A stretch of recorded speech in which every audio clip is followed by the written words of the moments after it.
we're live here at the station of decapitation without your head. I'm Nasty Neal. This is Annabelle Lecter. And we're joined by effects artist Brian Spears. Very good to have you here. Hello, and thanks for having me. Yeah, we met you very briefly at Brooklyn Horror Film Festival. Very briefly. It was a busy night that night, and very loud in there. There was a lot of people there. A lot of people. Do you like going out to events? You're mentioning there's a lot of people. Do you like going out to the many people events? I mean, sure. I like the atmosphere, but I like to hang more. So, like, if you're really like gonna chat, it's hard to and especially I remember that I had just worked on a film, so those guys were there. So they were talking. Larry's, everybody was there. And you don't want to be rude and not say hello. I definitely came over and said hello to you guys because I didn't know you guys, and I do watch the podcast. So I wanted to say hello, but it's one of those things you really can't chat because the music, the people talking. If you're anywhere near the bar, you're getting pushed aside. But it's fun. You're there to see movies.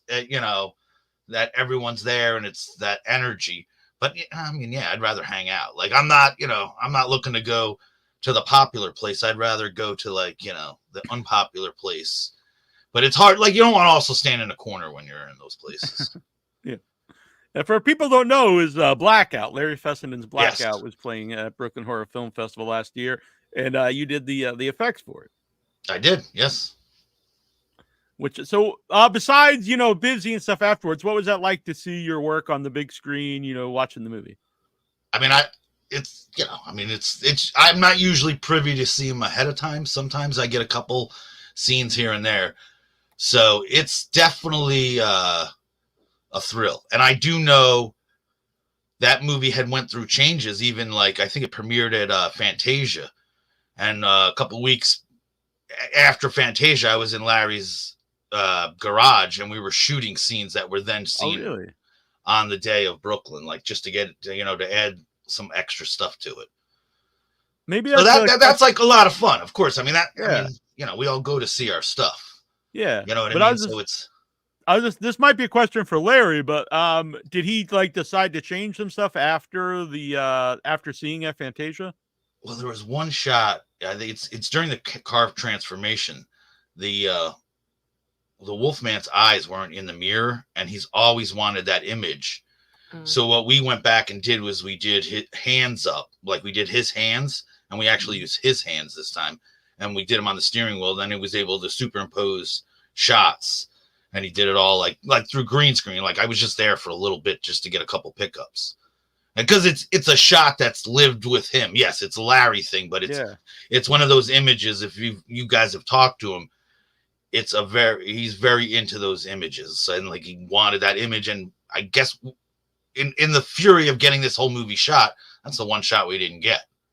And that's also because we never had in that sequence, Alec Hurt never gets fully transformed. So even in the sequence, he wasn't dressed for that. And it was one of those things we'd have to fit it in our schedule when he was in that look to do that. So, and then he said, hey, we're just going to shoot this later on. So he got his shot. But he's one of those guys that works up to it until he's happy. So he will make changes. And I think he added some of the artwork, some of the animation artwork he added more stuff to that. So you've worked with Larry and all those, the whole Larry group of people. I've been really for one time. I've been blessed. Those guys really helped me out. They're really good guys. Glass Eye Picks, I will, anytime I can work with them, I will. I've missed a few movies here and there, but for the most part, I started with them with I Sell the Dead, and worked all through that period. They did that, Stakeland, Bitter Feast, Hypothermia. I did the Innkeepers with them, and then even friends of their, and then all those side children people. Of Larry. Yes. So I've been very fortunate. And again, I love Larry. You guys, you've had him on. I've heard you sing his praises. So yeah, he's the man. It's different. I'm a big fan of the book Easy Rider, Raging Bull Bulls, and it's all about 70s filmmaking and that whole aspect. And it's like working with Larry. That's kind of the feel. Like it's very creative. Mm-hmm. You know, you don't get with as many people, like as many. You know, like you really, I feel like you have a say in something. Yeah, he seems like a guy that a lot of collaboration. Like you know, and it's all people who love horror movies, I guess. When I first started, like he wasn't at that time. He wasn't directing. He was more, when I worked with him, he was more the producer, but he was very hands-on, very creative. And, he was acting in a lot of those projects. So it was totally cool to see that whole aspect of it. He's very communal. I mean, it's like we are literally carnies in the circus. And it's so much fun. And I'm probably most proud of all those films I've done with him. Yeah, I love his movies. And then after we met him and had on the show, like he's just a cool guy. He's very much like one of us, like a guy who loves horror movies and loves film and just an all around fun guy. So Annabelle's having some issues. She did apologize here. Hopefully back. So Brian, how's your career? How are you doing? You've got a lot of credits going on for you. I mean, I can't, you're asking me on a day that I haven't worked in a couple weeks, but I'm actually happy about that. But yeah, I mean, I love what I do. Yeah. I've been very, very lucky. I'm certainly not the most talented guy out there. I'm certainly, there's way better makeup artists. I get to work with some of those guys every day. And I mean, I just get to do a lot. And again, that's because of people like a Larry, because he knows 12 people that are making movies. Yeah. So, like, don't get me wrong. I still, there's days that I hate my job, but you sit back and you're like, I still have the greatest job in the world. I hate driving to work. I don't live in Manhattan or Brooklyn, so I'm always having to travel. I live outside of the city. So, what should take an hour to get to work could be 2 hours. So that's what I hate. That's what I hate. But, but I wouldn't do it for any other job. You know what I mean? And then you get to work and you have so much fun. Yeah. Now, you joked there about like, sorry to interrupt you. I was just wanted to bring up a topic. Was you joked about not being the most talented guy, but we have stuff there that looks amazing. But I mean, again, I'm good at what I do, and I know how to light things sometimes. But like the other thing is, I'm good on set. I'm good at what I do. I'm not saying, but it is amazing to work with people. And then the last couple of years, I got to work with like heavy hitters that I'm like blown away by, and just to watch what they do, or you see something. And you're like, wow, I kind of do it like that. I'm not doing it wrong. It's just, and I love making movies. I just love movies. So that's the big thing. What I did, the point was, I was going to say is, from being involved in some stuff, and like everyone who's involved in movies are going to be talented on some level. Yes. But why people want someone over and over again is, beyond that, obviously you got to be talented, but also you have to be someone that people like to work with. You have to be, fun on set. You're not someone that people don't want to be around. And I know it seems like common sense, but I do think that's like just good advice for people who want to be involved in anything. I mean, it's just, you got to be willing to, well, I think again, when you work in film, you got to be willing to work with others. And like, there's no, like, just because it's your idea, it's not the only idea. And you got to be able to adapt and grow. And just like, it is literally a community. So work within that community. And also, like, I don't write the stuff. I don't direct the stuff. I just, whatever you want, I'll do my damnedest to make. And that's the way I look at it. I mean, I look at my job. I get to work with so many amazing people, both behind the cameras, in front of the camera. But I'm just like a cog in the system. You know what I mean? I look at my life as a very blue collar type of existence. You know what I mean? It's a job, but if you do a good enough job, it pays off. Again, when I started out, it was, you would say yes to every job. Sometimes the money's not there. Sometimes, but you can't give up. This is an industry that is easy to give up on because you can get defeated fairly easily. There's a lot of rejection. The hours, sometimes the pay is not great. The longer you do it, the better all that gets. And my last couple of years have kind of been paying off. How did you even get involved? Well, first of all, how did you get involved with Larry and his group of people? It was a cold call. They were asking about. I had done this little movie. It was made by Fever Dreams or Media Blasters at the time. It was called Flesh for the Beast. It's kind of like a TNA succubi story. And one of the crew members knew one of the producers, Peter Polk, and they just called. And at the time, I Sell the Dead was going to be a much smaller movie, like tiny. And, you know, they said, hey, we're going to try to get a little bit bigger of a cast. We're going to try for a few things and, you know, we'll get back to you. But they did say I was a little cocky during the, you know, the phone call, just because they asked for zombies and, you know, I love zombies. So I was like, yeah, you're not asking me to make Abraham Lincoln. You're asking me to make a zombie. I could do that. So I will do whatever I need to do to get to the job. So they just said that they liked that, like, that I was confident. So, and then that just led to one thing with, I Sell the Dead. We took like a really long break. Maybe it was like 3 months because Ron Perlman came in, but we had to wait for Hellboy 2 to end. So he came back, and then that meant Dominic was going to come back because he wanted to do scenes with him. So it like became like a little, so I remember in that time period off, we went and shot something. JT Petty made a short. It was promoting the Burrowers, a movie he did. And it was like a Fear Net thing back when that was a thing. It was like going to be these little shorts. So we took that job. Like they brought me in on that. And then we finished I Sell the Dead. And by the time I Sell the Dead was kind of out, they had like a little picture deal with Dark Sky at the time. And that's where we did Bitter Feast, you know, and then it went to Hypothermia, or Stakeland, then Hypothermia. And then I did The Innkeeper. So there was like this little run there that it, you know, and I would take other little jobs here and there, but like those are the movies that I loved doing. Like they were, because again, it was all that community and that atmosphere. And it was, you know, it was a little rock and roll, you know what I mean? Like it was fun. I had longer hair, I was a little skinnier, so everything was fun. You know, I was still what I wanted to think as a kid, but it was, you know, I could handle late nights. They were, you know, it was a lot of fun, and it was all different stuff. It wasn't one type of thing I was doing. Mm-hmm. I just want to know, what was long-haired Brian listening to? I'm like hippie music. I'm hippie music. Mm-hmm. Play me some Neil Young or the band. Nice. Yeah, really? Yeah. Sweet. I've been. You can play some Waylon Jennings. I'm a huge Waylon Jennings fan, but you know, I'm not a metal guy. I was never a metal guy. Cool. All right.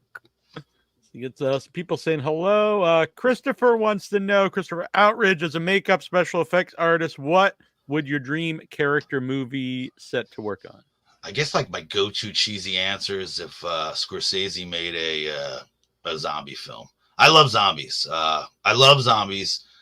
I even like this year had a chance to work on that the Rick and Michonne, The Ones Who Live. A bunch of my buddies were on that. Yeah. So yeah, I was almost in that, but it didn't work out. But I got to do 4 episodes of that, and that was like a dream come true.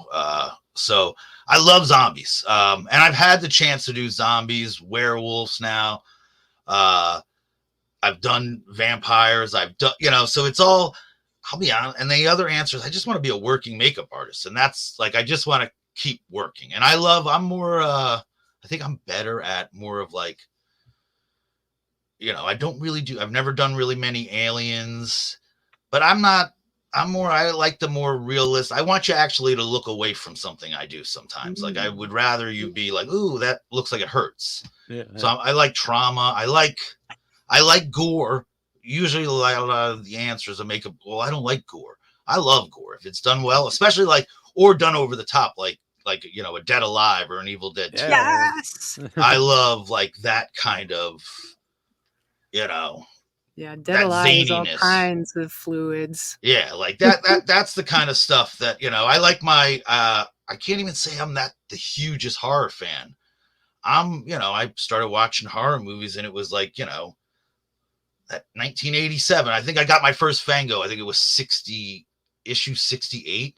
Mm-hmm. So it was, you know, that whole era of the latex monsters, you know, like this. You know, movies like I love Dead Heat. I think Dead Heat is a classic movie. I think that movie needs more praise. you know, but like that kind of zaniness. I'm the one idiot that thinks, because I did see you post something about the chainsaw, Texas Chainsaw Massacre. I think Chainsaw 2 is a better movie, you know, and I'll stand by that. I love that movie. I love it. I don't think it's better, but I do love it. But it's different though. It's very different feel to it. It's got the comedy. The first one does not have it. But it's just beautiful to look at. It's zany. It's colors. I don't know. I love that movie. That's super over the top and it's fun. And yeah, a lot of stuff going on. So I'm so curious about your zombies. That's your favorite. What is it that you enjoy about making zombies? I think it's just because it plays off like your human forms. Like, so you can make them look old. Like you can kind of hit a bunch of different styles in that.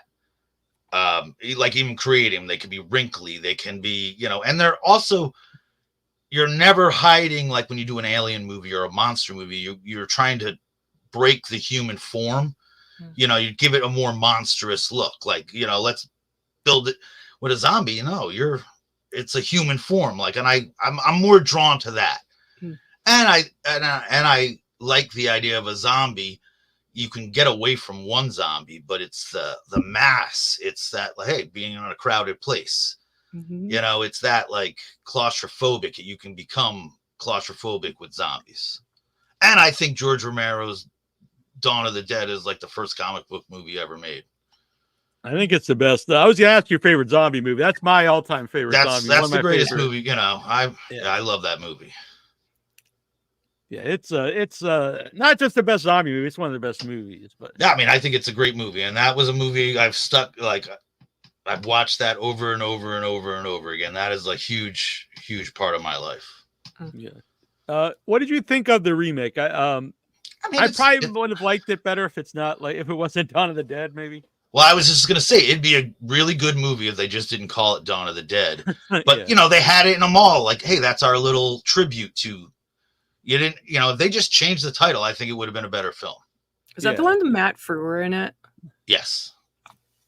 I mean, it's a Zack Snyder movie, so it's got that, like, energy, and it's an earlier one, you could argue. I mean, I still think it's Zack Snyder's best movie. But, like, I did like it. You know, I did enjoy it, but that was the only thing. I've always said it. If they just didn't call it Dawn of the Dead, I think it is a better movie. Yeah, I think we're on this. We both grew up like that's like the zombie movie, and then like you can't like do another one. So, and I'm not even like, I know a lot of my friends are into Day of the Dead. I will not argue that the makeup is incredible, but the story and the acting, when I was a kid, I've grown to like it more now. I think I appreciate it more, but it's still the weakest of the first three. And it's also, I think I grew up in that era where they documented, like I think Fango had articles of what the movie should have been or what he was aiming for. There was a lot of interviews and maybe I got sucked into some of that because I wanted to see that. Yeah, it's much. Nothing against it because we've had a lot of people on, but again, it's a movie. Listen, anything that I'm going to make fun of or say that I hate, I own and I watch it. It's just that's my little thing. I mean, again, it's still the makeup in it is incredible. There's so many talented people that work behind the scenes on that. Yeah, some of the best zombie kills and like when they rip him in half, it's like one of the greatest scenes of all time. So. Choke on it. Yeah. Esther, what did you think of the special effects and Substance? All right, here's another shocking thing. I never see movies until they're way done or way out of, like, I'm just getting around to watching things now. Like I have when I'm working, I'll just come home and put Veep on, like to chill out or I'll put something on that I've seen a million times because I don't want to not give it the attention. So I have yet to see that. Like, that's too new for me to see. And I'm old now. It's like tougher to, it's tougher to get out to the theater in the sense where I live. It's all like, malls, and I don't want to hang out with a bunch of teenagers. Yeah. It changes the entire experience when you've got a bunch of kids like talking to each other and being.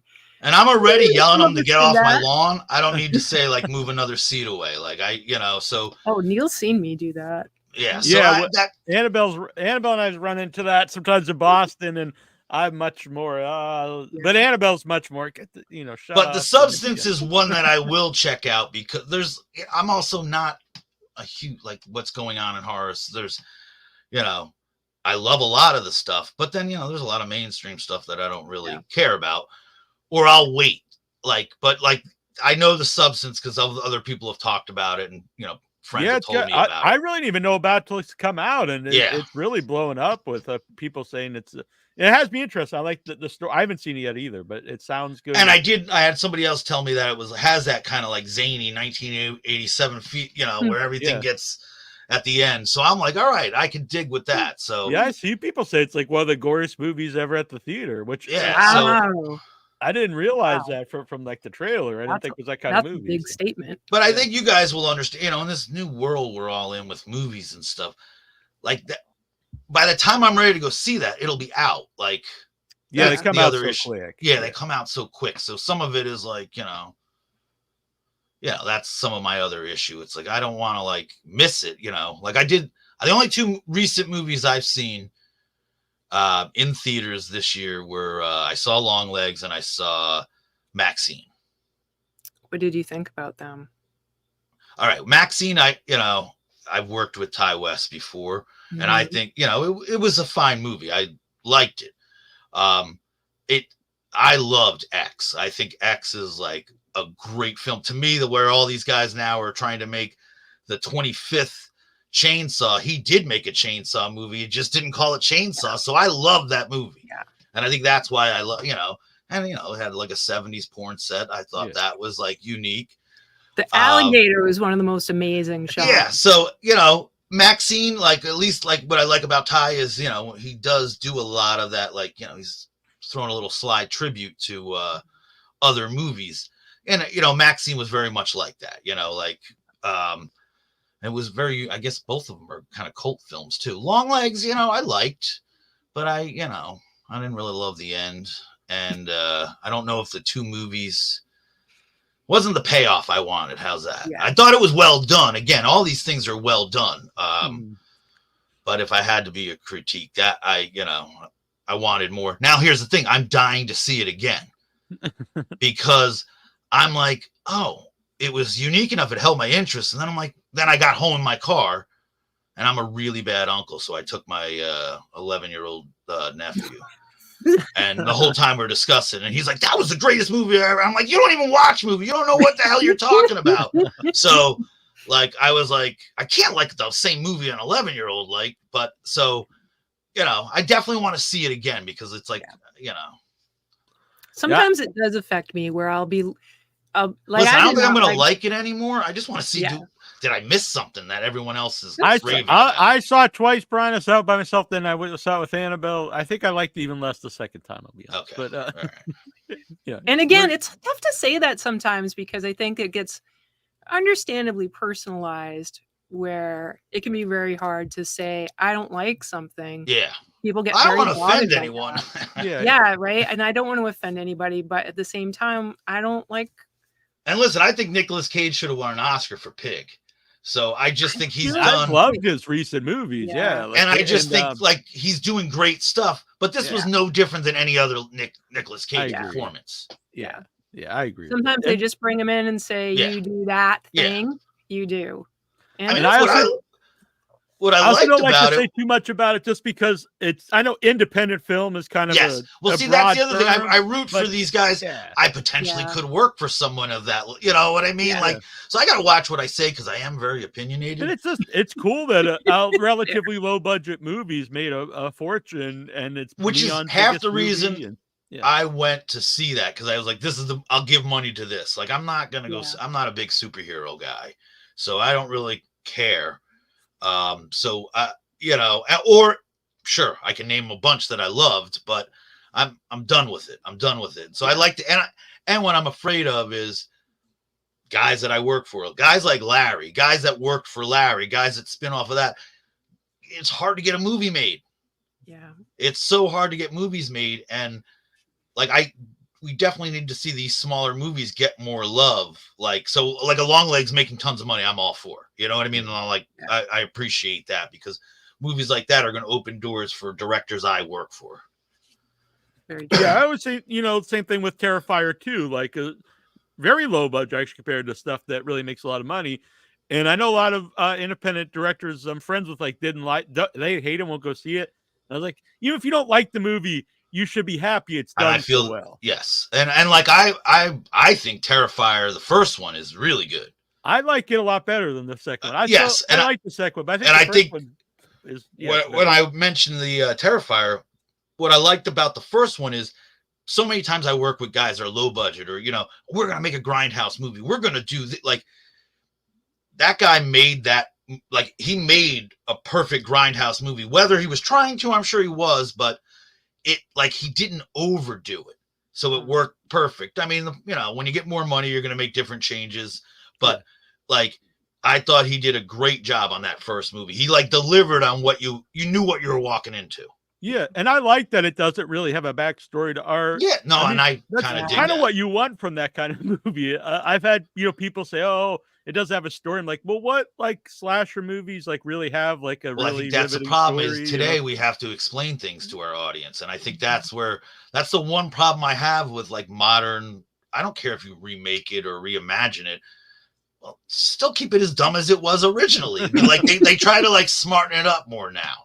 Yeah. Like we can fill in the gaps, and if there is gaps that don't get filled in, well, that's just the way it was made. Yeah. Speaking of Terrifier 2, this is pretty graphic. Do you think there are ever times where a film can go too far? I mean, sure. But then again, certain movies, that's your goal is to offend somebody. I don't necessarily need to see, like, again, I would rather have more realistic gore.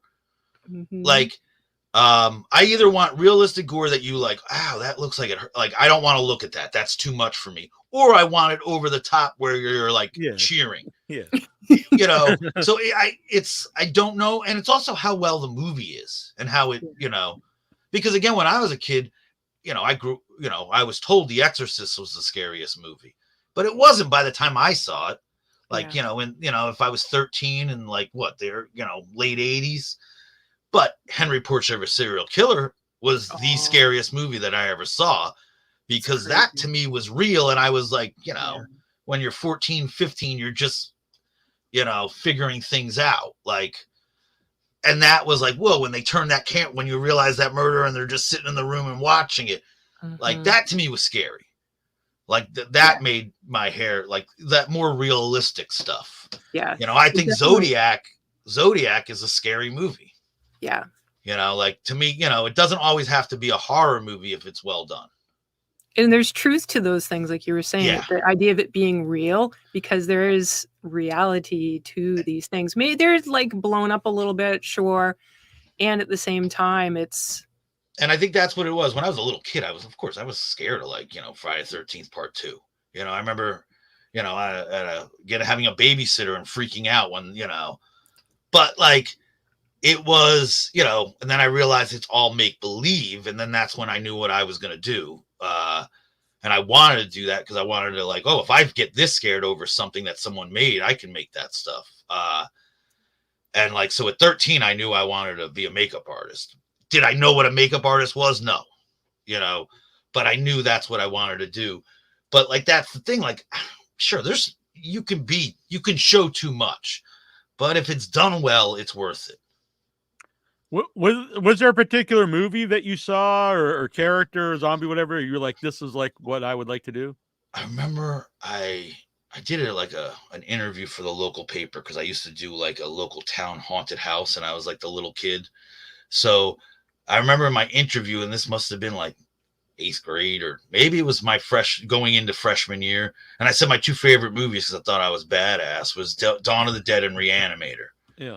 So like, but I mean, Evil Dead 2, I think is a perfect film. I think that movie is the most amazing. Like that movie, 87 minutes, 88 minutes, doesn't stop the whole time.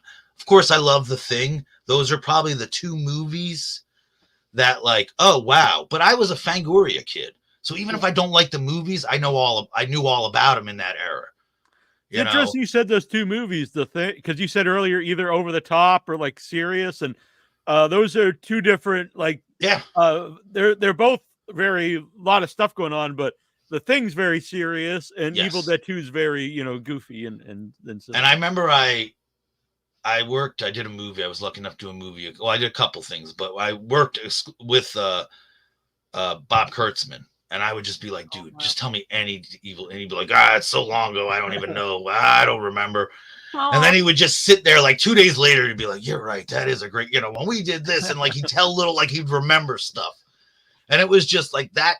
I just think that movie, I'm sure if I pulled out all my dog-eared Fangos with no covers, because I didn't collect them to like put them on a, like there were red. I mean, there's probably clay on them. There's probably, food, like, because I lit like those magazines, those were, that was like my Bible. So again, even if I didn't like a slasher movie, it was, I saw all the pictures of it. I read about it. I think I was, I know we're all computer guys now and everything, but I think there was something more tactile. Oh yeah. Like the infusion of learning, and, and I've always been a guy that has to do stuff to learn. So like, that was, listen, I couldn't play sports. I wasn't I wasn't going to be, thank God. But I couldn't dance. I couldn't do anything, so I can make monsters. That's what I knew I could do. So it was like, that's what I'm, that's the path I went. And I was like, if I could be a little bit rock and roll, a little punk rock, that was the way I could do it. You know what I mean? Just be the guy that was into the scary, weird stuff. Pre-internet, how do you even go about like to learn how to make a monster or any kind Well, I mean, that was the thing. They had all books and magazines, and like you knew you're into it because you searched that stuff out. Like, I mean, the saddest part of my life is I live, in the same county as Dick Smith lived all those years. Oh, wow. And I didn't reach out to him until after art school and like started to take his program, and he passed not long after that. But then it turned out like my 6th grade teacher's husband was his investment banker. She had heads from Starman. And I was like, what the, and I was too like scared to, to like approach. Cause I mean, everyone said, oh, if you contact him, but I was too, but he lived half hour from where I live, you know what I mean? So it was always, that's probably a regret, it like in a sense, like maybe I could have learned from him, but I still think, but like his impact was I saw his name in magazines. Like, I think Fangoria had a horror effects magazine. It had Freddy Krueger on the cover. And like in there, they had lists of companies, all these places in New York that you could order from. And that was like literally like, that's the kind of stuff that I would do. I would write to all those places and ask them questions. So, but did I experiment? I didn't do anything, I didn't do anything until I went to school. Wow. I dabbled. I tried some stuff. I just knew I wanted to be, this is what I want to do. But I didn't know, my sculpting sucked, like I didn't know how to, it was all like, let's put cotton and latex and peel it off, that kind of stuff. And I didn't even, like, in retrospect, I probably should have done a school play or two. I didn't do that stuff. I just, read a lot and studied a lot. Like I knew all the guys that were in the shop, all that kind of stuff. Our pal here, Scooter McRae, lots of talk about gore makeup effects here, but Brian delivered a great character makeup for my short movie, Saint Frankenstein. That's so weird because Scooter, I just bought, it's on the disc. I just ordered it from Vinegar Syndrome. It's on the 16. I literally, 16 tons. I just watched, it's one of the special features on the disc. I highly recommend it. I literally just watched this morning. That's so freaking weird. I watched Saint Frankenstein this morning because the only time I've ever seen it was on my phone or on my computer screen. Oh, wow. Yeah. So this was nice to see it all blown up on my TV and stuff like that. It was awesome. What was Scooter like to work with? I was blessed. I mean, we did, it was like 2-3 days. We went to a very weird, a Long Island, like motel, which I shot later a couple TV shows at, but it was so, it was just, we went there, shot, and got the hell out of there. Like, it was really cool. Like, it was a quick shoot because he was trying to get it was supposed to be part of an anthology, and he had a very short time turnaround. So it was one of those things. And then was an amazing Frankenstein look we did. I'm gonna massacre her name, but she's a pretty big like model. Yeah. Melanie Gatos. Yeah. Like she has the same issue that yeah. yeah. It's interesting, actually. The interview that'll be on later in the show with the well, she's in that movie. Oh, all right, yeah. So Yeah. she's truly like an amazing performer too. Yeah. And so that was, you know, a really cool makeup like that we got to do. Yes. Yeah, she's amazing. And congratulations, Scooter. He won, I believe it won Best Movie at right. an Amazing Fantasy Film Festival, and it's been accepted to Brooklyn Horror Film Festival's new movie, Black Eyed Susan. So that'll be playing in so good in a couple weeks, I think. Brian, have you seen Black Eyed Susan? Because I have not. Yeah, and like I said, I have. It'll be a while before I see it. It's just playing at the festivals now. It's Scooter's new movie. And Larry's receiving like the Lifetime Achievement Award. Like a Lifetime Achievement Award. They're playing Habit. Mm-hmm. I love it. That movie's great. It's already sold out. Is it? Yeah. Well, I feel better about not being able to go. Not better, but yeah, I guess it's out of my control. When you're doing Depraved and Blackout for Larry, and Larry said that's his Universal monster movies, but yet at the same time, you know, they're not like a Universal monster. They're much different. So, like, just getting the look of those characters, like, okay, we're going to do a modern Frankenstein in Larry's world, which is, you know, more realistic kind of plays. Do you want to do like some things that's like still a nod to the original Frankenstein? Like, how do you come about, you know, designing those monsters? He loves that kind of stuff. And again, he designed, like, I am his facilitator. So I will do whatever he wants me to do. I think we had the only disagreement we had, I think in his, originally we were going to do something on Frankenstein where like the front of his head was scarred. And I said, that wouldn't be real. They'd put it from the back and pull the skin over. Oh. So we moved it to the back, you know, and we get, you know, so we put a little nod to the original Frankenstein with a little scar right here. Mm-hmm. The whole hand apparatus was Larry's idea. We just had to figure out what would look cool. And Larry's mind changes all the time, or I shouldn't say it. His ideas don't stop, which is a great thing, but sometimes can be, you know, yeah, it's very dynamic. Like we were going to never, it's only briefly seen. We were going to never make like a full werewolf. And then he was like, I got this idea. Oh, and we're going to shoot it in a couple weeks. Like, cause we shot a scene earlier than the actual shoot. And we included that in that. And it was like, whoa, like, you know, so we were just working on trying to figure out the lock-in of the design for his Wolfman. But, you know, that was an early thing I knew it was always going to be a Wolfman. Because that's his aesthetic. Like, you go to his place, it's all, he's got that, you know, universal monster. We talked a lot about. You guys did a whole Wolfman. toy. Yeah. I watched. Yeah. You guys like shared toys. I'm totally with Larry on that. I like the Wolfman, not like the four. And personally, I do too. I think it's like, because it, like, you know, the guy would live at least through that. You know, you could say the hair receded. You know, but all these big, huge werewolf movies. You know, how's the guy live if his bones break? You know, so there was sort of that. But yeah, I mean, that's the interesting part. Also, Larry comes with artwork.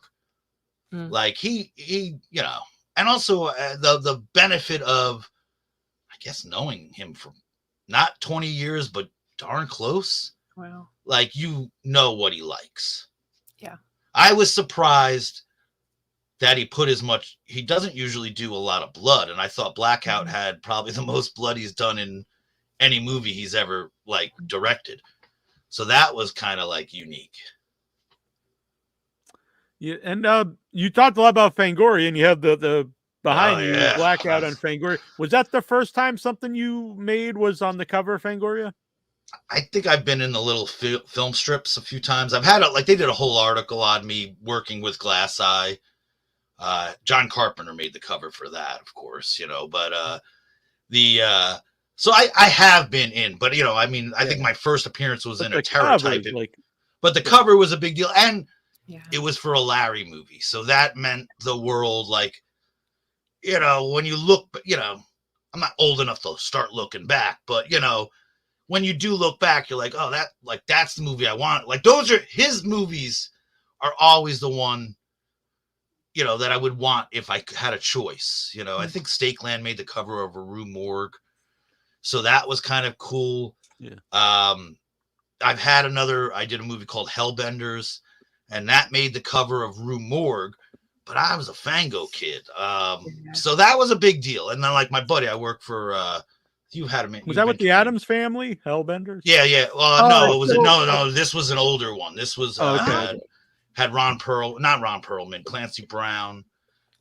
It's about priests that have to fight demons in New York City. Clancy Brown, love Clancy Brown. Yeah, but like my buddy Jeremy Sellenfriend, who I've been working with for the last couple of years, he got me that because he was like, hey, because listen, especially for me, I'm like,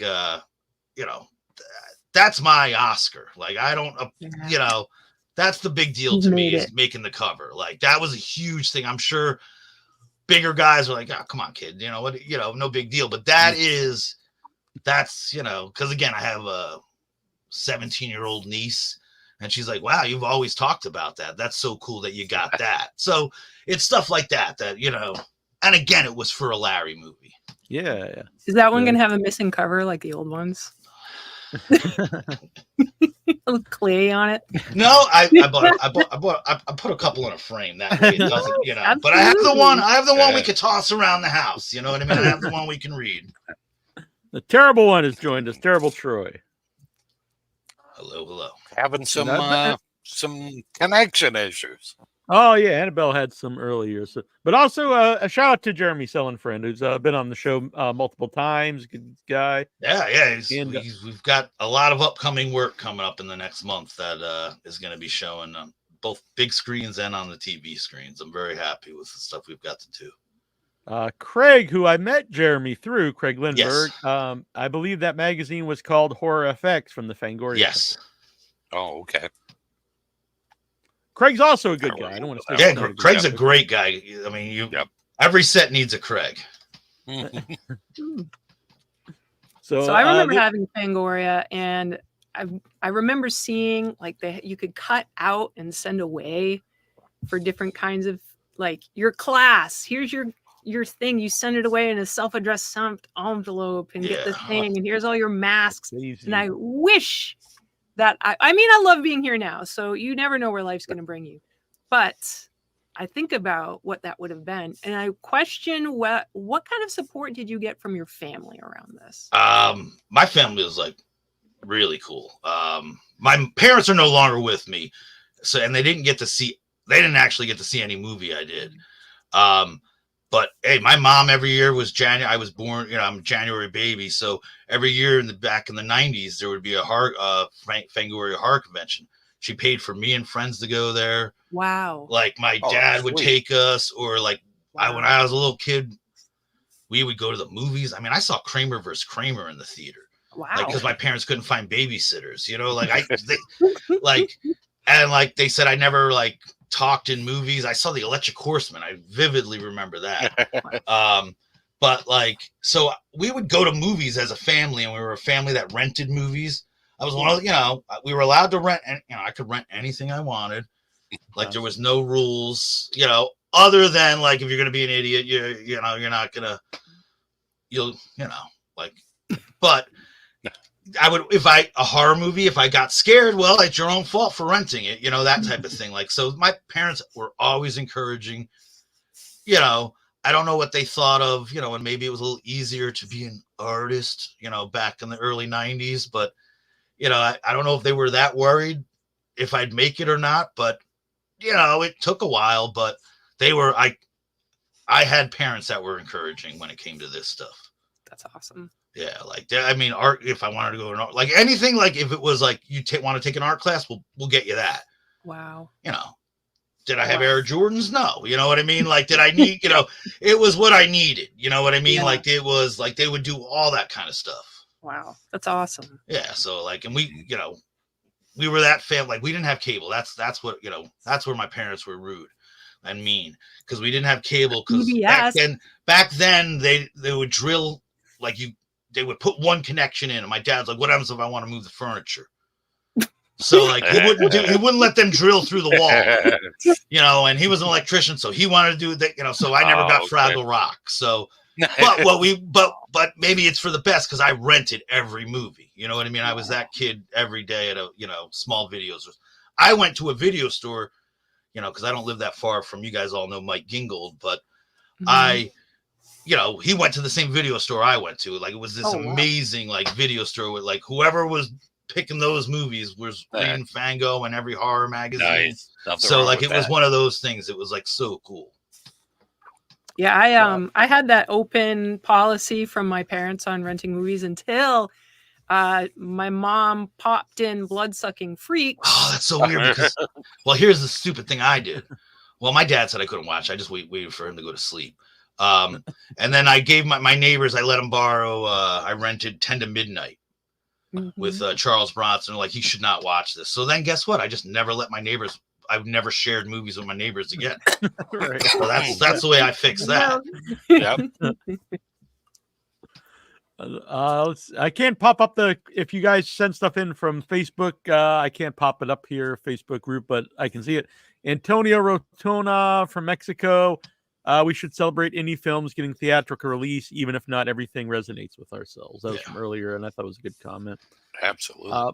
Chris, a movie going too far. Have you ever seen the director's cut of Human Centipede 2?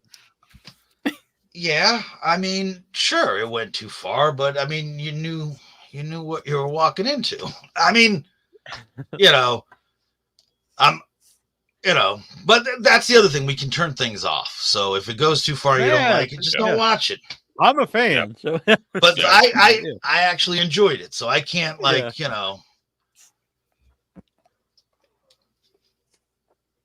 I agree. I think it's a good movie. I actually even think it's a funny movie. I remember watching. I think it's better than the first one.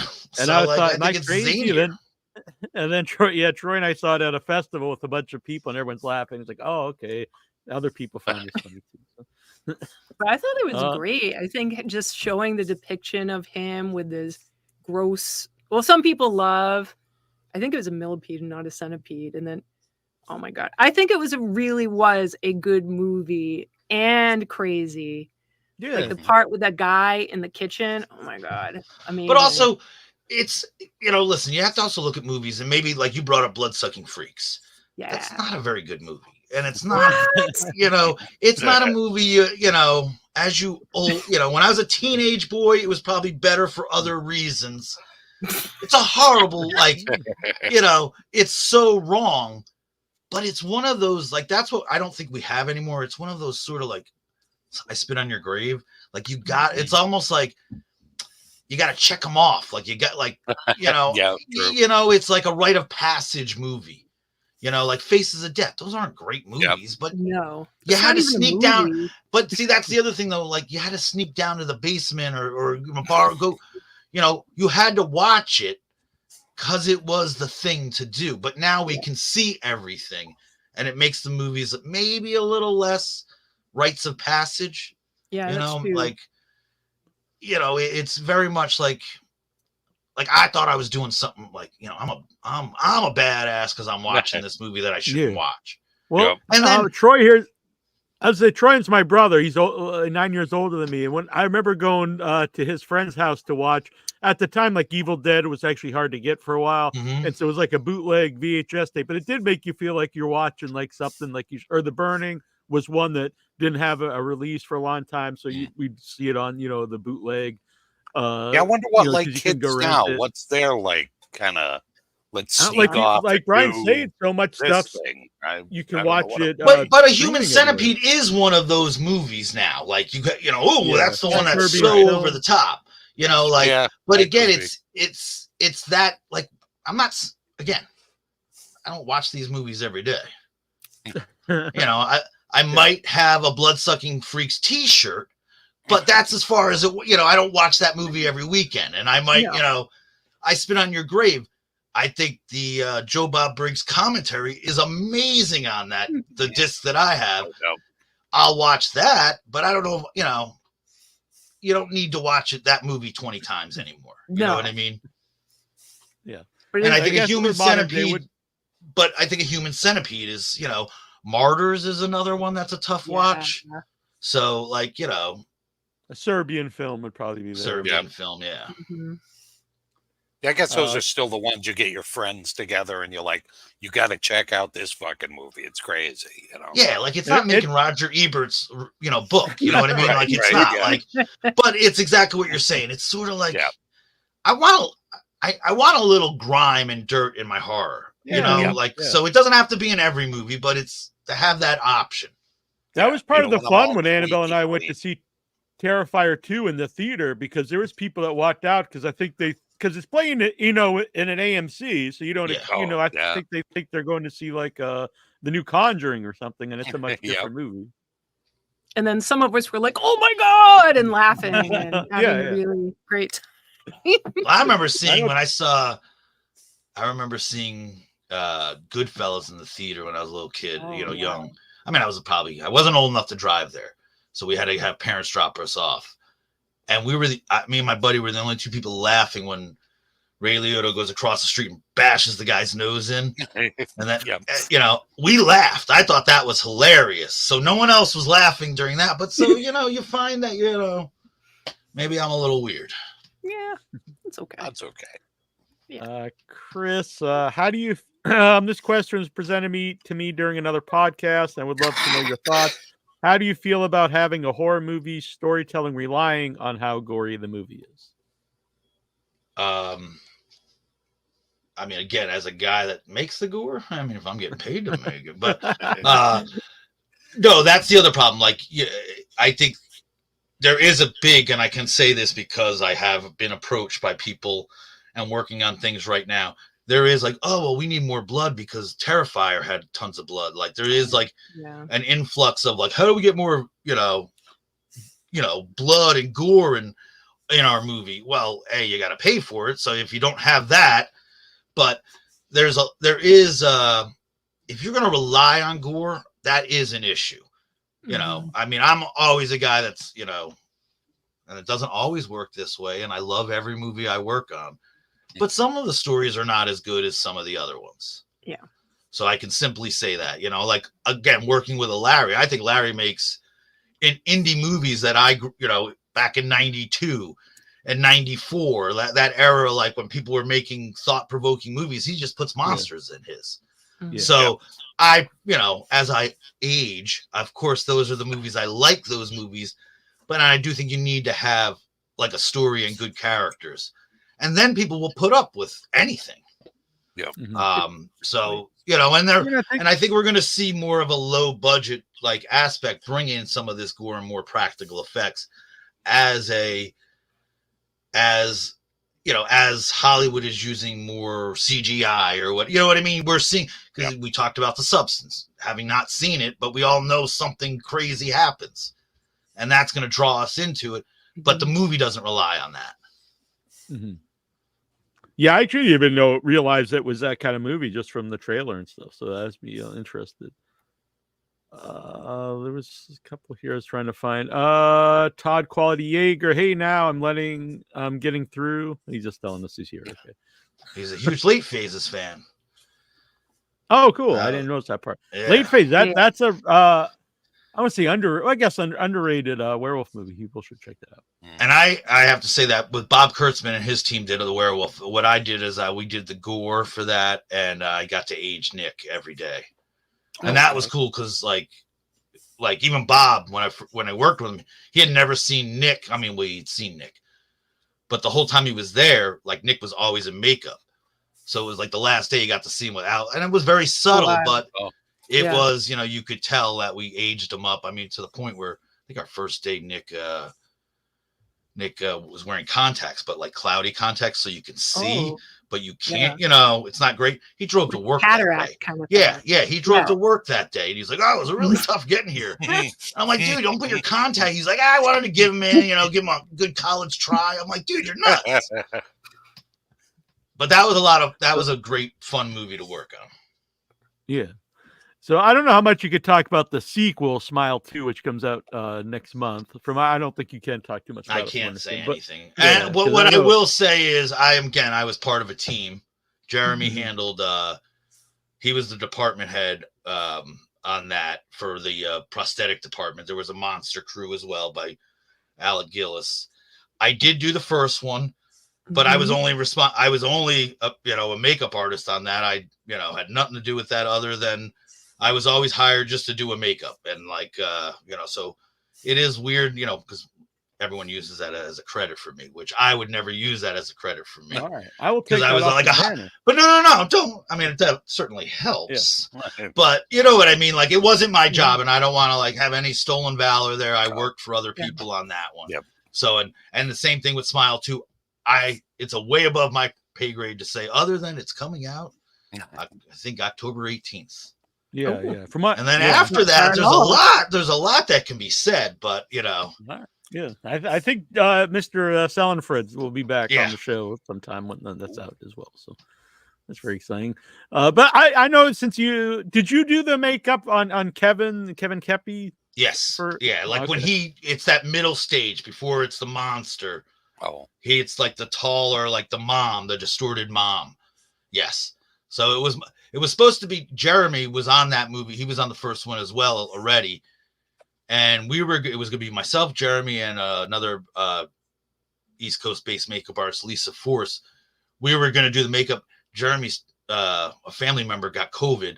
So not to be risky. And this was at the time when it was, much. Yeah, it's at the height of it. Yeah. Yeah. So we were, so he wasn't able to be there. So me and Lisa handled it while Tom Woodruff told us what to do, what he wanted, but he didn't actually apply it. So we did all that on those days. And it was, a lot of fun. Kevin was a great guy. Yeah. Former guest on the show, Kevin. Really fun guy. Yeah, because we did, then he came and I helped Jeremy on a bunch of episodes and a season of Evil. So they even used him on Evil. I haven't seen the 4th season yet. Oh, man. But I love that show. It's so good. It's so smart. I just started watching it. That's one of those shows that I just didn't watch. And again, when you work on something, it's hard to watch it just because you know a lot already. So it spoils everything. But working on that show, and I barely did, again, don't want to take any valor from anyone way more talented than me, but Joe Harlow's Morphology, the stuff they did for that. I don't know why everyone's not praising that. Like the stuff they did for TV. Whoa. Yeah, absolutely. I love all the little series because it's still. Yeah, that's a show I've got to watch sometime. Oh, it's so great. Our mom loves it. Yeah. It's amazing. It brings in things that don't normally get put together. There's enough mainstream vibe that I think it's accessible to people. But I love it. It took me a while. Amazing. I didn't think I'd like it. What I'm watching now, I'm like, oh wow, I should have watched this from the beginning. Oh, okay. Yeah, there's a lot of cool stuff. What are the differences working on an independent film and working on a series? Well, again, I'm definitely a cog in the system on a union project. Because usually I'm working for someone else, which I love doing. When I started in the union, I was working for Josh Torrey from The Designs to Deceive. And we were doing a lot of these Marvel Netflix shows. But we did Orange is the New Black. So I'm applying other people's stuff. But also I don't talk to directors, producers, you do. Somebody else decided everything and I go in and do what I'm asked to. When you work on a smaller movie, I have a lot more say. I am more into, I'm the one speaking with the directors, or they'll come up with something. I'll come up with something. It's very interactive. It's, you can say no. Also, usually the bigger the budget, it's harder to say no because they have the money to keep throwing at you in order to get things done. And again, for me, the paycheck is way different.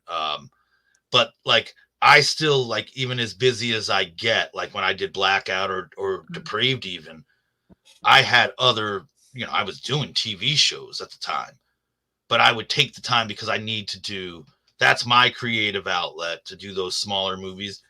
And they're so much fun. Also, you sit around a lot on a movie set, but the lower the budget, they'll bring me in and we're doing all my stuff. like in a couple days, or Yeah. like that Just day more is cost sometime. effective. Yes, because it sounds weird, but that day is about me. So I don't get like downtime. Like there's tons of downtime when you're doing, when you got to wait for a camera setup that takes an hour and a half to set up. Wow. So you don't always, now again, I've worked on smaller movies where they have those camera setups sometimes, but not every day. So that's the big deal. Also, it's a smaller crew. The more people you have, just to go through a lunch line can take an hour and a half. You know what I mean? So you got to think of it like that. But those big movies, when I've done bigger shows, like doing the Walking Dead stuff, doing Evil, I get to work with guys that I read about in Fangoria. Yeah. Right, I get to work alongside guys that I'm like geek out. And I don't mind, because I will talk to them like, well, I remember watching you on Good Day New York promoting Basket Case 2. You know what I mean? Like, so that's awesome. It's that kind of stuff that I don't mind geeking out when it comes to that kind of stuff. That's like, I get starstruck at those moments, or if the guy was in the TV show The Wire. Those are the only times I ever like get like starstruck. Is like those makeup artists that I read. One of the best TV series ever. Yes. It's weird because The Wire, it was critically acclaimed when it was on, but not a lot of people watch it. But now it seems like not everyone. I watched it. I was one of those guys that watched it every week. Definitely found a bigger audience, recently. Yeah, I was late to the party on that one. Easier to binge watch stuff now, I guess, is a big thing. Thinking about going back, you were mentioning earlier about not looking back yet, but I'm wondering how have things changed as far as the growth and kind of the evolution of what you can do as an artist, like new effects, products, new ways of doing things, that's sort of the beauty of now getting to work with other people. Like when I was doing it, it was myself and my partner, Pete Gerner. We were the guys that worked on Glass Eye stuff.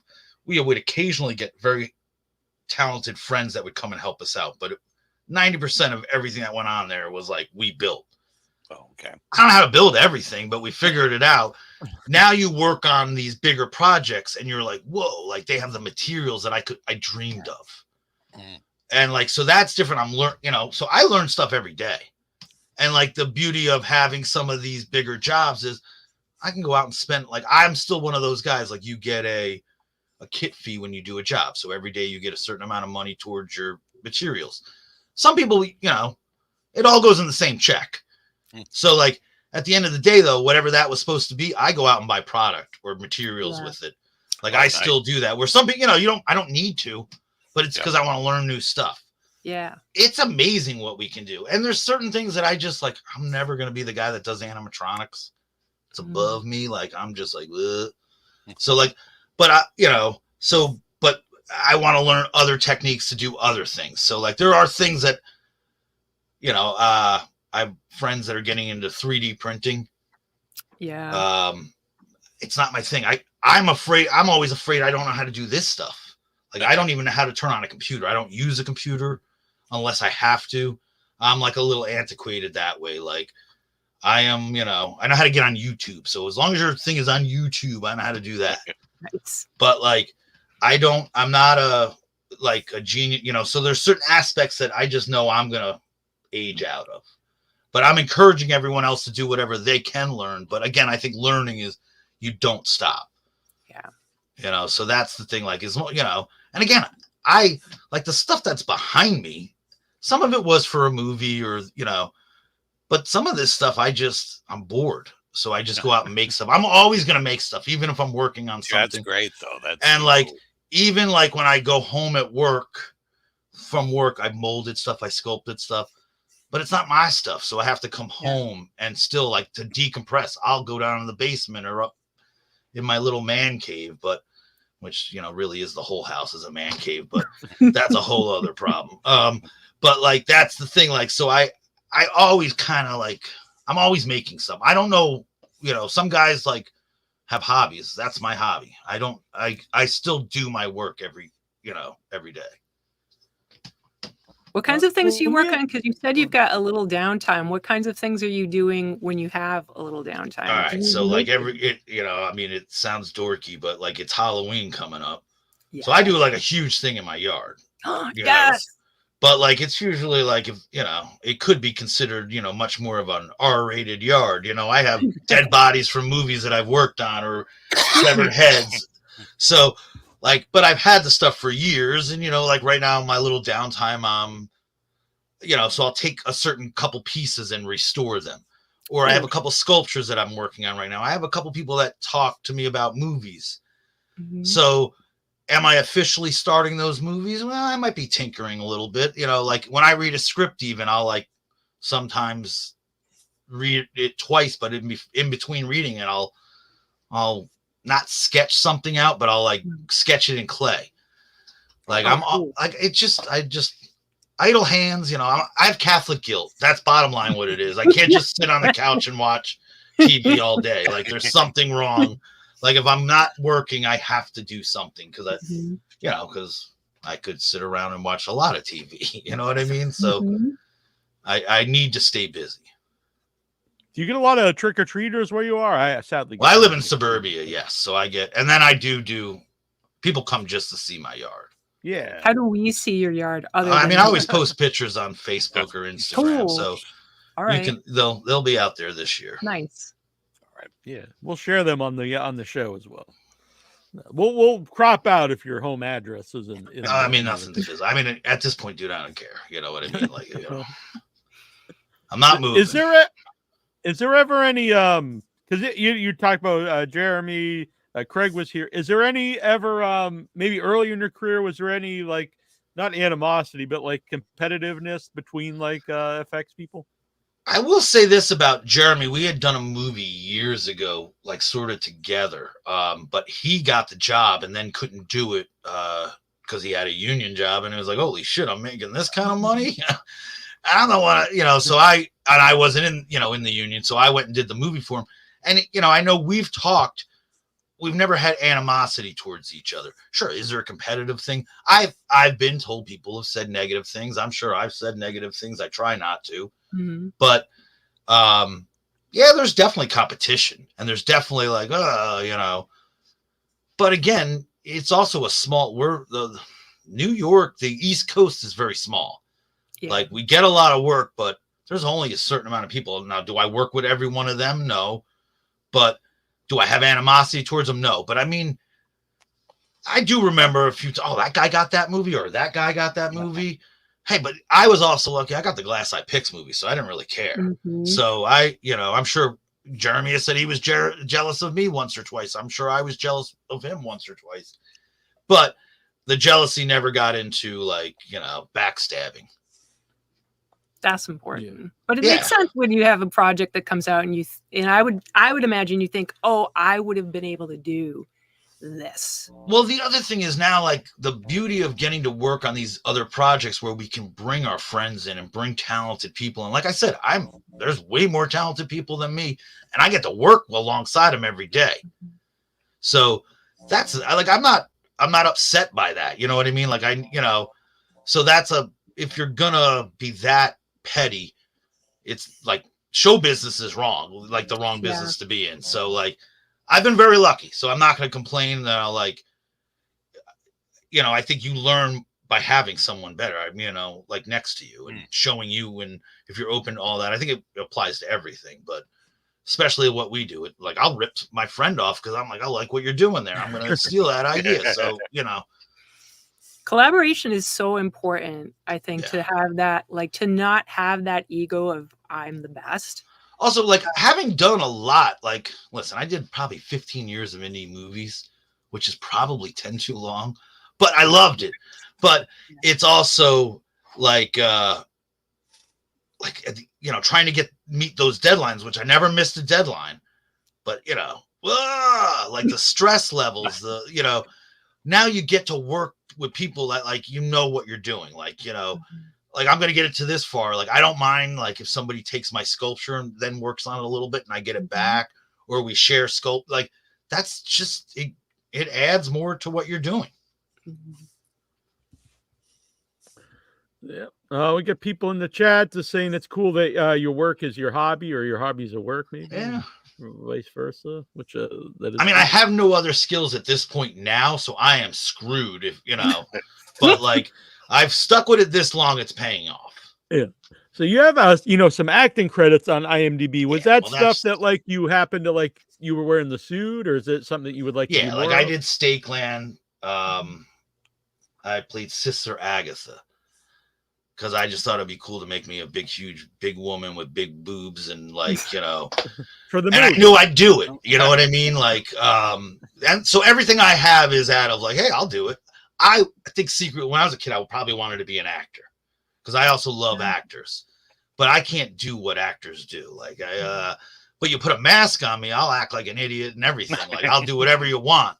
Because I remember during Stakeland, they were like, hey, you're like, it's on Nick now and Connor. You don't need to, you could take it down. And I was like, well, I can't take it down because I don't know how to take it down.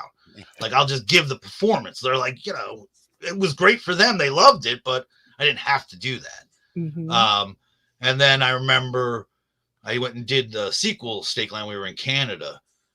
And I wasn't on because they had like, that was a union project in Canada. So they had background. And the thing was background, they had rules. So if they climbed on something or they did something, that's a pay bump. And I was like, our vampires aren't going as crazy as they should. So I just said, I'll do them. So I did a couple of them. And then one of the producers was like, we should just have Brian play all of them. Like, there was no rules for me. Yeah. And yeah, I mean, secretly, if you could ham it up like that and get a close up, come on. But yes, I only play monsters out of necessity or like, as a goof.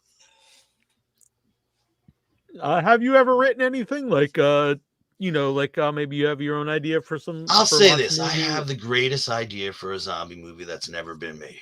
Mm-hmm. But guess what? I never wrote it. I never, no, I don't want to be a director. I don't want to be a writer. I want to be a makeup artist. My job is to help those other departments. So like, I do think a lot of like I get hired, I have friends that like to have me on set because I have, like move the camera over here. It's going to look better. Like I've been told I could do a good job.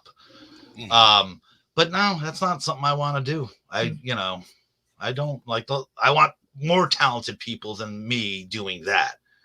And it would be a disservice because I don't know lenses. I don't know this. I just know like, this is what I wanted to, there's guys that know that stuff. Let them do their thing. And again, I just really love this, you want to bring me on and give me a little bit more responsibility. Sure. But I don't want to direct.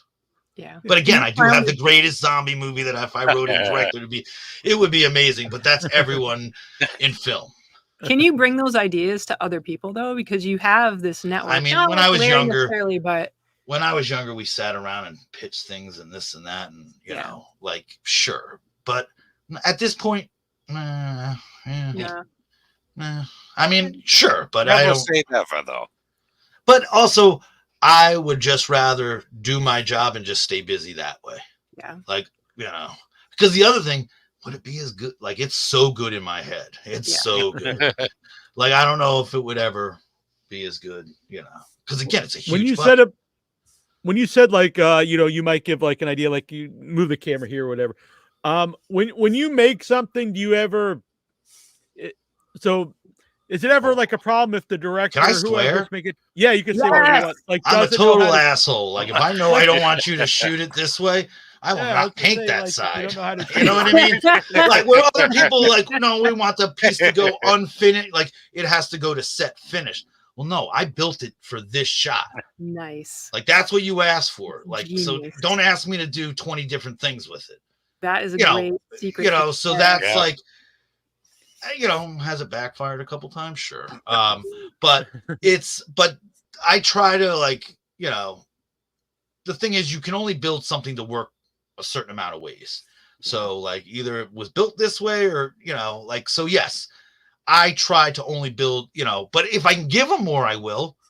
Mm-hmm. But if it's something where it's, like it's a hard build, I can't build 20 of these things and I can't do this. I don't have the capabilities. You can't afford that. But I will give you my best ability. You know what I mean? Like that type of thing. But yeah, I totally have like, well, don't shoot it from this way. Also, make friends with your DPs, make friends with the guys on set, because dude, not every day works. Like not every day. Yeah. Oh, my edge popped up. Yeah. Like, can you help me out here? Like, and they will help, Oh, Yeah. if it's a collaborative effort. I got a seam that I can't, like, hey guys, he's been wearing this for 18 hours. Like, it's falling up. Like, all right, we got to do a little cleanup. That happens. I don't want it to happen, but you're not going to give me the hour that I need to take them back and this and that. And then I've been to set where they just, like, it doesn't happen as much in the low budget, but where we've built a lot of stuff that they just don't use. Wow. And maybe even in the beginning that bothered me, but now it's like, all right, they, check cleared, and I don't want to sound like, because I want it to be on set. Oh yeah. And I want it to be on screen, and I'll fight for the smaller movies. I will fight. And sometimes I fought too much, like, guys, I'm leaving if you're not going to shoot this, like, does it work? So, yes. All right. Yeah. But it's like, I just want to get as much as I can and help, especially the smaller the movie, you know what I mean? Like, I understand if you go a different direction, it's a bigger project, you know what I mean? Like, you're seeing something I just got hired. I can't even tell you the project, but it was a day playing job that I got hired to put someone else's makeup on. I was one of 3 people. We did the makeup and they decided to do the scene as a oneer. So our gag couldn't play in a oneer.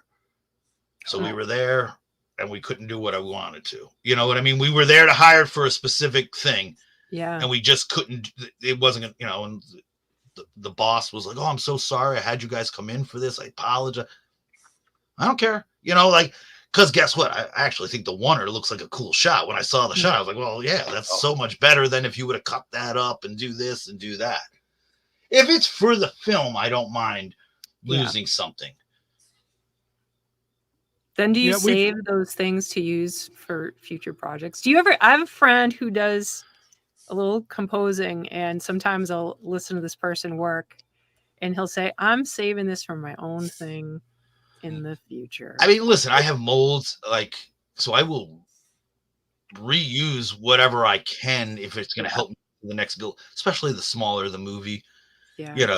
You're not going to, I have the torso will go from, I'll put a new head on it, but this torso's from that, or hands, you don't know, like, unless it's a big guy or, you can use the same guy's hands the rest of your career if you had to, within reason. But it's like those things. So yes, like, we reuse things, we take things back apart.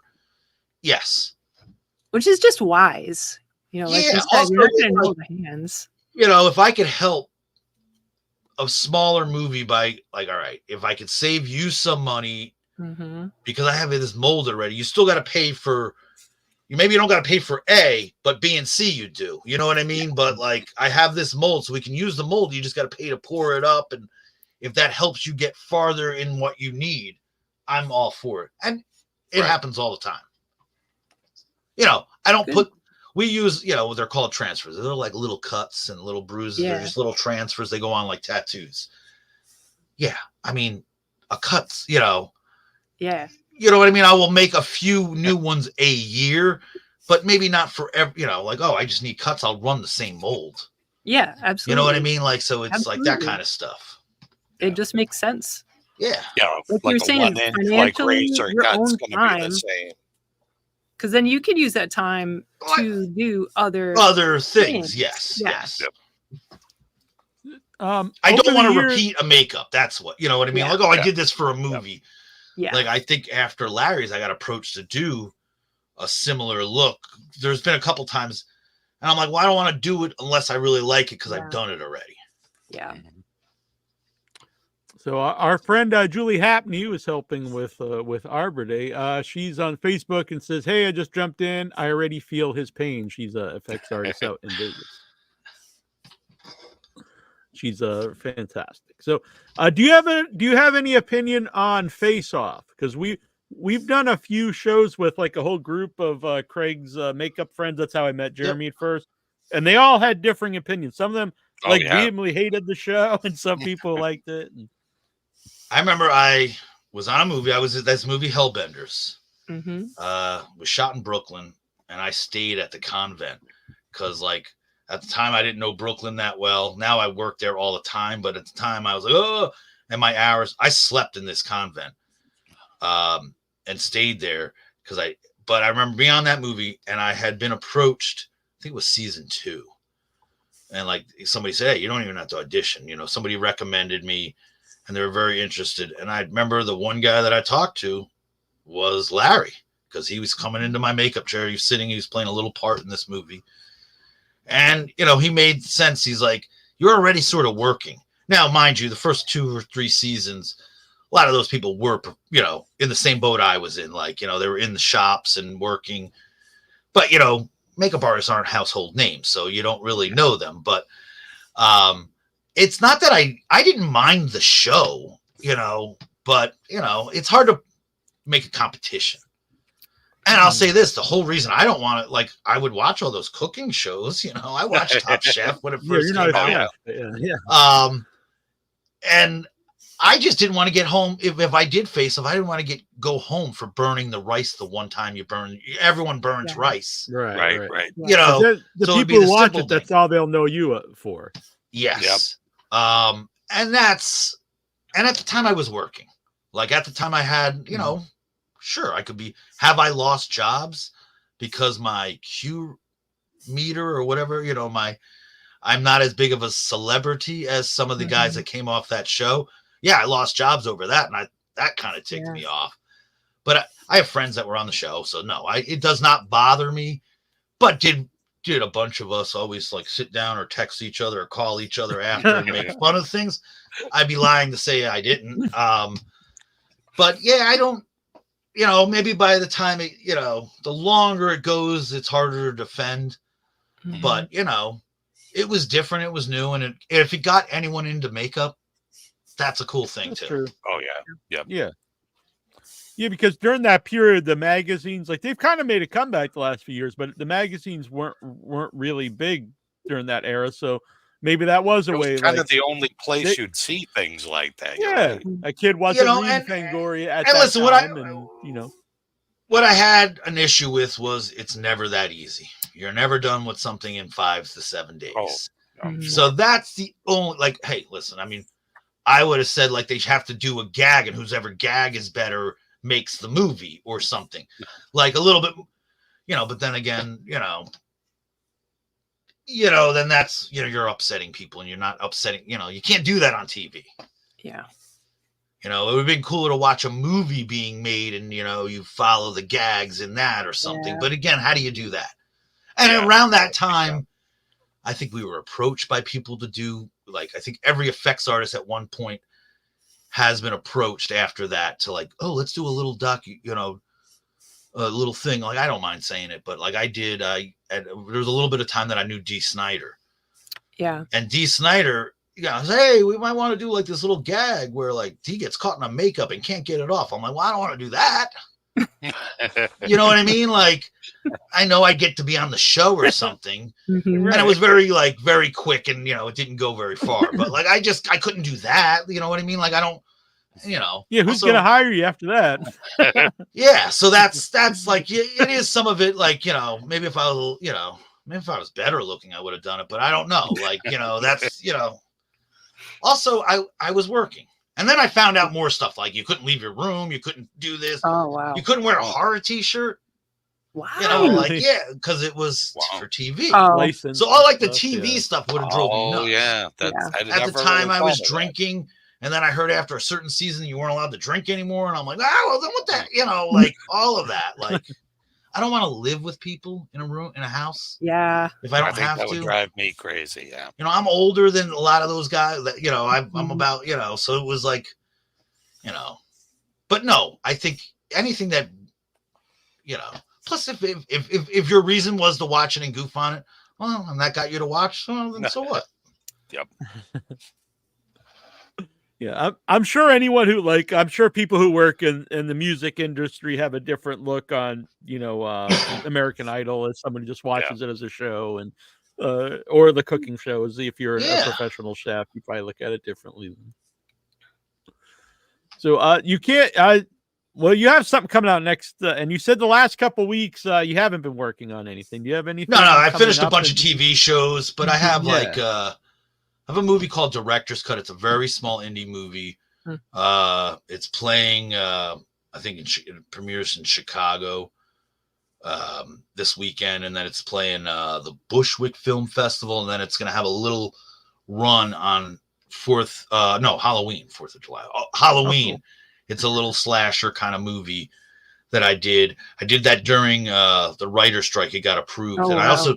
also did another little movie. I don't know if I want to.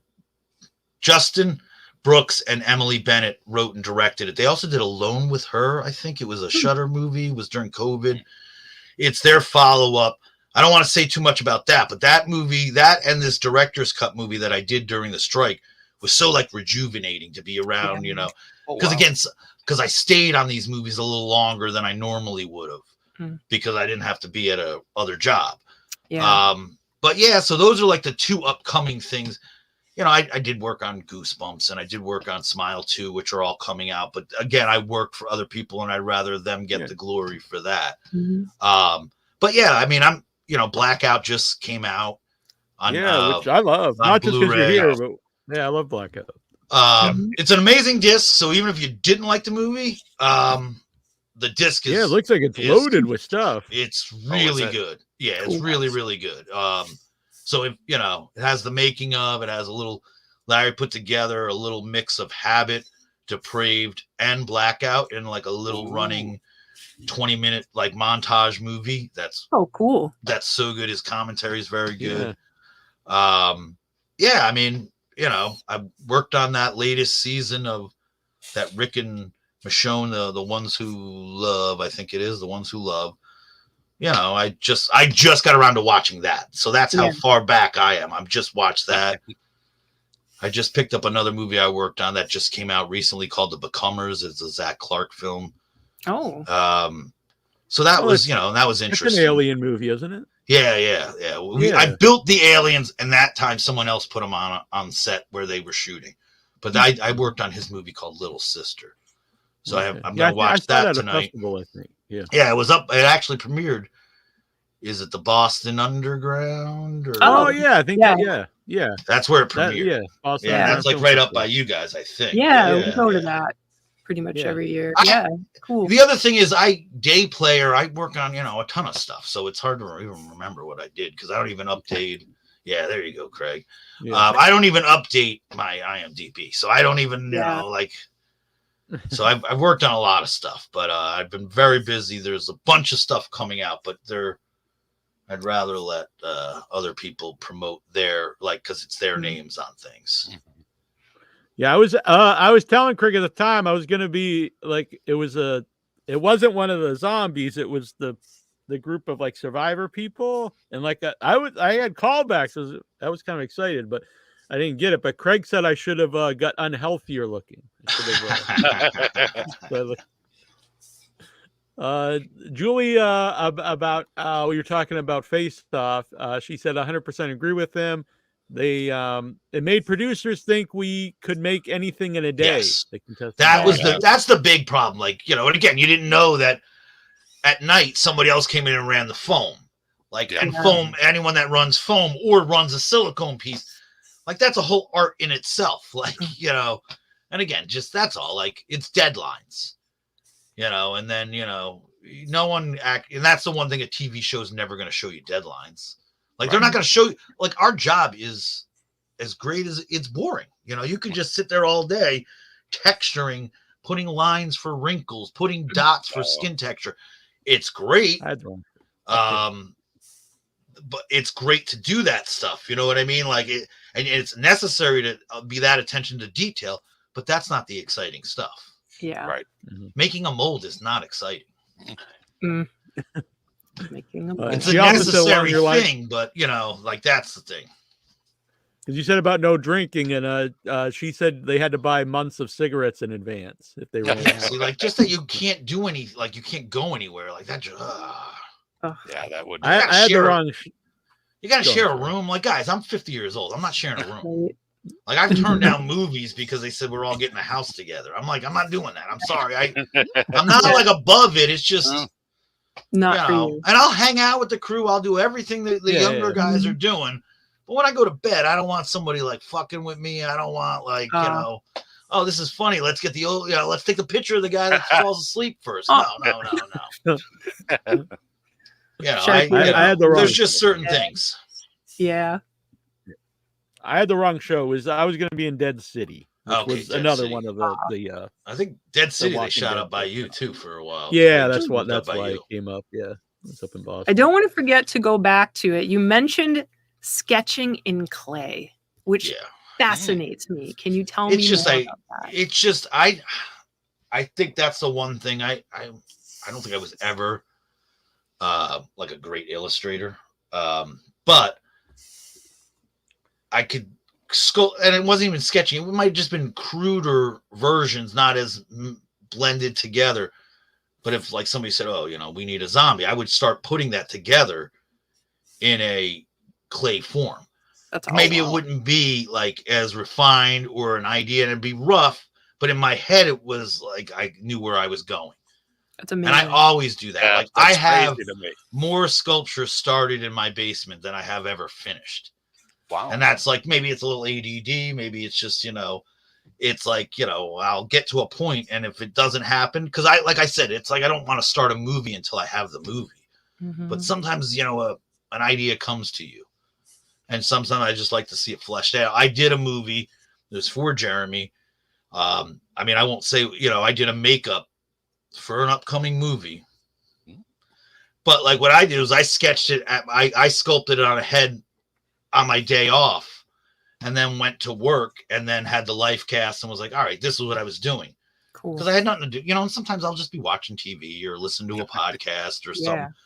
And like I said, it's Catholic guilt, so I just have to do something. If there's real ADHD in there, I am with you. It's usually when I see movies, it has to be with Neal in a theater, because then I can't do it. You will pay. Well, see, again, I will put on like, you have rules at work, because we're a bunch of dudes that are sitting there. We can't put on a movie we haven't seen, because then you'll just watch the movie. Yeah. So we are watching the same 5 movies over and over and over and over and over again. So like, it's easier to do that, but that's the same thing. Like, I was a big morning radio, like Howard Stern fan. Yeah. So you didn't have to, you weren't watching it. You were listening to it, so you could do more. And that's the way I still to this day will listen. Like, now every podcast is on screen. Yeah. Like, I don't usually do this. Yeah. Like, I'll just play it, blast it throughout the house, but I'm doing stuff while I'm, trying to kill 2 birds with 1 stone. Funny enough, I saw Brian pop up on a show that I watch. It's kind of a guilty pleasure of mine. So it was. I was like, "Is that you?" That's my guilty pleasure. I was like, "That's my thing." Like, I don't even. And then on the show, Brian was like, "I'm going to be on this show Thursday," and he's like, "But I try to keep these worlds separate." And I thought it was funny because it's stuff that I don't really tell people I watch or listen to. I'm sure my curiosity goes to the audience.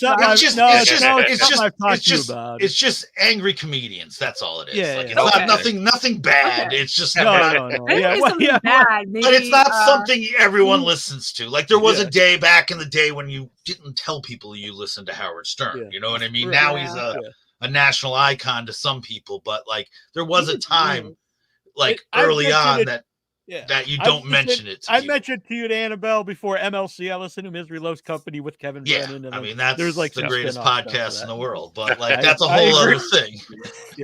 Yeah, Neal always tries to convert me to that one. He's like, and again, it's an acquired taste.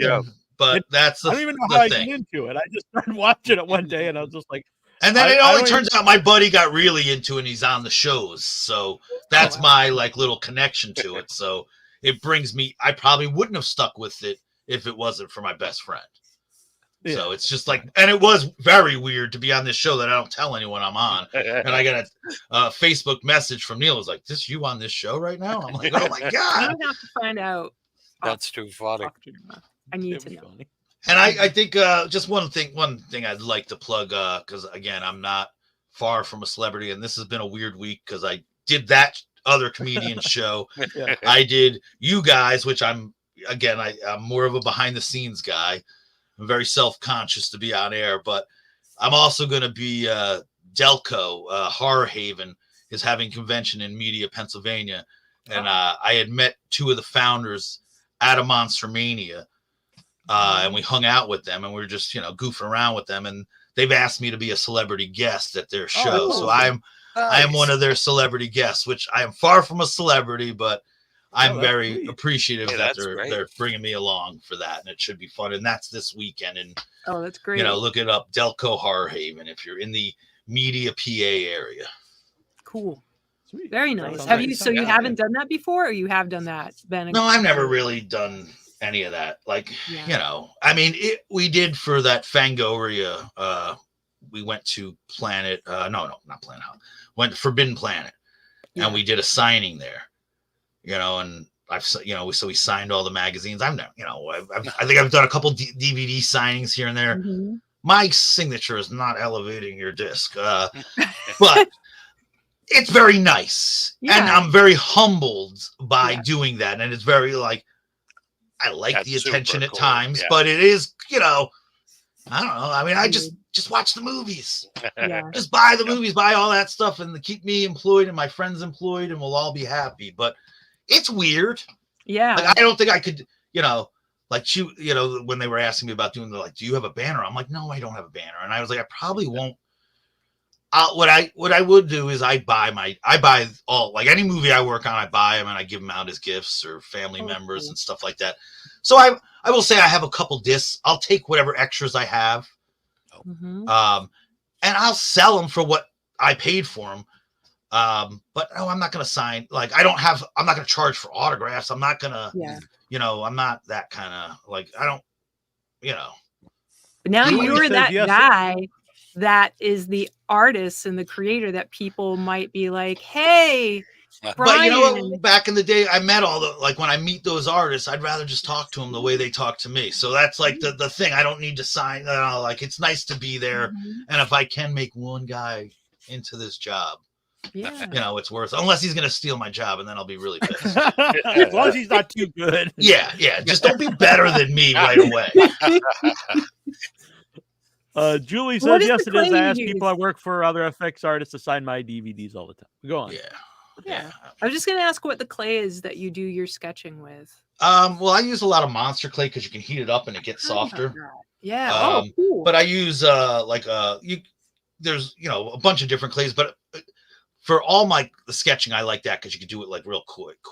Cool. A lot of people will do those sort of things in wet clay, I can't use that. Because I grew up on that old Roma Plastina, with the sulfur in it and all that stuff. And now you can't use that as much. You got to get the sulfur free because sulfur doesn't let silicone set up. But there was something about that stinky clay. It's a grayish gray, right?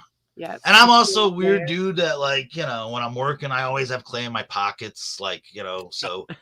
Awesome. I just, it's those squishy balls. That's my thing. I like that. It's a great idea. Mm-hmm. Yeah. Thank you. Yeah. Annabelle and Troy here might ask for some advice. Yeah.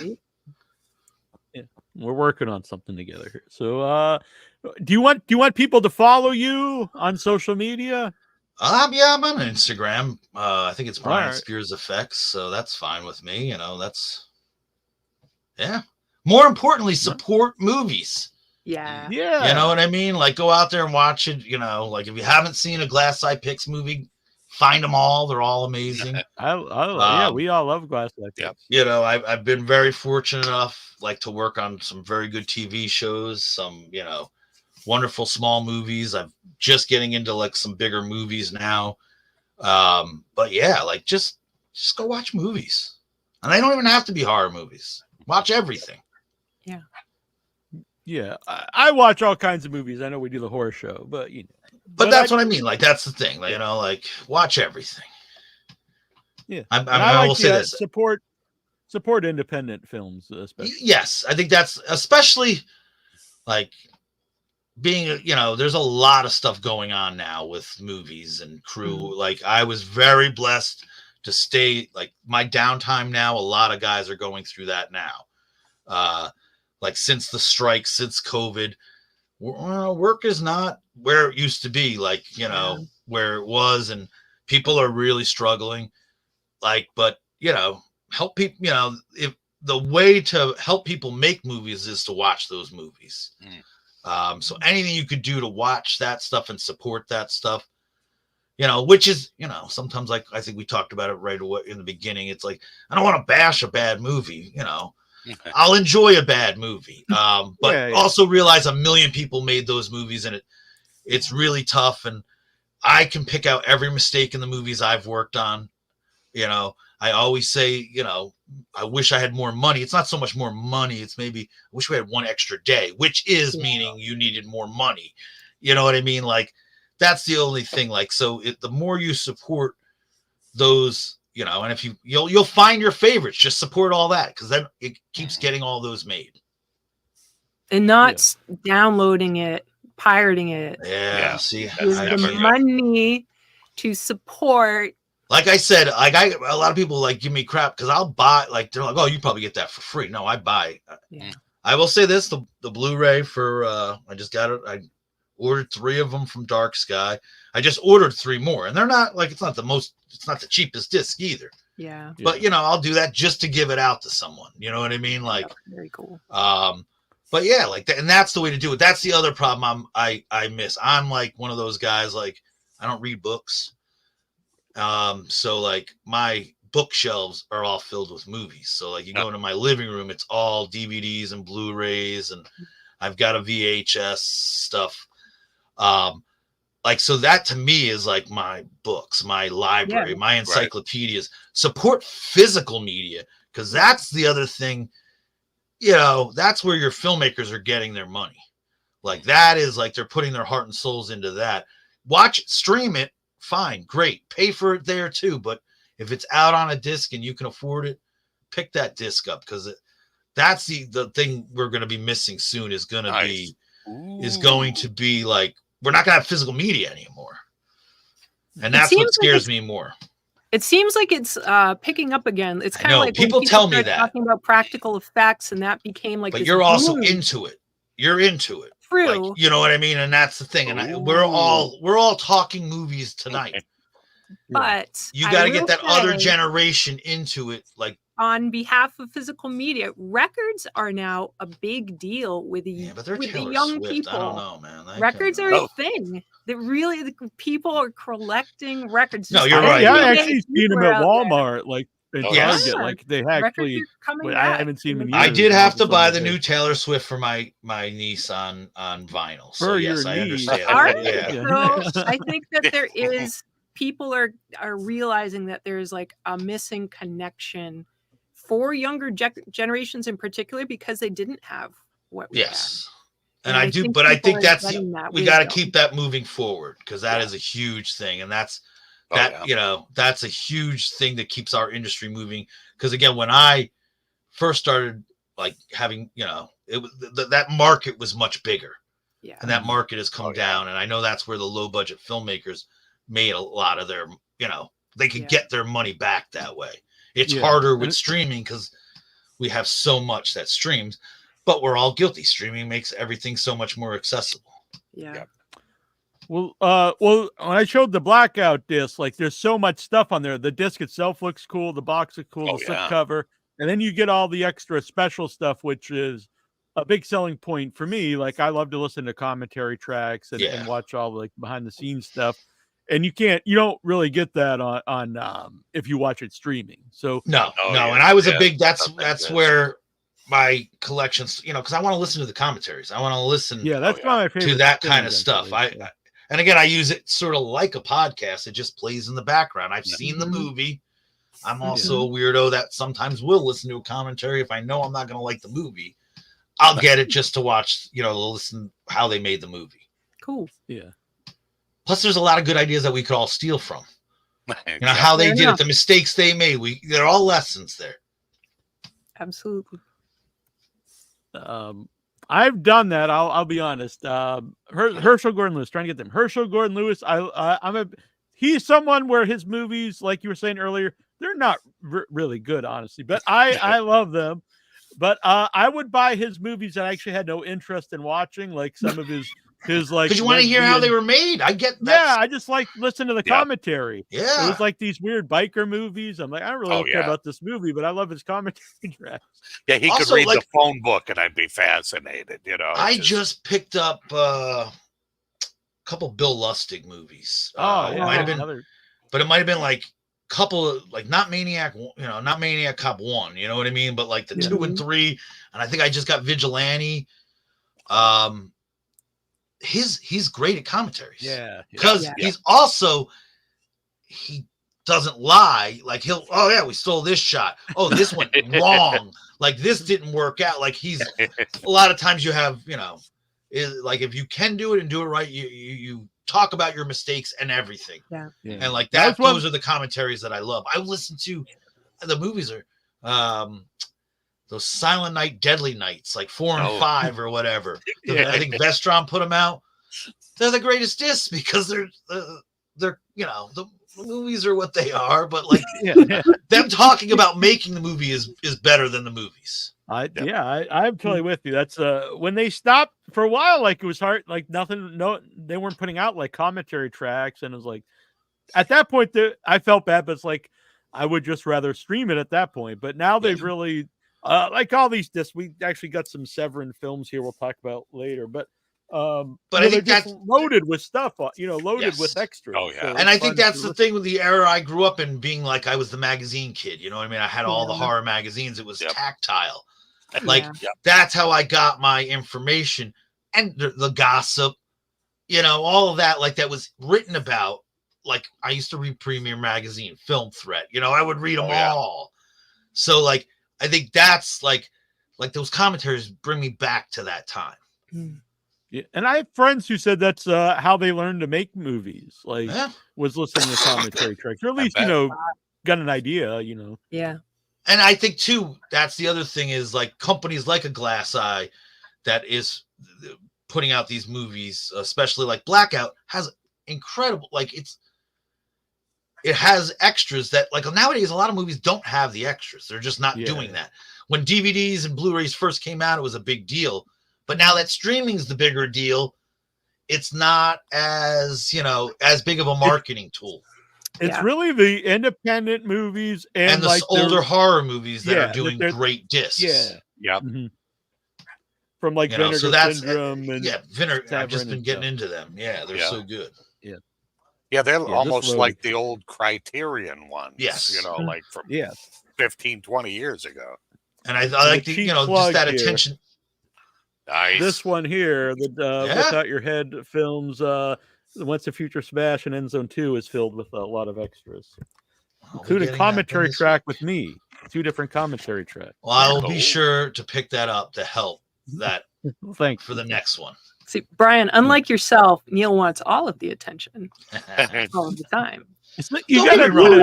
Come on now. Don't get me wrong. I'm a ham too. Yourself at the same time. Yeah. Don't get me wrong. I'm totally a ham and want the attention, but I'm not going to say that on a podcast. No, Troy. Yeah, well, she will, but yeah. So go follow Brian. Also, go pick up Blackout.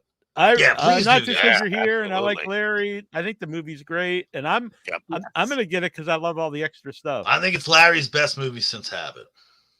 Oh, that's a big fan of Depraved statement. Wow. But also maybe I'm close to it, and just knowing as Larry, because it's such a little. Like if you know Larry, that movie is Larry. Like it's I mean, and for me it is too. But maybe again because I'm looking back. It has that like old town feel, like so it's his Habit in the woods. Yeah, his movies are all very personal to him. If people know Larry, and it's cool, like all the effects are cool, all the werewolf stuff's cool, but there's a lot more to the movie than that. The heart of the movie is outside of the wolf. I think that's like I always of course I want to do great effects, and but if my stuff's not in the movie, I still want the movie to be a good movie. Yeah. Yeah. You know, I want to be the exclamation point or the period at the end of the sentence. I don't have to be, you know, the star of the show. But I want the you know, and you know, working for like Glass Eye is, you know, you get to do that. Yeah. And it's whenever I see people from the Glass Eye world doing stuff like Rigo's in this movie, it's really cool. It's like, he's part of the family, and when they made you worked on the Ranger too, I think, and yeah. You know, it's like all part of the Glass Eye family, and it's cool. And I'm like the old man when the Ranger shows up, they're all kids. I'm like, God damn. I had like, I won't, you know, I'm not giving anything away, but I was talking to Rigo recently. And it is weird because, you know, like knows all the movies I've done, you know what I mean? Like, you know, and it is, you know, I do feel like an old man sometimes, you know, like, cause it is that younger generations, you know, running around making movies now, like, and it's fun. And I want to be a part of that. It keeps me young. John Sparadakis is not young. He's awesome, John. I love John. He's great. We haven't had him on yet. I think he'd be a lot of fun. Well, just I love John, and you know, just give yourself a 4-hour block, and you guys will say 2 words. He has amazing stories. I did a bunch of we did a movie. We shot up kind of by you guys, but we did. It was The Mind's Eye. It was a movie we shot, and John's in that, and it was such a pleasure to work with. I worked a little bit with him. I didn't know him as well on I Sell the Dead, but then every Glass Eye movie that he's on, you know, like my role gets bigger, his role gets bigger. So he's great. Yeah. He was great in Wendigo. I didn't even realize it. Yeah. Because I was like going back through the Larry catalog, and I was, oh my God. I worked with him and didn't know that until I saw that. I was like, whoa. Yeah. Like I was like, dude, you should play a bad guy all the time. Like you were badass. Cool. You had the coolest mustache at the time. I couldn't grow one. So I was so jealous. We watched crazy. Yeah, because we watched Crumbcatcher and Blackout fairly close together, and I didn't realize it was the same guy. And that's a great compliment. Like he really becomes a completely different character in both movies. Yeah, he's so good. He's a lot of fun. Julie, I missed this one when you were talking about sculpting. What's the hardest thing to sculpt? She's not a sculptor. Anything realistic, like a likeness, especially a likeness. You know, somebody you know what I mean? Like that's well known, because if you screw that up, you know, old age is another thing that like I try to practice. That's a very complicated thing, but it's I mean, you know, everything is difficult, and once you learn the fundamentals, it'll all work out. Like, and I'll say this is my little belief. Anyone can be an artist. You just have to do it. And you have to do it over and over and over and over and over and over again. And just like I tell people, like, oh, you don't like, you know, sculpture, you're not used to sculpting. Get it done, wreck it, and then do it again. Now, no one wants to do that, but if you do that, you're only going to get better. I think that's it's interesting, because I think about, I'd love to play guitar, and then I just feel like I can't do it over and over. I feel like art, all these different things, it's the same thing. There's got to be like, find where you can be passionate and feel good about it. Because once you start doing it, then it snowballs, and you feel better and better and better. And you want, like you live it. And like clay, it's, you know, malleable. Like, so sometimes you got to walk away from it and come back to it. Like I said, I've started things that I don't finish. You just gotta, but the thing is, you just gotta keep doing it. Also, if you get reference, if you're ever going to start any type of art that you want to do, if you have something to look at and something to compare it to, something that you can emulate, copying isn't a bad thing when you're first starting. You know, rip the thing off that you like and do it until you get good, and then you'll start learning things and pulling your own ideas out of that. Like, you'll build your own style. But So like that's the drawing, hardest I was part. doing like comics. I draw X-Men and Teenage Mutant Ninja Yeah, I Turtles, would- and I got sure. really, I would really draw good. like Mad Magazine. So like Yeah. it was Oh, all yeah. that kind of stuff. So character type, Yes. you know. But like that's all. You just got to do it. Just do it over and over and over and over again. What's that thing? If you do something 10,000 hours, then you're, you know, that's like you got it. That's literally like our business in art. That's the way to do it.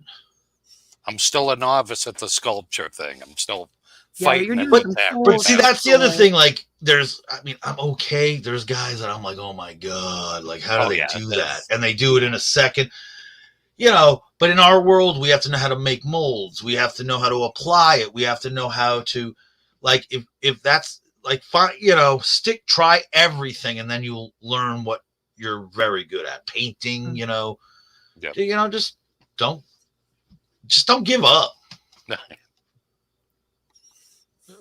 Craig Lindbergh, do you remember Cinefex or Cinemagic? Yeah.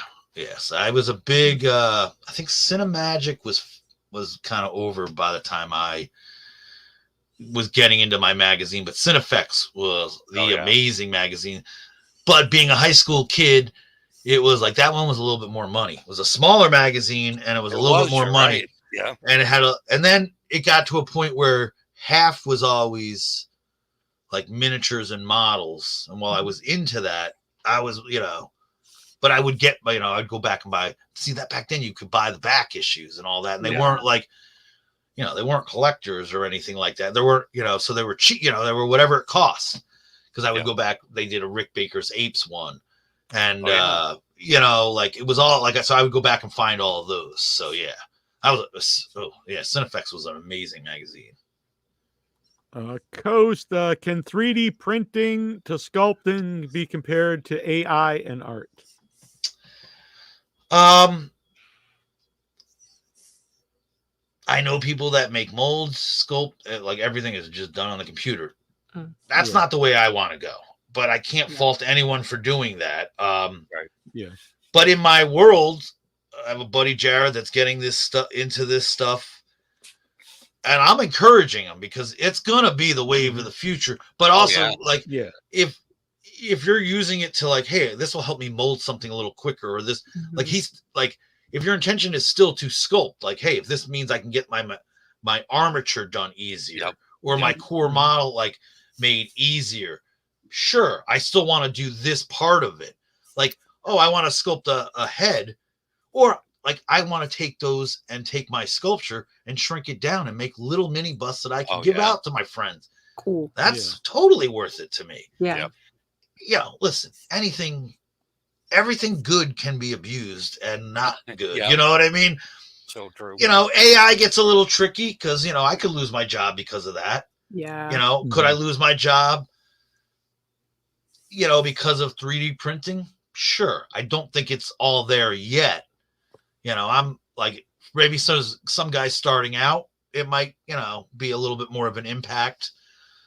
But like, no, I'm not gonna, you know, but also that's where independent movies and smaller movies, that's where they come in, because they might not be able to afford that aspect of this, or, you know, they might want more of a physical presence in a physical effect way. You know what I mean? So that's like, you know, all of this stuff, all new technology. I mean, I think the internet is the most horrible thing in the world. I think Facebook and you know, is horrible. But it's a tool now. Like, you know, you know, do I need to see everyone's opinion? No, I don't need to see everyone's opinion now, but that's but I do get to see friends that I haven't seen in forever. You know, I do get connect, you know, with you guys. Take it all. So for everything good, there's a bad. So like, just, you know, use these tools the way they work best for you. I think that's a good yes. All right, so this has been great. We had it's been only like 2 hours. Yeah, so love to have you back sometime. I would love to come back. Thanks, guys. Come back and tell us about the things you can't name right now. Well, yeah, have me and Jeremy back. We do like, you know, we have a lot of stuff that I just, you know, he's got the higher. That'd be really fun. You know, like, that would be a blast. You know, you know, and you know, we have some fun stories that I don't want to blow, like I said, someone else's story. Cool. Yeah, that will work. And by the way, when you said about something that was hard to do was the old age, I was thinking you should have talked to Dick Smith when you had the chance, because that would have. And again, those are things like I remember every picture. I worked with. I'll just tell you one little story. It was John Caglione. He was a makeup artist. He designed the Joker makeup. He did Dick Tracy, won Oscars and stuff like that. Yeah. I got to work with him on a set, and like he's a very accomplished guy. And I just remember telling him, because he did Gore Zone magazine. It was a Fango spinoff, and they would do like a little how-to thing in makeup. Like they would do a little, I forget, it actually had a little term. Now I'm blanking out. But anyways, they did a how-to section. And I remember like when I was sitting with him, we talked about Dick Smith because I love foam latex. Everyone uses silicone now. But he would show me pictures. Like, look at that. That's Little Big Man. That's foam latex. Look at that. Everything. And it was all Dick Smith, so it was all like, and I grew up looking at those pictures, So yes, that's the thing, I wish I did talk to him about that. But yes, also I practice all the time, and I still haven't done something that I'm as happy with, but I will get to there because I'll keep practicing. No chance it was called Creature Corner? No. Different thing. Yeah, see, I don't remember that, man. I think it was it the makeup effect? I don't. I mean, it was in every issue of Gore Zone. They did them all, and like Cags and Drex did the other one. They did the first like run, and then they would after a while they got other makeup artists that did it. I don't know why I'm blanking out, but it sounds like none of this stuff goes bad, right? So you're using foam. Some people use silicone, but it's not. You're doing the things. Yeah. Like, and there's just something I love, like the old school. Like silicone it's a little harder to run. It looks better, but there's something about a foam latex because you have to paint it. Like, there's no, it doesn't breathe like it doesn't let light through it like a silicone does. So you have to paint that. And there was just something that's cool. That's the stuff that was looking through those old magazines. That's what they were doing. They were making. Oh yeah, you always just see that. They were making those makeups come to life. Very cool. And do you have advice for someone out there who this is something that they would like to do on any level? I mean, just like I said, just do. If you want to do it, you got to do it. Like, that's the thing. You can't half-ass this. Because right now it is sort of like, because of Face Off and other things, it is like, oh, this is a cool career. It's a job though. So just realize that too. It's like everything that's great in it, like it sucks some days. You know what I mean? Like when you break a mold or you screw something up and you have to meet that, it's still a job. So don't let it and I can speak from experience, there's always someone that will work cheaper. There was always somebody that, you have to stick with it. Like, this is not I think that's the way any film job, it's hard. Like, you can, because everyone wants to be romantic about your ideas. Yes. Yeah. Like, and also there's always someone right around the corner that will do it for you, do it cheaper, you just got to stick with it. And read. Find, watch things and, discover everything that you can. There's all types of makeups. There's all type of creatures. Like, do your research. Like, know everybody that, because when I was a kid, there'd be like a Stan Winston or a Rick, so you thought but here's the thing. There's 30 other people behind Stan that help Stan. So and rightfully so, he was the boss, but there's a million guys like me. Like, there's guys that just are behind the bigger guys. And when I was a kid, I didn't know that. I thought this guy did everything. Yeah. But that's the thing.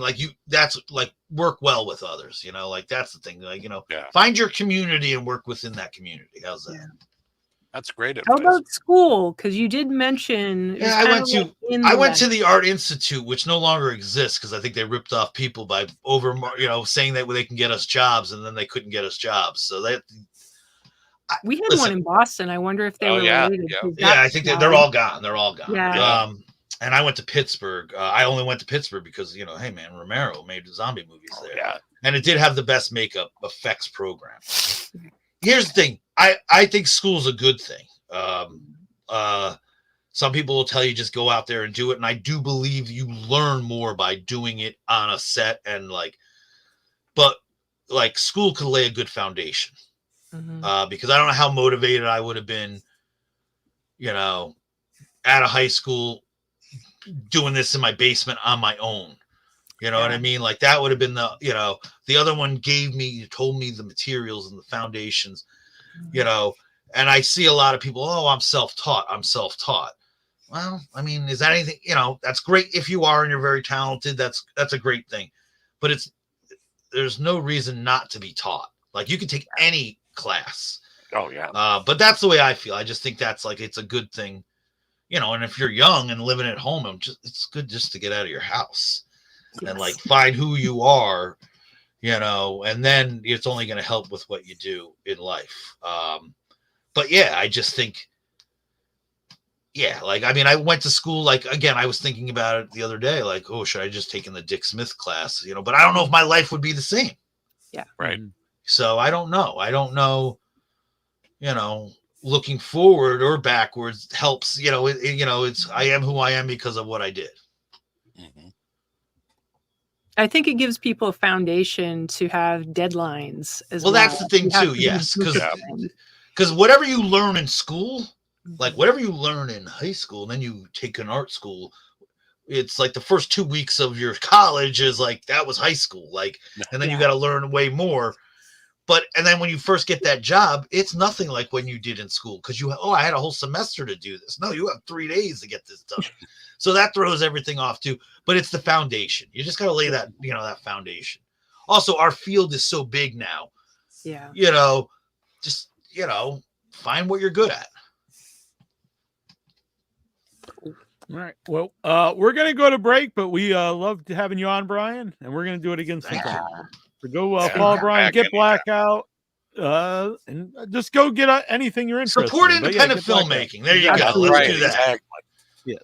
Guys, thank you so much. I really appreciate it. Great. Honestly, it's been awesome. All right. Later, guys. Take care, Brian. All right. Good night. Bye. All right. So I need something to drink. I'm all out of drink. Same. Let's take a little break. Yeah, so we're going to take a little break and we're going to come back and talk some stuff. So I've got some trailers lined up here. First up, he couldn't talk about it, but they did send me the trailer for Smile 2. So we're going to watch that and some other stuff, and we'll be back here momentarily.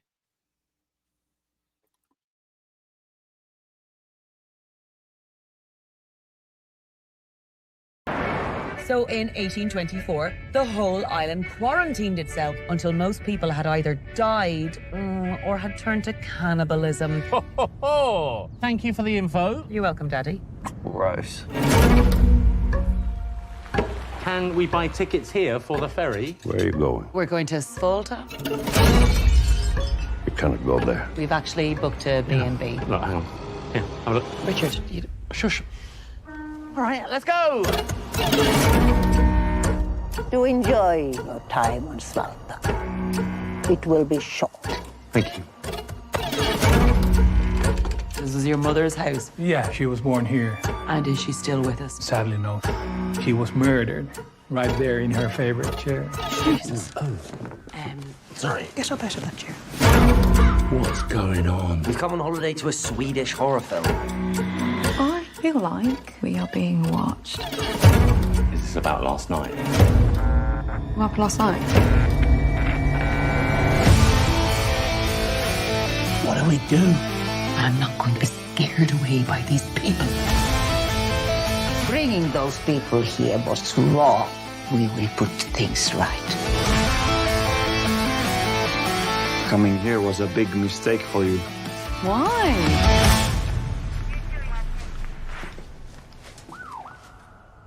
Well, we better get on. I thought we were just going to scare them off. I love you, Mummy.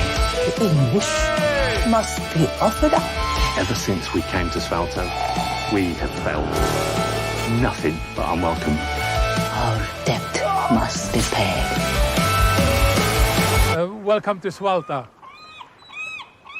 They are mostly harmless.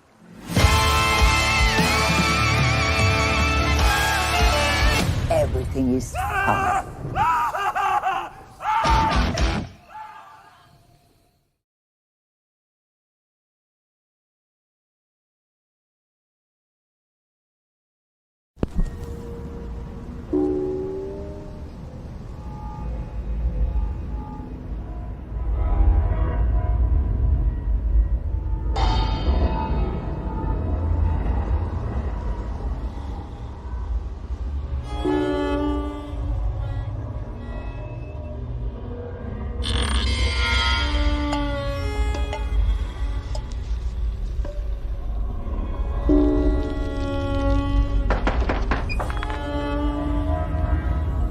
Hello?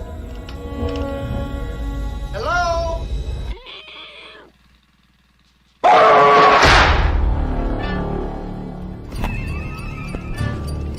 Kirk! Kirk?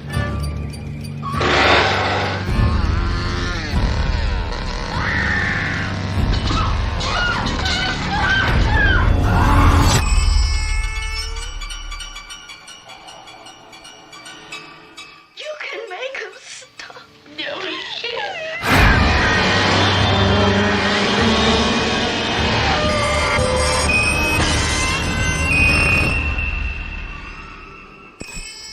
The Texas Chainsaw Massacre.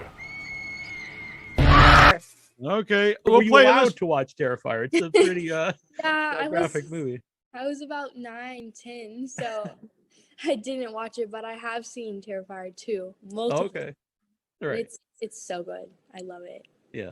When you watch a movie you're in, can you see it as a movie, or do you kind of see it like the memories of making the movie? I see it as the memories making the Yeah. movie, because there's just little small things in there that are like, oh, this happened, like the mashed potatoes that were Yeah. like smeared on the mom's face and like shoved in her face. A funny story about that is behind the scenes, it was like really cold in New York and upstate New York. And I was looking at like the craft station with all the food, and I saw these mashed potatoes, and my mom made them for me, and I ate them. And then Damien comes in, he's like, "Where'd the props go?" And we're like, "What?" He's like, "Where did the mashed potatoes go? Those were the props." And we just look at each other, and we weren't gonna tell him, but we finally admitted to it. We ate the mashed potatoes. So now every time I see that, I'm like, "Ooh, those were the ones I ate." So then Damien had to go get more, but he was sweet about it. How about, you mentioned David, but what was Damien like the first time you meet him? Damien was so sweet. He was so welcoming, and it was cool the first time I came there. They did like a cast of my face. So that was like a pretty long process, but he talked me through it, and he was always there for like anything I needed. He's such a sweet guy too. Yeah. You said the makeup like 3 hours to put on and take off. Is it worse getting it put on or having it taken off? That's a good question. Well, getting it taken off, because they would tease my hair all up, but then they would need to brush it out. So Right. that was kind of, but it didn't hurt, but it was like a long process to get all that floof back down. Yeah. But it was also kind of hard to like get my makeup done, because I have like, I don't even know what to call it, like these black little like points right under my, like a clown kind of. Yeah. yeah, it's kind of almost smeared. So we had to take like, not alcohol, it was like some sort of alcohol substance, and like spray it and make it kind of like smear down my face, which was kind of funny because I like breathed it in. It was like alcohol. But yeah, I think both of the processes of putting it on and off were about the same, difficult. Well, hey, all right. We are back here at the station of DK. I didn't know that clip would still like expose Troy and I here on the exposed. Yeah. Dave Deadman's pretty happy about it over there. I don't know if you want to pop that up on the screen. Wait. 2 Neil Jones. Is this a dream? Am I in heaven? Yes. Boom. But a little earlier, Nasty I Neal was just GP crazy for talking about Neil's ego. Crazy me. I love it. And I didn't want to do it during the guest, but Faye was in the chat. She's still in there, I think. And but for her, but my voice is a Calm little down, guys. Disturbing. We got guests Yeah, around. Not in front of the guests, during the guest. children. Not in front of the guests. We've got some. We're going hardcore tonight. We got the lemon zest Perugino. San Pellegrino.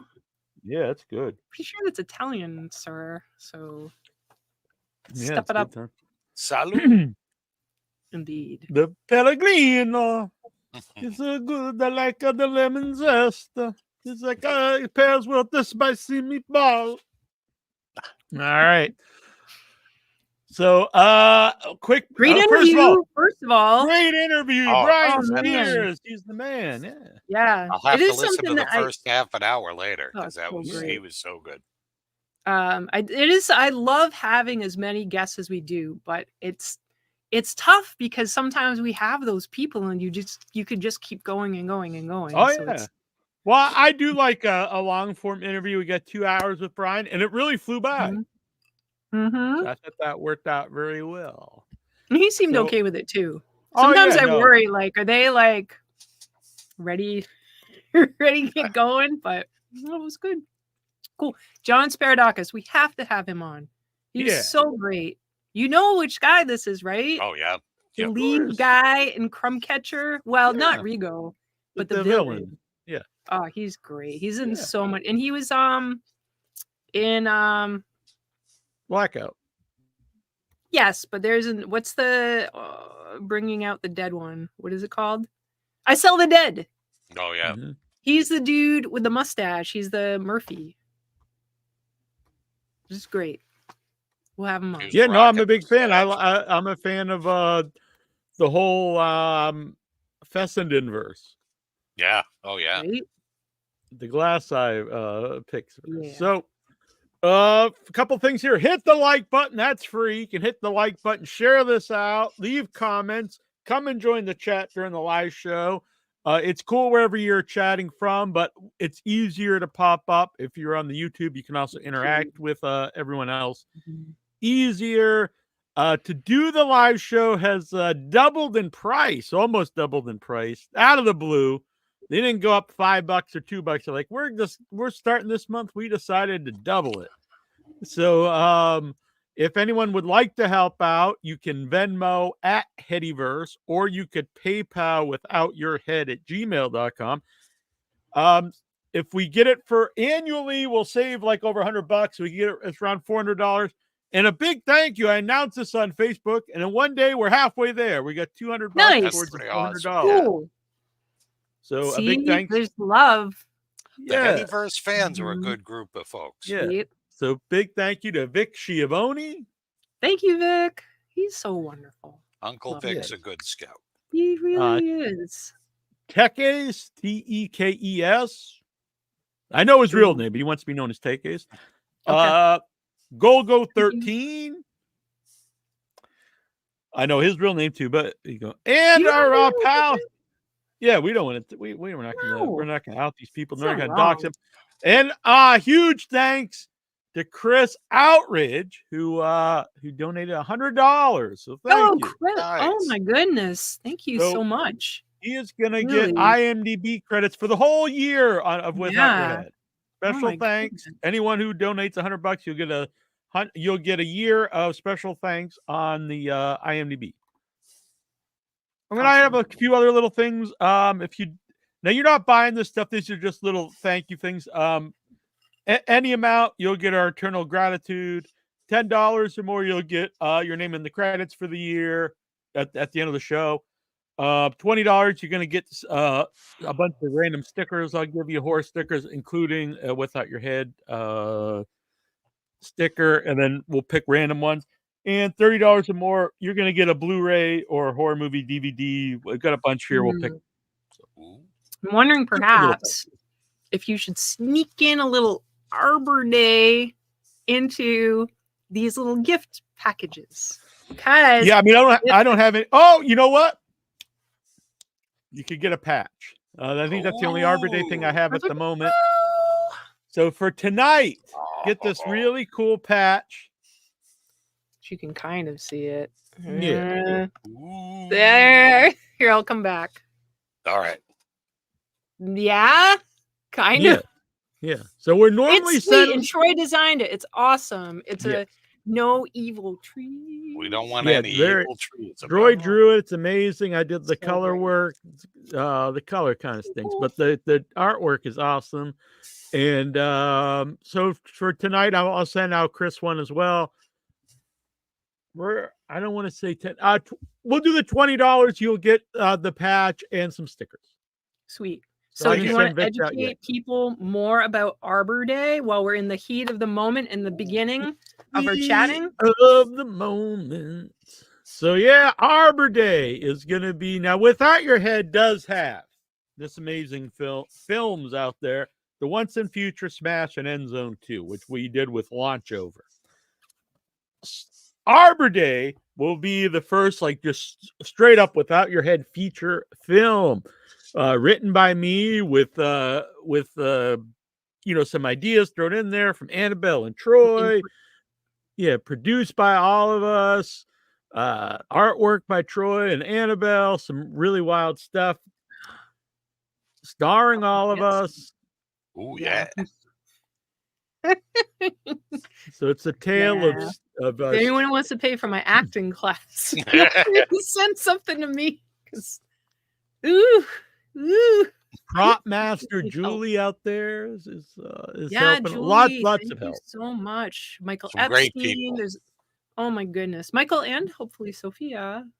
Yeah, it looks like they're both actually going to be coming out for the Awesome. shoot in spring. Michael Sophia Epstein Cacciola. and Sophia Cacciola.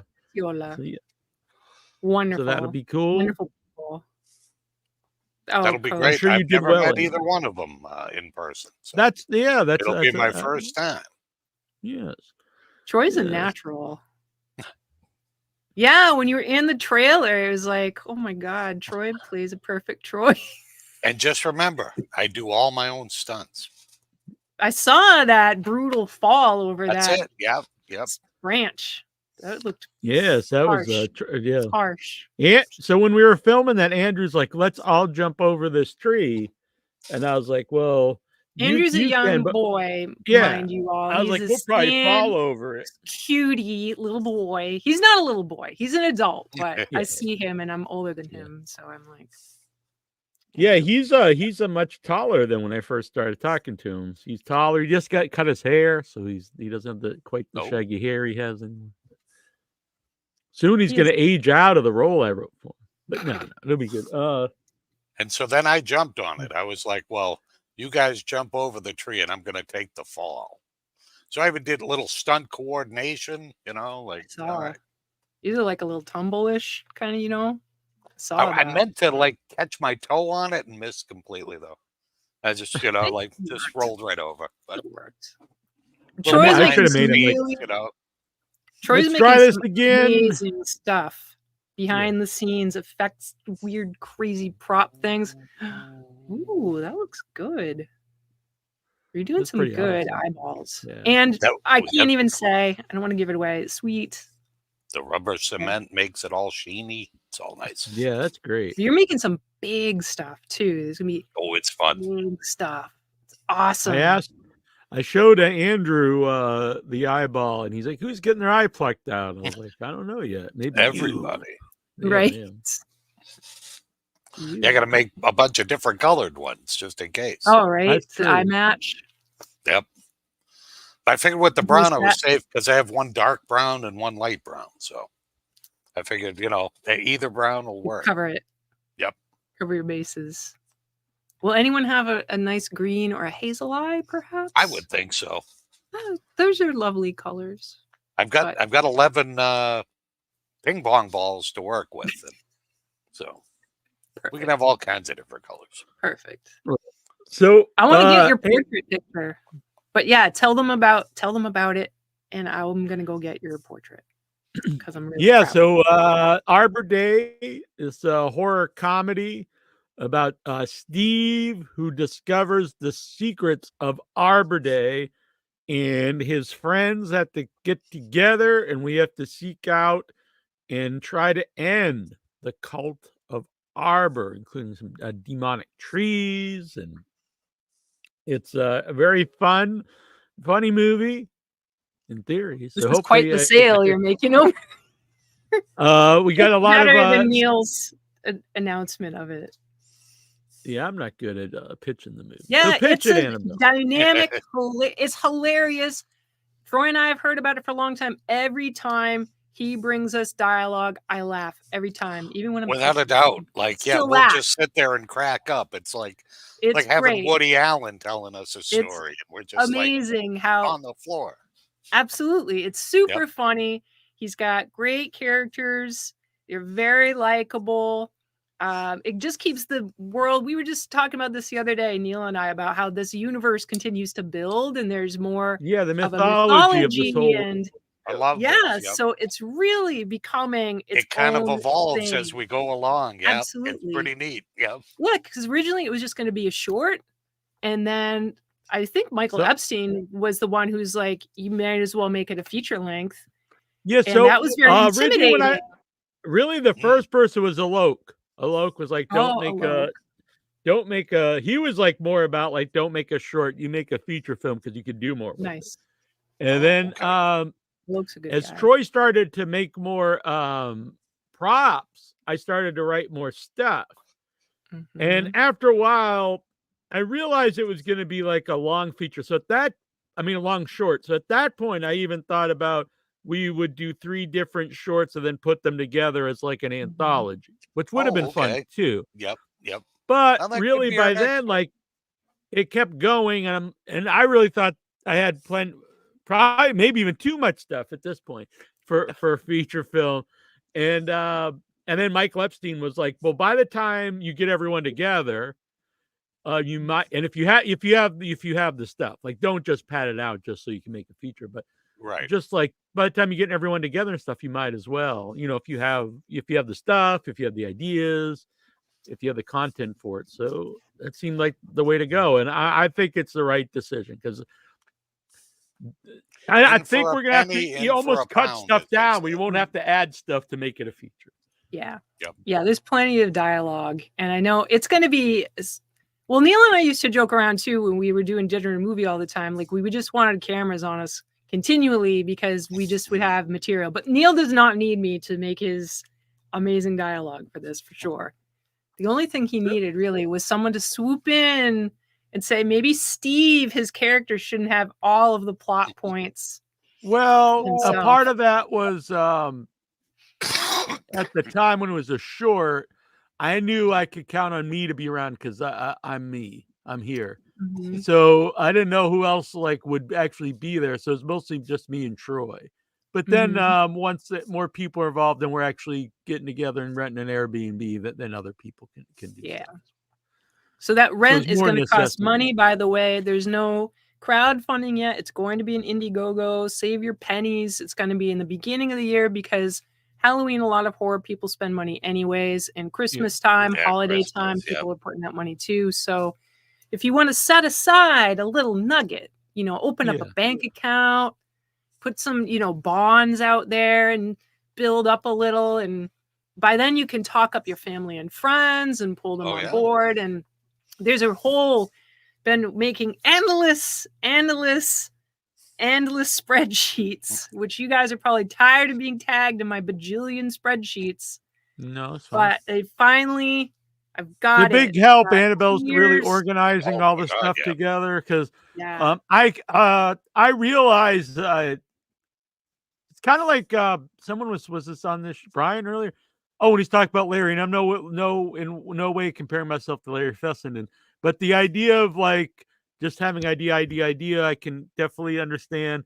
And sometimes I would just throw out a bazillion ideas in a giant group message, and I understand this might be hard to follow because I probably sound crazy or anything. But anyway, Annabelle's helping to organize all these things into something more cohesive. Yes. And also, then when I started to actually write the script, then I found out I didn't think it would be something I actually enjoyed writing the script, but it is. And see, and that's wild. That's great.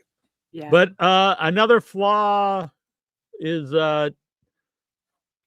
which I'm starting to get better at. It's hard. Like I could come on the show and act stupid and be stupid in public and stuff, but actually showing somebody something I wrote is very hard for me. But when we do the meetings and we all talk about it, I was like, oh, people find this funny. So I think it'll be, and I showed, stuff to Michael. And so everyone thinks it's good. So yeah. And I'm absolutely, I wouldn't really and truly, I love you guys, but if I thought this was going to suck, I'd be a little hesitant about it. Oh yeah, absolutely. But it's great. And it keeps, I know Troy, you were saying this the other day about keeping inspired. I think that's when we've without talked, a doubt. Right? Just the idea of Brian's in the chat. Hey, Brian. Yeah. Nice. Yeah, that was excellent. But the idea of being like a group of people and collaborating, and now we've got more and more people coming in that want to help, that want to participate, people that want to be in it. And I think it just, the more that happens, the more steam we get and the more it builds. So we hope that you guys also out in the audience can, watch us and see what's happening, and things are going to keep, I try to do some Instagram stuff and post what I can of my art. I don't want to be giving everything away, so it's tough. I did put up something that I made that I hope Neal doesn't mind. I think it was blowing a story. No, it's fine. I saw you. All right. But yeah, what do you think about that, Troy? I saw you just crazy. Loved it. Oh my God. And those are the things, like anytime, like I'm like, shit, I don't think I'm going to be able to do this. This is like not working the way that I think it is, or I wanted it to look this way and it's not. And then you hit me with that, or Neal hits me with like, hey, what do you think about this? And then I'm cracking up. I'm looking at that going, holy shit, I love it. And I'm like, all right, fuck it. I can do this, and then I go back and redo it. And like, it's good because like normally I'm pretty self-motivated, but sometimes you just need like that little push. And then if we're bebopping ideas, or, like I said, any individual things like, hey, what do you guys think about this? Like, oh my God, I love it. What about this thing? Oh, that's great. Like it's so good. Awesome. I have a couple things. Yeah. So while you're getting those together, I do want to say the crowdfunder, the actual crowdfunder will launch in 2025, but we will have it up soon where you can it'll be pre-launch soon. So you can sign up and get updates. Nice. Do you want to announce any cast for those who some of the people I don't want to announce yet, but the ones that we have announced already are Paul Ehlers from Madman Mars, awesome. From the 1981 Madman. That was a great slasher film. Former guest on the show. I'm trying to think who we've announced that. Well, we'll just say that for now. We'll say that we'll announce more in the coming week. There are many. Yeah. We have a lot. Hard to believe, but through the show, we've Michael had a lot St. Michael's. Yeah. Yes! Michael St. Michael's, the Greasy Strangler. Bill Whedon from Sergeant Kabuki Man.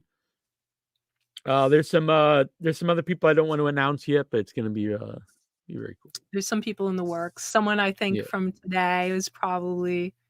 Yeah. It didn't say it outright, but I think there was a little tap.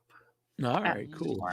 So, yeah, it'll be good stuff. Yeah, a lot of good stuff. And some of these people have been picked for specific roles. And oh my God, I'll just say that there's one villain character who is just the right person lined up for it. Yeah, it's like a dream cast kind of thing. It's just like if you could pick anybody to be a certain thing. And there's a few of them right now. And like, I'm sure there's more to come. Absolutely. And it's just like mind blowing. Just like, oh my God, that person's perfect for that. Yeah. Which is also exciting. Just the more we get, the more exciting it is. Big Ed Gwynn, I've been announced, is in the movie. Big Ed Gwynn from Trucker, from Chainsaw Massacre. The lovable trucker. Who doesn't like him in the movie? I know he's part of Small. We all do. But that lovely trucker who runs around the truck and rescues Sally. No, does he rescue Sally or he takes off? Well, no, he does. Well, he not necessarily rescues her, but he does stop her from being murdered. Really. Yes. Helene Udy also announced from My Bloody Valentine. Cool. I'm glad it's announced. She's great. What a good. Oh, that's everybody. I think everybody that's going to be involved is a good person. Like these are people we like. Yeah, I really, I like everyone involved. So, and then the rest of the people have not been announced yet, so we're gonna wait on those. And one of them in particular is really wanting to announce and show some pictures, but it'll be Male give or it time. female? Give it time. Male. Okay. So I also, before you show this, I went and found this is the first time I talked about Arbor Day to Annabelle, and it was in our Facebook Messenger from 2012. Whoa! Wow, oh, that's Arbor Day. amazing. That was like the same year we met. Wow. Yeah. Yeah. Maybe with just someone holding sticks off camera, waving them in person in front of the camera. Annabelle replies, "Ha ha ha ha!" And then he. I'm sure you come up with a cool, scary face, and we can just put it on the tree. Was the idea? Nice. And That's then awesome. when he attacks, it's just branches off camera swinging. Well, and then yeah, it's kind of it's definitely evolved from that.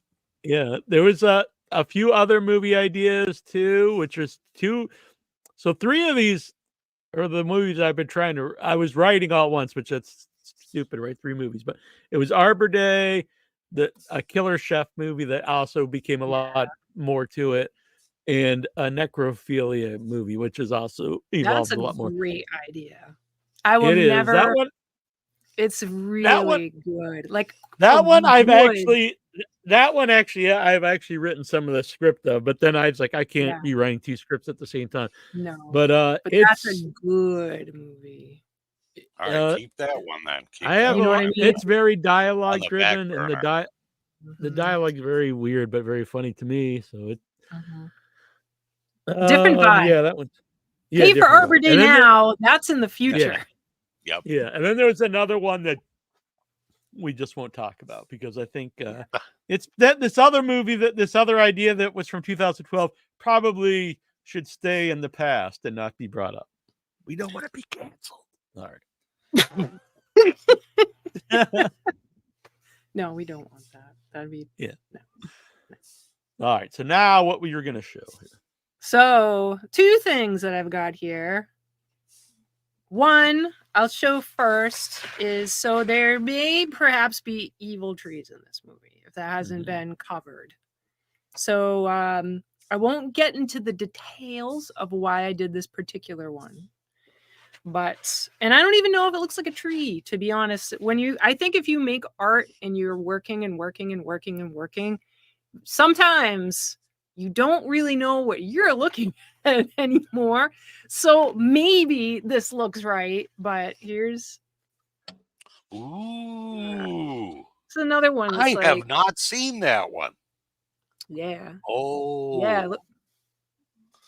Ooh. This is also the first night that the show is being streamed in full HD. Wow. Oh, you picked the right night.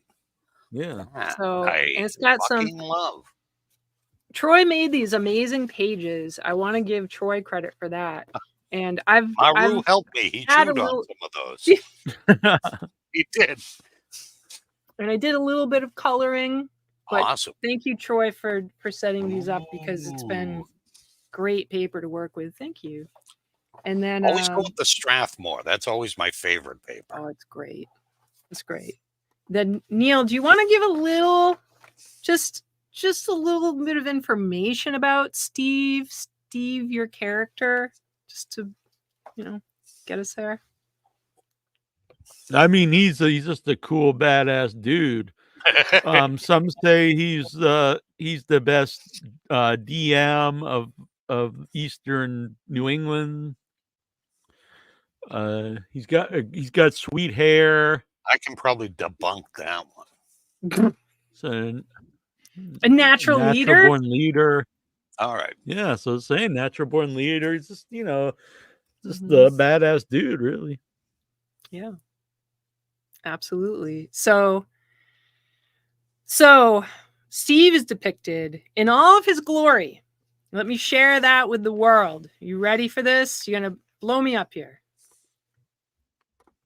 Ready. Boom! Look at that. Oh, that should be like framed in a hall in a museum. Someday you will frame it, I'm sure. Your mom likes it, so that's cool. Yeah, that's one of the greatest things I've ever that seen. So much. I can't even tell you how much I love that. Words cannot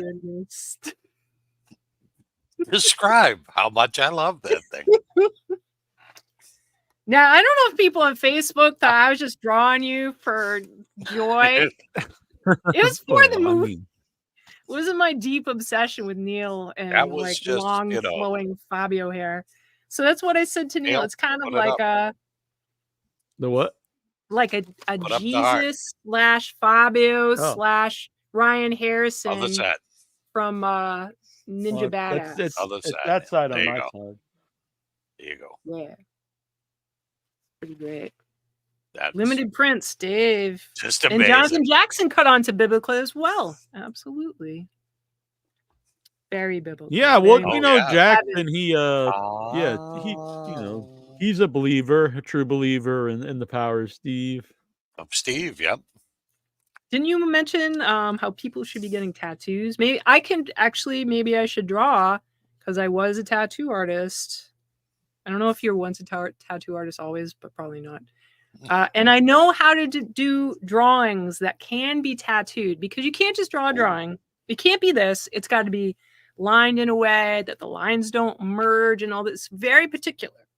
So maybe I will draw a tattoo design. The Arbor Day one could easily be turned into a tattoo design. Yeah, if it's at this size, 100%. 100%. Yeah, if anyone out there wants to get a tattoo, you'll get a special thanks in the credits. After you pay us for Arbor Day, because clearly, I mean, maybe we look like we got like we're looking all like we need not full of wealth. But yeah, Geraldine out there actually out there said she would get the tattoo. So.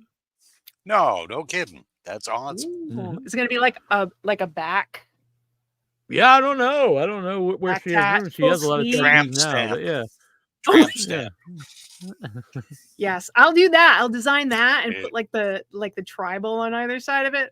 That would be tremendous.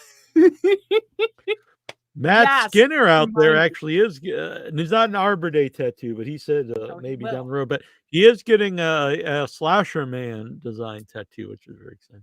That's cool. I don't want to spoil it, but Matt Skinner did inspire one of the perks. Really? Sweet. Oh, I know which one. Yeah, you know. Yeah. Matt posted something a little off color. Odd, funny on his own Facebook page. His Facebook is great. So Matt Skinner is the man. Yeah, and Faye said she might get that one. I actually told her a couple of the perks. What's that? Faye might get that perk. I told her a couple of the perks privately. What the fuck? Just something running over here. I think it was just a little field mouse. Awesome. If no, you it's very little. I think please adopt it. Like you should have. They make good pets, they say. Yeah, get it. They don't get rabies. They eat ticks. Yeah, I saw it. Yeah. No, I think it was just a field mouse. Fuck the field mouse. Dave's got an NJ for Eva tattoo already. Yeah, you could put a heart around it. Yeah, I like that idea. But we have a lot of fun perks. Stuff like producer credits, which is great. You'll find out. You'll find out when the thing comes up. Good stuff. There is all of us were involved in that process. Yeah. Some really cool things, some unique things. There's a lot to choose from. That's for sure. Yeah. It's a lot. The early one you could get now, $20. You could get a patch, and you'll also get some extra stickers. So you'll get 5 horror stickers and a patch tonight if you want to help towards the fund to pay for the live stream. We're halfway there, so it's pretty cool.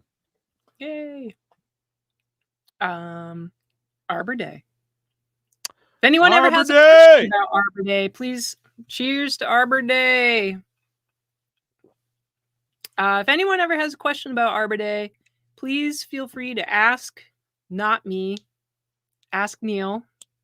I've heard pet rats. Kosa's bringing up a pet rat. I've heard they're amazing pets. Amazing. They pee a little, but apparently it doesn't stink.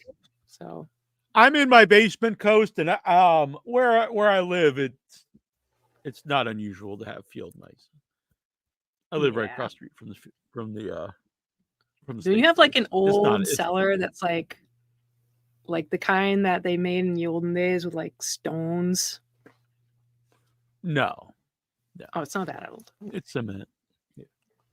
Because I kind of like the idea that was cut stone in the basement. It was awesome. Yeah, those places. Yes, at some point something happened in that. Oh, I see. I see on my thing here. It's heavy rain. That's probably why the field mouse. Oh. Coast brings up that rats don't live that long. No one cares about weather, but my gosh, it's been raining like crazy here, like every freaking day. New Englander. You have like one day no rain. John Duggan behind the scenes, and I was telling him about the upcoming weather for October. I said New Englanders love to talk about their weather. So New England. Yeah. We were originally going to shoot, and it's probably it's best all around. We're going to have more time to make everything, and we'll even make more stuff now. So it's very exciting. But we will need help for sure. We're going to need help to cover. This is an independent movie, so it's not like millions of dollars, but it's also an independent movie, so we need help to make it. Definitely. But, yeah. I'm staying positive that we will get the help we need to create. A lot of cool people involved. Believe it. I remember once upon a time, Neil wasn't thinking we could get more than like $1,000 or something crazy like that. But sometimes Neil just needs a little encouragement, folks. Give Neil a little encouragement and he will go far. I'm just checking here. Not that you have to Venmo, but if you Venmo, it's Headyverse, or you can PayPal withoutyourhead@gmail.com. That is for the Without Your Head in Your Head stream. Right. So cool. Venmo, Headyverse, or PayPal withoutyourhead@gmail.com. And it's always free, though, to hit the like button, subscribe, and share it out. That also helps us. All right. So Brian Spears had a blast. That's very cool. We appreciate it. Yeah. That's excellent. Yeah. It's always good when people like it. Mm-hmm. Yes. So I played some trailers during the break there. One of them was for the new Nick Frost film, Get Away, which looks really fun. Oh. Mm-hmm. Looks kind of like a horror comedy version of The Wicker Man or something. Nothing wrong with that. Not at all. Yeah. So it looks like we were going to have guests from. I don't know if Nick Frost will be on. That'd be pretty wild. But it looks like we'll have guests from that down the road here. That'll be fun. Let's see. I played that, and I also played. There's something else here. Oh, the 50th anniversary Texas Chainsaw Massacre. Yes. So, I saw that. That's playing. That's playing many places. The Cabot. It's playing a bunch of places in Massachusetts. Is it places other than the Cabot? Cabot's in Beverly. That's in our world. So the selling point, not only if you go to the Cabot in Beverly, Massachusetts, Beverly is you walk over a bridge and you're in Salem, Massachusetts. So October, Salem, it's a great time because it's not all the way to Halloween, so it's not as insane, but you'll still see plenty of cool stuff. It's such a great place to be. Neil has been to it with me on actual Halloween when it's madness. Troy, have you been on Halloween? Yeah. We went early though. We weren't there late that day. Yeah. There was a reason. It was just It's gotten progressively more not family friendly. So starting this Tuesday, it's playing in Hingham this Tuesday, Massachusetts. Really? But if you go to TCM, I'll post a link in here. I'll post it in the chat too. Yeah. I have the extra because they sent me the it's a separate post on the Without Your Head YouTube, the trailer, and I have the link in there, and it'll show you wherever it's playing all around the country. But it is okay. In That's Massachusetts, exciting. yeah. So this Tuesday it's playing in Hingham. Wednesday it's playing all around. It's playing in Bellingham, Hingham, Kingston. Actually, Troy, it's playing in Kingston. Oh, nice. Oh. Marlboro. Question being, where will the cast be? Because the cast, many of they the probably. provided It does not say on this where they. I know they'll be at the one in Beverly. Beverly. Yes. It is even playing on a Sunday, but probably the cast won't be there because they couldn't be at all these shows. I don't think. Well, they are one that we can go to. Yeah, that would be really cool. Let me get it out here. That's is it on Wednesday or Thursday? Because it's playing at that same one Wednesday and Thursday, the 16th and the 17th. Or maybe they'll be at both of them. It's the 18th, I believe. Oh, okay. Let me see here. So Friday? I'm fine. Huh. October 1st, they're playing Nightmare on Elm Street. That's pretty cool. But save your money. Give that to us. And and also, if you're going to go to this show, we've got friends that are going to be there. John Dugan's going to be there. Ed Green. I'm not good with that one. How do you pronounce that one, Neil? Gwyn. Jeez, I wasn't even close. Who else is going to be there? There's Ed O'Neill. Yes, he's crazy. He's cool. We've met him a few times in Texas at Texas Frightmare. Yeah, and in Boston. Head cheese. Yeah, he's nuts. He's great. Has just the coolest. I mean, I know you're not going to see his art stash, but Oh, yeah. oh my God, he's got Anybody some that owns an original like Eager is just that's madness right there. Yes.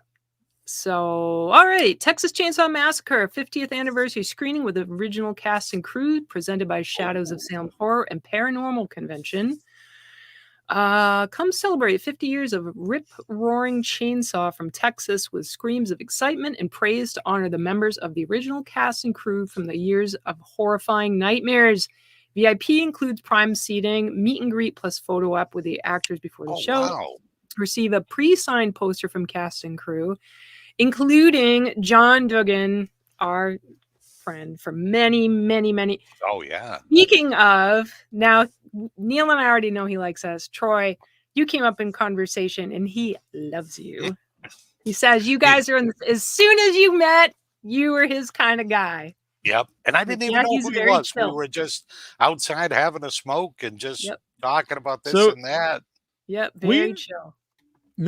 So we all knew each other. We met at it was the first Days of the Dead ever. And so Troy and I were there and John Dugan. And Troy became friends with him outside smoke, and I became friends with him inside. We hit off right away. And then we were friends for a couple years. And then one day we were talking, and he's like, wait a minute, you guys are brothers? He was friends with us, but did not even realize we were related. He just thought we were buddies, and it was like just crazy. And that I'll always remember about John was when he was going to go to battle with a 7-foot man for Neil's honor. This is a great story. Yeah, I was just like, Ian White. I didn't expect that. Yeah, Ian White. So we were at Days of the Dead. It was in Indianapolis. I think it was Indiana. It was the only one that John had went to with us. And so we had the Without Your Head booth. Right next to me was Ian White. Like honestly, from what? How would people know Ian White? He's just this tall guy. Just a tall ass. But no, he played he was the original Mountain in Game of Thrones, and then he was replaced, probably because he's an ass. And then He was also one of the Definite Predators. upgrade when he got replaced. Yeah, but not one of the Predators that that people like Brian Steele. He was a Predator. And so he's in that bad Alien movie, he was one of the controller people. Oh, he was. I didn't realize that. So that's no wonder I didn't like this movie. So we were right next. He's literally like feet away from me all weekend. And so we talked, like he seemed cool. I even helped take pictures. I took pictures of him and Lawrence Harvey together and things like this. And so Sunday is usually when we do interviews because Sunday's not as busy as other days. So I said, hey, can we get an interview with you? And he's like, don't take this personally, but I don't want to be seen with you. And I'm like thinking, how can you not take that personally? That's about as personal as you get, I think. Right. And I'm like, I don't even know what to say to that because it's just like the rudest thing anyone's ever said to me, I think. And then it sounds just like, well, can we just get I don't even know why I asked this, but I think I just didn't, I was like lost for words. I was like, can we just get a video, saying, it was like a plug for the website. Just check out what that is. He's like, I will not endorse you. And I was like, anything you're associated with. And we were just like, wow. So I had to go because I was also hosting the panel. So we went to host the panel, whatever, which also, that's when Days of the Dead, one person at Days of the Dead started to fuck with me. So anyway, I'm going to that story, but Bill Philpott. But the I'm glad you said that. So, I stopped going to them because they were so shitty to Neil. I'm like, I'm not doing Days of the Dead anymore. Yep. Anyways, Ian. So we were coming back, and John was like, Neil, let's not go back to the table. It's just this turn. And I was like, why? And he's like, nah. So anyway, we go back to the table, and Ian. And it's this Jittery John that Jittery John. We're walking back. Yeah, not John Dugan. Yeah, Jittery John, the co-founder of the show. Yeah, one of the co-founders of the show. So Ian's there, and he's got a line of podcasts behind our desk, lined up doing interviews with him. So he did an interview with every person there except for us, and we sat next to him all 3 days. And so then I went on, and I know Mitten always says it's funny if you listen to the times I told the story when we were there, because he's like, you have like real venom. Oh, like, yeah. Now it's more kind of like I'm kind of laughing about it, but I guess the actual videos at the time. And so I start bringing it up to like other people and the interviews, which I don't know why I did that, but it's kind of funny, I guess. So we're interviewing the Crypt Keeper, and then I was like, what would you think? And then I tell he the hit story. Everybody with that one. He was, Tom Savini's like, Tom, how would you feel? And Savini's like, fuck that guy. They didn't so. You did not. Yeah, did not. Everybody. Yeah.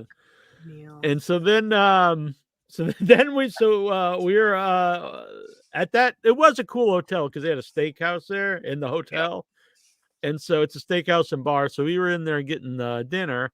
Me, Troy, and John, Jittery John. John Dugan comes in. And so I Ian go White's in at the bar. He's not yet. He's not yet. Oh, he wasn't. Oh, okay. No. All right. So I go in and I tell John the whole story, like I've been telling literally everyone. And so I tell John the whole story, and then Ian White walks in, and he stops and he looks behind and he and literally no one's really caring, but he's like looking around, like waving, and then he sits at the bar. And John Dugan says really loudly, he says, Neil, I'll do an interview with you anytime. In fact, come on up to my hotel. And then Ian just turns around and looks at he just shrank. We watched the man go from 7'1" to about 3 feet tall. And me and John are laughing and cackling, and Troy's like, so, Neil, like these two guys that are like 5'6", 5'5", like they're picking fights with the 7 foot tall guy. Yeah, I'm the biggest guy at the table at a whopping 5'7". And pick a fight with the 7'1" guy. That always works well. He seems skinny. Yeah. John does have a cackle, though. Yeah. Oh, he does. Yeah. Yeah, I used to be his able to do it pretty laughter well, but I have to be is around him more often. he's insane. His laughter And is then I think there is no the one else. insult to injury with all the podcasters lined up, then one guy's got the audacity, the temerity to ask if he could borrow one of our chairs to sit down, and the three of us just looked at him like, nah, Chief, no way. And we just moved all of our chairs away. Just fold Like, them we don't up care and if we're take not them even going to be here. Yep. take them away. Going to the bar. I've got a folding chair now. More rude. Well, he Mick Foley was he pretty wasn't rude as to me, too, I gross guess, as but- Mick Foley. No. I thought That's Mick why Foley was sometimes you don't good. want to meet your heroes, you know? Wow. When did when you this see Yeah, a happen? Mick guy- Foley's one of my favorite wrestlers of all time, but yeah, he's one very nice When did this person. happen? Also had a Days of the Dead. So I think that was Really? Atlanta. That was the one he wore the same clothes every day because we knew because he had the same like piece of tape on his shoulder and the same like tear in his sweatpants. The first thing was he called me ugly while he was doing his stand up. Which he apologized to me after. Yeah, he called me ugly, like on mic, like during the stand up. I was What sitting in the front row. I don't want to like go there because if someone called me that, I would get emotional. If it was in front of I the don't even. world. I mean, it was just very strange. And then he apologized to me after backstage. He's like, I shouldn't have said that, but it was just like, Yeah, no shit. It wasn't even like part of a joke, like you know. No, it wasn't like it it wasn't like proud you of know, him. hey, yeah. No, Wow. it was strange. Yeah. And then He's jealous of you because you have your world. You have in your head, you have so many people on there. Your fans are insane. Getting tattoos of you. So then Mick Foley just wishes he was. People probably have. So then so I had I always had a table at these shows. So I had a table and it was in the same room as Mick Foley. I went and did a panel. I don't know. It wasn't Texas Chainsaw Massacre because Annabelle was there for that. I forget who it was. Oh, I take it back, Neil. I wasn't there for that particular one. No, I saw Foley at another one. Yeah, it was one of the ones I was at by myself. Yeah, because we didn't have a table next to him when I saw him, when I met him. Yeah. So anyway, I come back to the table. I was hanging out with Brad Thacker at the time, and Will Bozarth. And so I come back to and my table's gone. And all my stuff's just on the floor, all the Without Your Head stuff. And so I found out that Mick, while I was hosting the panel, he literally dumped all my stuff off the table and gave the table to Ashley Massaro. Oh my God. Because he's like a teenage boy. Whenever like a woman comes near him, he's like, "Oh, you know, she's my friend. She's my friend." Like, okay, Chief, and take it easy, you know. Like, yeah, it's all right. Anyone who reads his books, he's saying, it's weird. He's weird, and he talks. It's just strange, and that actually this. I wasn't even bring this up, but so recently, does he live near you? No. Like, should you be careful? Does he live near you? He's gonna he went to the same school as Michael Epstein, though. But so what? Oh, I didn't know that. They both went to I don't know the school, but in New York. They're not the same years, but same school. Yeah. So recently, there's the Vince McMahon documentary just dropped on Netflix, six episode thing, and so Mick's response I thought was, regardless of whatever interaction I ever had with him, his response I thought was gross, especially because for those who don't know, Vince McMahon is a giant sexual predator piece of shit. For anybody in who doesn't the worst know. possible ways. Yeah. So Mick said, regardless of what Vince did or didn't do, myself and many of my friends, or however he worded that part, but he himself will not let that change his memories or tarnish his memories that he has with Vince. And I was like, it's not even saying like, I'm going to wait till he's guilty or innocent. I'm not something like that, or maybe I don't think it was regardless if he did it or not. I'm not going to let this stuff change. And what makes that especially gross, two things. Mick does a lot of charity work for RAIN, which is a charity for rape victims. So for him to be out there talking about, regardless if this guy, raped these women or sexually assaulted these employees and like defecate on them. I'm not going to let that, cloud these great memories I had. It's like, what the fuck, dude? Like, and what's even worse, now that I think about it, after I talked about he gave the table to Ashley Massaro. Ashley Massaro, this is in the court documents and stuff. I think they've admitted that. Either way, she was supposedly raped and was drugged and raped, and while she was working in WWE, and they covered that up. Also, allegedly, Vince McMahon made her give him sexual favors, even on the plane, their like private jet, like in front of other people, which led her to become, a drug addict. This is what, that's trauma. That's terrible. That's not a good thing. Yeah, and I think she killed herself a few years ago. So this is a supposed friend of Nick Foley's, and he's just like, well, even if he did that, I won't let that, let that get in the way of my great memories of the guy. What the fuck? That's horrible. Yeah, that's not. That's disgusting. Yeah, beyond disgusting. Wow, poor woman. See, mine were just gross stories. It was just like, because I witnessed him at one of the things we were at. He was, I think, 3 tables down from us. He might have been the guest of one of the people that were there, and then they'd bring in separate guests to sign things. And I personally watched him like walk up to a counter where somebody left like half a cheeseburger or a quarter of a hot dog.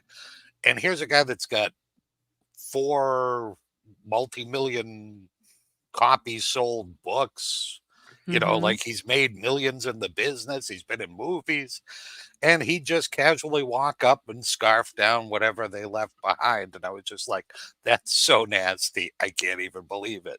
Like, that's odd. Yeah. Yeah. Like, dude, I'll buy you a burger or something. Right. Like, what the fuck? Yeah. I'm borderline on like sharing food with people I know. Yeah. I'm like, that's. See, I'm okay with that, but like, just somebody, if someone like took a bite, like, yeah. And it's like, dude, like how many? Yeah, it's not New like York he's like bestsellers. Yeah, he's not destitute or something, Well, fuck him. Yeah, I agree with Dave. It's sad. Yeah, because honestly, Mick was always one of my favorite wrestlers. Oh yeah, yep. Let's see here. On better news, Brian De Palma said he's going to make one more movie. No way. Really? Yeah. Wow. Interesting. Like, anything in particular? Cool. I don't think he went into details, but I think he knows. But yeah, I mean, he made a lot of horror movies. He's got to be up there. Yeah. He's 84. Oh, well, he's younger than I thought. I thought he'd be even older. Yeah. So that's pretty wild, though. Yeah. See if it ties in with what I saw. That whole group went to. There was a. I don't know if it's still on. There used to be a documentary on Netflix where it was like this whole group of guys who made movies, and it was Martin Scorsese, Brian De Palma, Spielberg. Oh, like all the George cats Lucas. started like in the early 70s and stuff. Yeah, isn't that just crazy that they all were friends, like, and we're going to like film school together, and they all went on to be like the biggest filmmakers of all time of the generation. Anyway, yeah, that is crazy. I think Clive Barton. I mean, maybe not the same. Francis Clive Barker Ford went to Coppola, school I with think. Neil Gaiman. Oh, no kidding. Yeah, Oh, wow. I believe so. I believe there was a few people that were in that crowd as well. Wow. Pretty sweet. Yeah. Yeah. That's Francis what Ford happens Coppola, when I you're think, was in around this group cool, too. creative And, people together. Yep. Mm-hmm. Yeah, it's kind of like So Bowie and that Hampton opens, knowing each other in high school. It's like crazy. I think that opened today, actually, the new Francis Ford Coppola movie, the movie that he won. It's like he wanted to make his whole life, Megalopolis. And he put in his whole life savings into it. Wow. What did and then he ran out of Megalopolis. Really? Yeah. And he put his whole life savings to it. He ran out of money, and I believe Spielberg helped him finish it. Wow. It's getting mixed reviews, some bad reviews. It looks good to me. It's got Adam Driver in it, who I'm a big fan of. Yeah, I like him. People hate on him. I don't know why. Yeah, I don't know. I think he's one of the better, one of my favorite like modern actors. And he's in some giant stuff, and then he's in some weird stuff, which I like. Yep. I don't always like everything he's in, but I always think he's good in everything. Yeah, same here. I thought he's probably the best actor in those new Star Wars movies. Agree. He's a good villain. Yeah. Yep. He did well. Even stuff that like I didn't like, he's usually good in. Like he was the best part of that. Good old what's his face, Harry Gilliam's movie we saw. Yeah. Leatherface. I really wanted that to be good. Yeah. Yeah, the Man of La Mancha. Yeah. Yeah. Yeah, he was good in it. He was the only thing that was good in it. He was good in it. Did Johnny Depp end up in that thing? No, not in that one. No, he was, because he's in the documentary where they failed to make it. Yeah. Which probably would have been amazing. That probably would have been like I'm done with him. Movie. I don't have a problem with him and his I do. That relationship, obviously, that was just a fucked abusive relationship. I don't think there's anyone. Yeah, Black Klansman's really good coast too, if no one's seen that. Oh yeah, that's a great movie. I don't know. It's really good. I would recommend it. It's a true story. My news was unrelated. Mm-hmm. It was about how James L. Brooks is hoping to bring Jack Nicholson out of retirement. Sweet. Ooh. Right? Can never get enough Jack. You bring out Jack, I'll go see it. You want to see something really scary? That's what I think of James L. Brooks. But. Exactly. So I don't think Jack Nicholson has been in a movie. Oh, Jesus, he's 86. Oh, yeah. Yep. Fuck. Really? I think The Irishman, I think, was the last thing I saw him in. Maybe. Might have been. It's been a bit. It's been a bit. So that would be pretty. No, he wasn't in The Irishman. He was in Departed.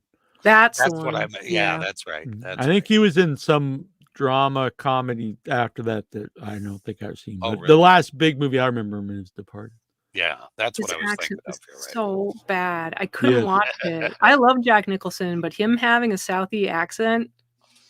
It's funny because I've seen people like crap on Irishman, which I actually loved, but I actually think The Departed is one of the weaker Scorsese movies, and in my opinion, it only won Best Movie because he didn't win for his great movies, Taxi Driver, and Goodfellas, and Raging Bull. And so they're like, we have to give him an award at some point. It's also it's a remake. I don't know if everyone knows this remake of an Asian movie. And so I watched the Asian movie and I was like, this is basically just remade this movie in English. Like, no kidding. I don't find that too great. Yeah. I'm a huge Scorsese fan. Oh, Might be, in my opinion, the greatest director ever, but I'm not a huge fan of The Departed. The Departed came out in 2006. Wow. So we haven't seen Jack in a flick in a long time. Last thing he was in was in 2010. And what was it? How Do You Know? And How Do You Know? It is a comedy. And it is by James L. Brooks. It has Reese Witherspoon, Paul Rudd. And it didn't have a very great rating. Owen Wilson. It's got some people in it for sure. When Jack was doing like some of those indie films, like The Crossing Guard, and was that good? The Promise. Oh, amazing! Just was it a great movie? Ooh. Just like there was time period where he was like in these little indies that would just sneak in, and they were all so good. He was in a couple of romantic comedies that were really good. He Oh, was in yeah. one where he had OCD in New York. That one was Oh, that's such great. a great movie. Yeah. Something's Gotta Give. That was great. Oh, okay. Yeah. Was that the one where he was the writer? Yes. Yeah. Yep. And That's such a his good like movie. friend, the gay guy ended up getting AIDS. That was a really good movie. Yep. I think Helen Hunt was in. Big thanks to Kim Durham, our guest last week. She just posted on the Facebook group, Arbor Day sounds amazing. I can't wait to see it come to life. Well, Aw. Oh, very nice. She was great. yeah, She's very great. cool. I mean, we are so lucky. So I just told her I will tell her more about it. Fair. Cool. Very cool.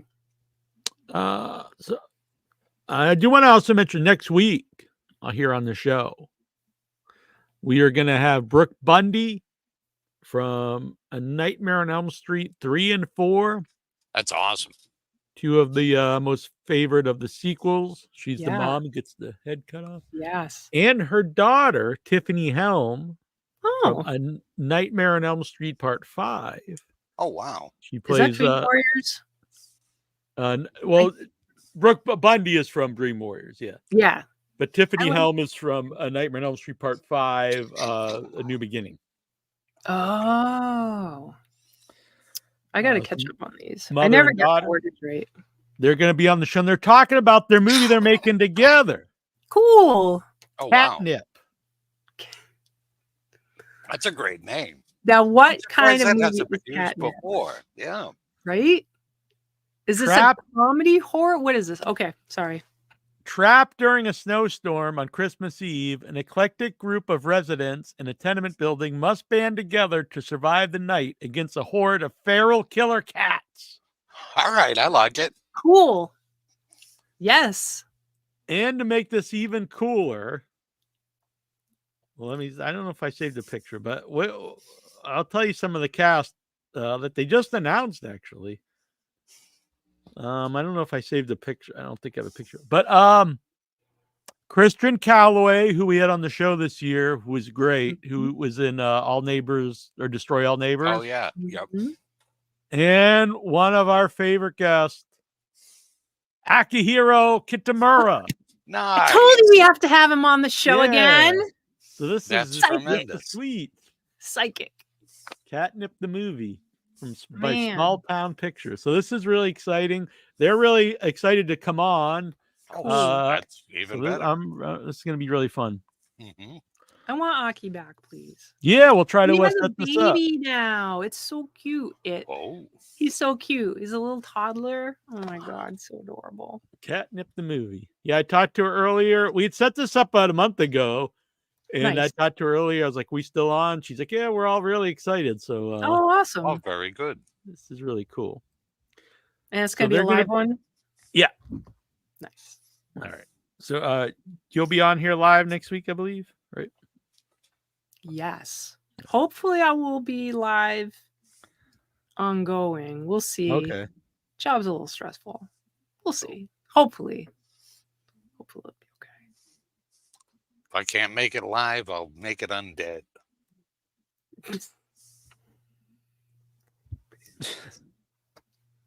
Do the youth of today know what this is? I don't know. Good Mm. question. The The cooler youth. ones do. Right? Those crazy youth. Mm-hmm. There's also possibility because they're going to be on at 9. They couldn't come on at 8. That's fine. To open the show, we may have the director of Screamfest because she wants to come on the show. Cool. That sounds So great. we may open the show with that. So, Yeah. Excellent. very cool. Yes. Screamfest that starts next week. A lot of cool festivals starting here. Yeah. And I just got an email about something. I don't want to bring it up.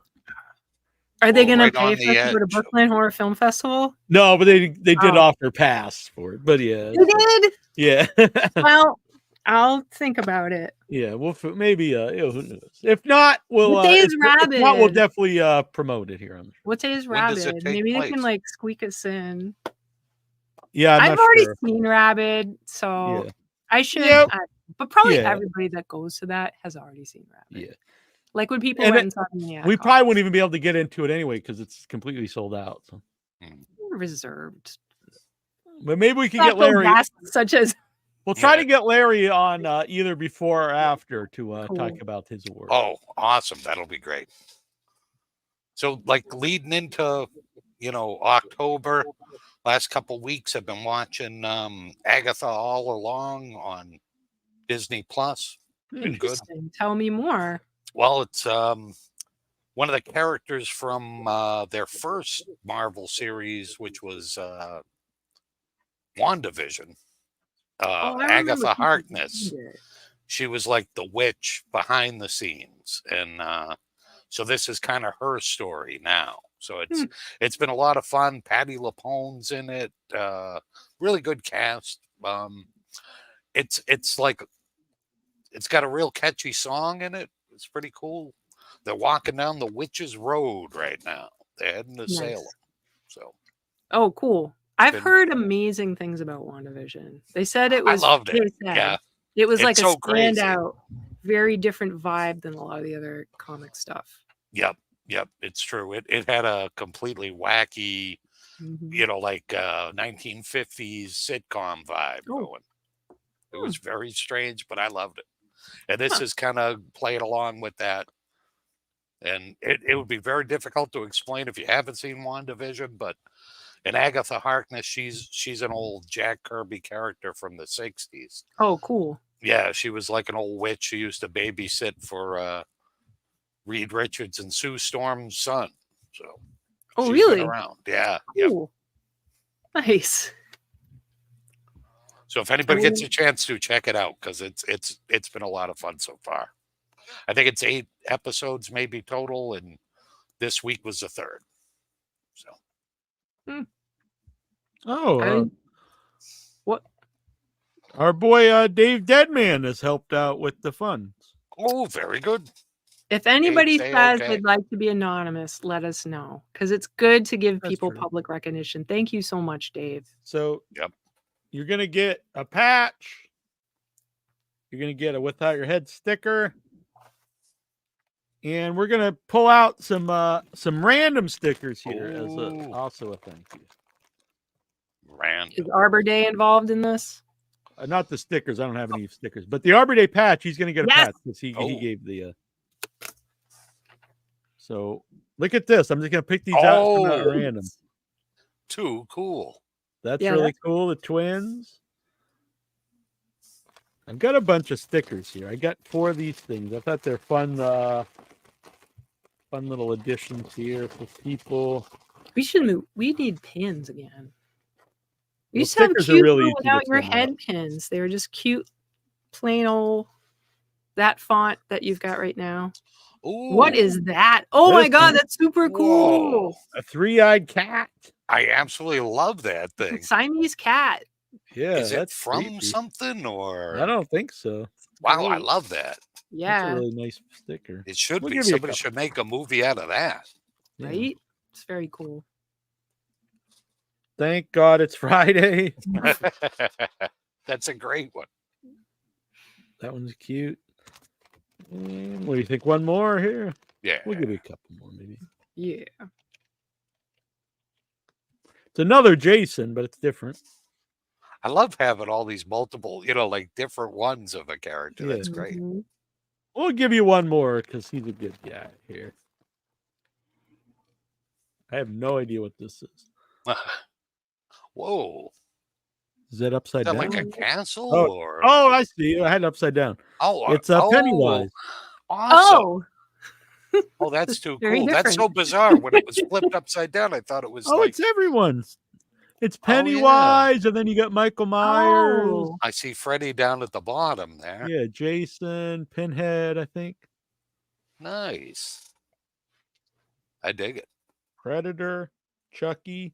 Oh, that's pretty cool. All right, there you go. That's a good Thank you, Dave. Group. Hopefully he didn't want to be I'm sure he doesn't mind. If he does, it's too late. So. With the 3-eyed cat, Mm-hmm. And the style it made me think of the Junji Ito. I don't know if we talked about this upcoming anime that is going to be, I believe, a TV show. Beware the Trees of Arbor. Chris, you got it. So that's another cast member making his return from 50 years of film. His last film was 1970, making his return to Arbor Day. Backwoods Bob. Boom! Last time, his first and only film, the 1970 cult classic End Zone 2. We tracked him down, and he will be in Arbor Day. It's very exciting to land such a big star. Mm-hmm. Might be a little worse for wear, though. Yeah. You can stay retired. We've got Bob. That's it. Article about this is very exciting. New horror anime based on one of Junji Ito's scariest manga lands a perfect Rotten Tomatoes score. That's not easy. Where do we Rotten find Tomatoes this? usually gives shit scores to everything. Yep. So let me get an image for Neal to share, perhaps. Well, It's got an evil cat in it. No, but he draws crazy shit like that. So oh yeah. it just reminded me of him. And so let's see. Ooh, I lost you. I got you. Oh, Chris put his daughter to bed. A sidetracked Glopies. Okay. Uzumaki. This article is, guess. I heard a name drop earlier. I'm just going to throw it out there that there was a name drop of someone who continues to ignore me earlier. Refuses to be my friend, no matter how many times I've met them in public, no matter how many times I've tried to include that person in the world, trying to make social things a little more social. I won't name names today in respect of the guest, but in the future, if he comes up, I will name him because he be rude. All right, so this is by Bradley Russell, who has not rejected me from, what the hell is this? Total Film? Total Film, the smarter take on movies. Look at that. Pretty freaking sweet. New horror anime. We already said this. I already said this. Uzumaki is set to scare us silly. Onward. Uzumaki, the horror anime adaptation of one of Junji Ito's scariest manga stories, is getting early rave reviews and a perfect score on reviews aggregator Rotten Tomatoes. Wow. First announced 5 years ago, before being met by delays, the 4-episode horror series set to air on Adult Swim in the US and Channel 4 in the UK follows the stories of the citizens of the quaint Japanese town of Kurotsu-chu. I don't know if I'm pronouncing that right. I don't know if I'm pronouncing any of these right. As each seemingly succumbs to a terrible fate. The new Uzumaki trailer also previewed some of the body horror and eerie spiral-centric sights we can expect from the new anime. If the series, quote, if the series can maintain its presentation and momentum, it has the makings of an anime horror classic. End quote.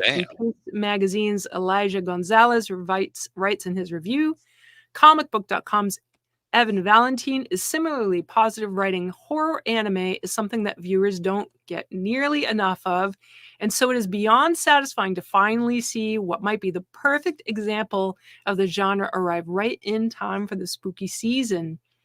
IO9's Isaiah Colbert also points to Uzumaki doing the impossible, breaking the long spell of Junji Ito adaptations, including the Junji Ito collection and Gyo, that have failed to shine on its leap from page to screen. Uzumaki's first episode cast an enchanting spell of its own through the detailed technical innovations of production IG's animation that will hopefully keep up its winning momentum to end the Junji Ito anime adaptation curse once and for all. Uzumaki hits Adult Swim and Channel 4 on Sunday, September 29th. Ooh, is that this weekend? It is. That kicks off an overflowing anime fall season, which features the likes of Blue Lock Season 2, Dragon Ball Daima. Oh yeah, that's a Okay. new one. I think they turn all the DBZ characters into little kids in that one. All right. Yeah, and for more, go there. That's that. I So hope it's in black and white. That looks tremendous. Yes. Oh my God. Love. I saw the movie and I liked it. There's a live action movie of this that I thought was great. You know, as with all things, usually the original source material is going to be better. Oh yeah. Yep. Because it's created by the creator. But you know, so I may if have anybody seen the live action one, and I really think liked I it. enjoyed it too. Yeah. Yeah, I thought it was great. I don't know what the problem was. I thought that it was handled very well. Was it exactly the same? No, but recommend it to people. And I'm really excited about this 4-episode Oh yeah, series. I'm looking This forward guy, to that. yeah. So This is Sunday. my yes. And yeah, I'm very excited. Did I say where we can find this? It just said US, right? No, I don't think so. All right. Where can people see Uzumaki? See, I don't know. Is Adult Swim did say it. Is it still sweet. part of Yeah. the Cartoon Network, or is it its own thing now? Adult Swim. Yeah. Yes. still Adult part Swim of is the where Cartoon- like Robot Chicken and such other adult-ish classics, such as It used to- Aqua Teen Hunger Force. It used to be on the Cartoon Network, but I don't know if it still is or if I it's think its own so. separate thing. Hmm. I'm gonna have to think look so. into that. Yeah, I'm pretty sure. But I will be watching it. I might not watch it on time, but I will be watching it someday. And I'm very excited for that someday to exist. Mm-hmm. So what else is going on So out there in horror? Oh, I go sent ahead. you a link here if you want did. to, so we got some new horror films coming out this week. These are all ones that came out this week. All right, let's see this. For Tuesday. Ooh, just I a have couple days pictures of ago. each. These new horror movies released Tuesday. Right. Hang on a second. Let me get this geared up so I can see whatever picture you're at. What is that? I should have them in order. Hayride from Hell Okay. with Aha, I know Mosley. that, man. Yeah. Is that Mr. Mosley? It is. It is. Nice. He looks a little Tom Noonan-ish there.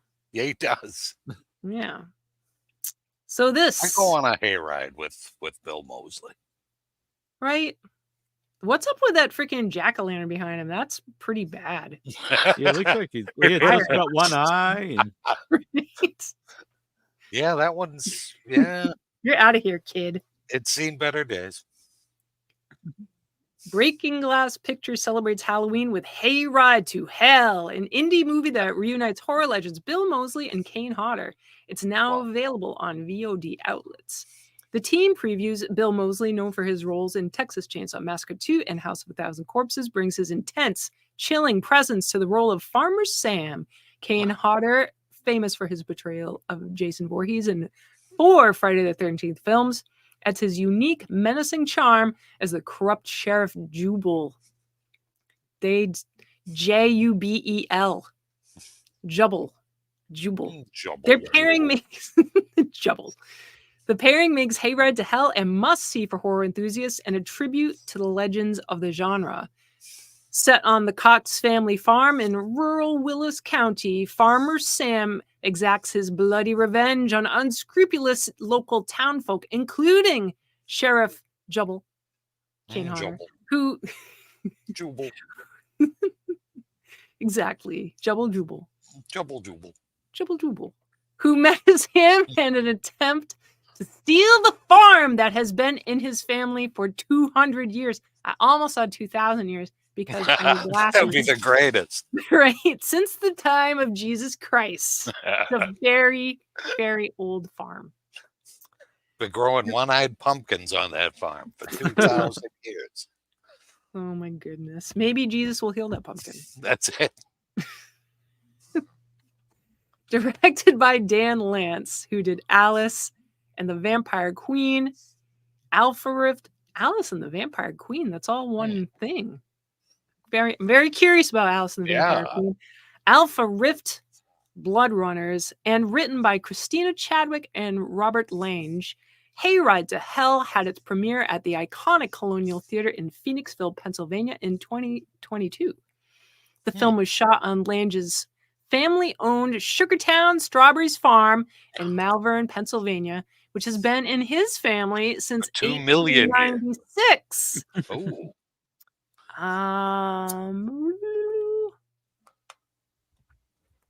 I think that's the end of that one. I believe. So, yeah. Watch out for Robert Lange. He ain't fucking around with his hay ride. Strawberries. I almost said strawberry cemetery. Hey, ride to hell. Yes. Strawberry I like cemetery. that. So here's the next one. Yeah. The company. Ooh. Creep Fest. Ooh.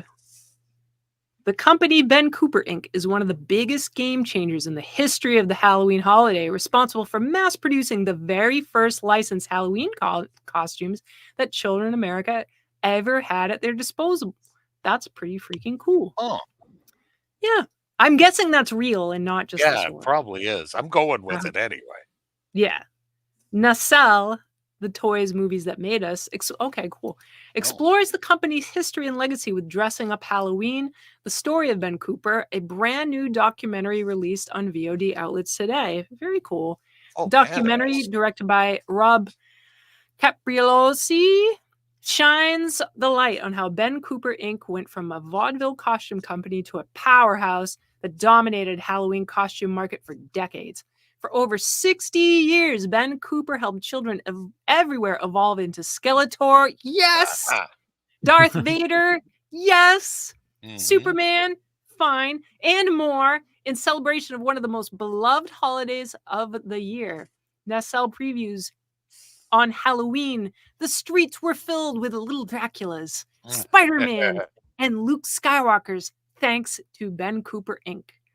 Ben's grandson reunites with former Ben Cooper Inc. employees at their old factory to talk about the lasting impact of the costumes and many of their top licenses, including Star Wars, Universal Monsters, Batman, Masters of the Universe, Strawberry Shortcake, and more. Whoa. The film is filled with nostalgia and features loads of vintage videos in all their static-filled glory.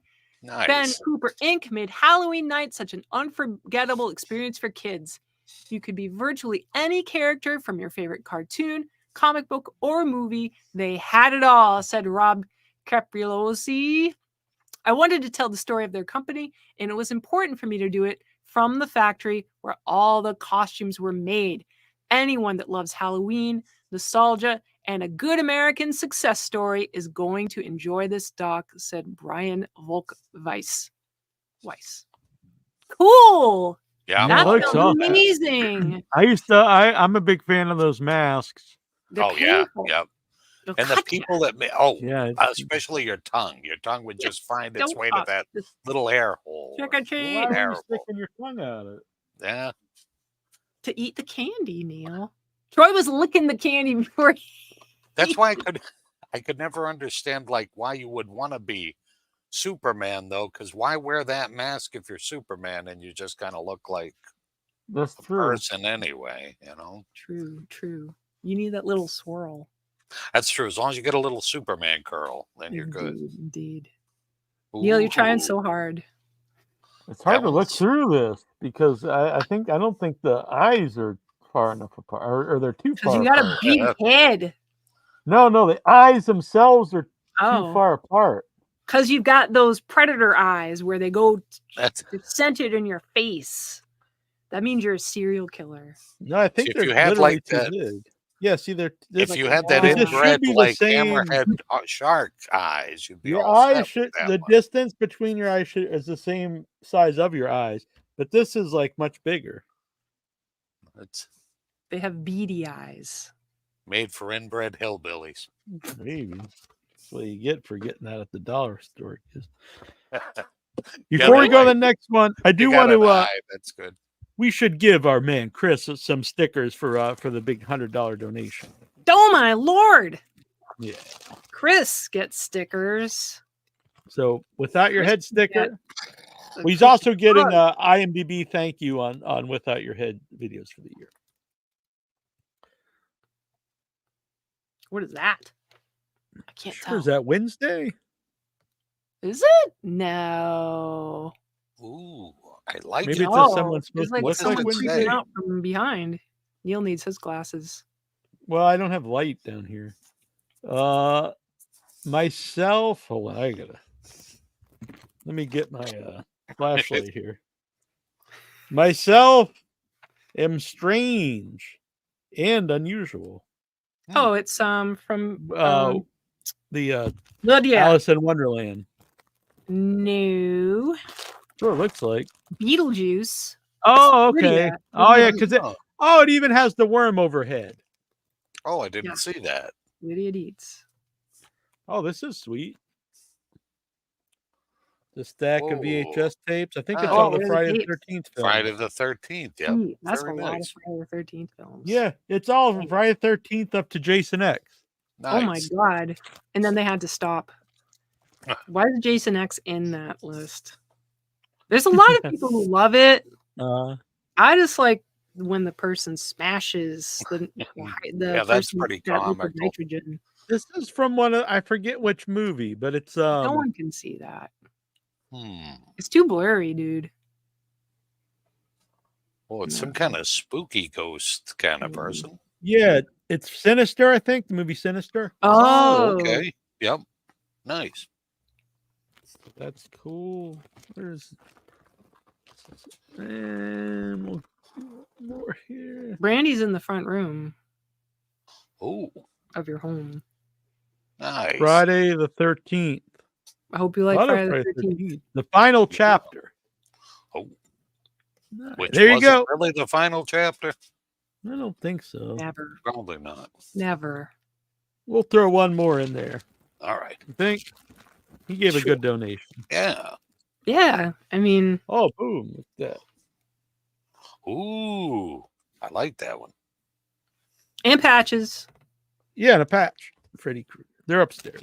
You still need your guys and fries to autograph. You have any rolling around? Oh no, I don't have them. I might have a couple, but I should probably do new ones, maybe. Yes. The old ones are very cute, though. Sweet. He hated Jason X. Right? It's fucking horrible. But the liquid nitrogen, Yeah. that's sweet. Smash. It is a cool kill. It is a very cool kill. Brandy is in a movie for A24, which so many people hate. Oh yeah. Let me grab this. We were doing that. Yeah, I didn't want to forget. To give No, our not at man all. No. Chris cannot be forgotten. There she is. She's so pretty. After failing to make a splash at the box office just a few short weeks ago, A24's new horror movie, The Front Room, has been now made available to watch at home this week. Damn. I really thought because I remember seeing the trailer for this and Looked so I didn't good. realize it even came out. So Yeah. it must have really bombed. For a huh? day. Damn. You can rent The Front Room on digital outlets for $19.99. Well, Or if I didn't go to purchase it- the theater to see it, why would I pay $19.99? Yeah, I thought maybe I might pay $2.99. Yeah. Right? That's a poor choice. Yeah. Or purchase it for $24.99. So whoever made that choice probably made some other bad choices that led to this movie not staying in the theater. Sorry, but you should get fired too. Brandy, I Still Know What You Did Last Summer, returns to horror in the A24 movie The Front Room. Yeah. Freddy vs. Sirloin. I'm down. Oh, Todd. Right, Chris? I'm with you. It's fucking I terrible. believe that's Uber Jason. Oh, Ugh. There, I actually have a big. I had a joke about, and maybe it's in the deleted scenes. I don't know. I wrote a big joke for Todd Farmer about it, but it was cut out of the movie. Oh, Todd Farmer, love you. Yeah, too. I like Todd Farmer. Brandy returns. Released this. It was what? What kind of news is that? Returns to horror. The Front Room. We just talked about it failing. Well, anyway, what's particularly interesting about the psychological horror movie is that it's directed by Max and Sam Eggers, the brothers of Robert Eggers, who people know from The Witch, The Northman. Yeah, but is the movie good? All they tell you is that this famous person's in it, and it's directed by brothers of a famous guy. Yeah, I know that the guy on Ghost Pirate, who usually gives me good recommendations, hated this movie and said it was completely like they shouldn't have advertised it like they did. It made the old woman look like she was going to be some kind of religious magical Yeah, I remember thing. they did that. Yeah, and I guess she's not. She's nothing like that. It looked kind of interesting. I remember from the trailer. Yeah, and he said all the people are just terrible people, and you really couldn't care less what happens to any of them. So that's part of why I don't like Jason X, because all those people are awful. I don't want to see any of them do well, and I don't want to see them die because they're so bad. Yep, they're fucking terrible. But David Cronenberg is in it. What? He's in this movie? No, he's in Jason X. Oh, that's right. So weird. Oh, I just lost my article. Where are you, article? What do you think a Jason Friday the 13th movie written and directed by David Cronenberg would be like? I would see it. Yeah, in a heartbeat. Did I ever tell you? Madness. Stephen King actually had an idea for Friday the 13th, and they just wouldn't make it. I'm like, what are you guys crazy? Like Stephen King actually wants to make attached to it. Yeah, if he's giving you a freebie, like do it. You know? Yeah, it dealt more with Jason's like upbringing. You know, as like a handicapped kid drowning, and I was like, what the hell? Why don't they let this dude make this movie? Yeah, right? Like crazy. At least let him write it. Yeah. Yeah, that doesn't sound too smart. They kind of get what they get at that point. Yeah. Front Room. The film follows a young, newly pregnant couple forced to take in an ailing stepmother who has long been estranged from the family.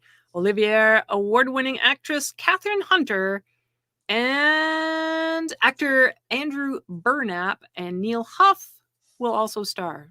They talk about it as if it's like coming out, but they're already saying that it's. I wonder if they just copied and pasted what they wrote about the movie and then added it to this part. Yeah, I think you're probably right. This next picture is disgusting. It's so gross. Ooh. I agree, but I'm told this one I want to see. Yeah, it looks great. If you've got tryptophobia, not the picture for you.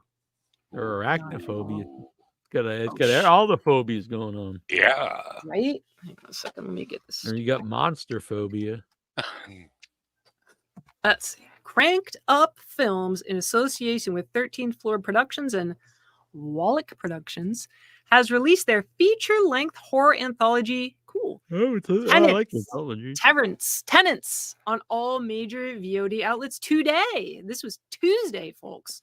The horror film, which features 4 tales of interwoven terror, was written and produced by Mary O'Neill, who also stars, with segments directed by Buzz Wallach, Sean Messler, Jonathan Lewis, and Blake Regiel.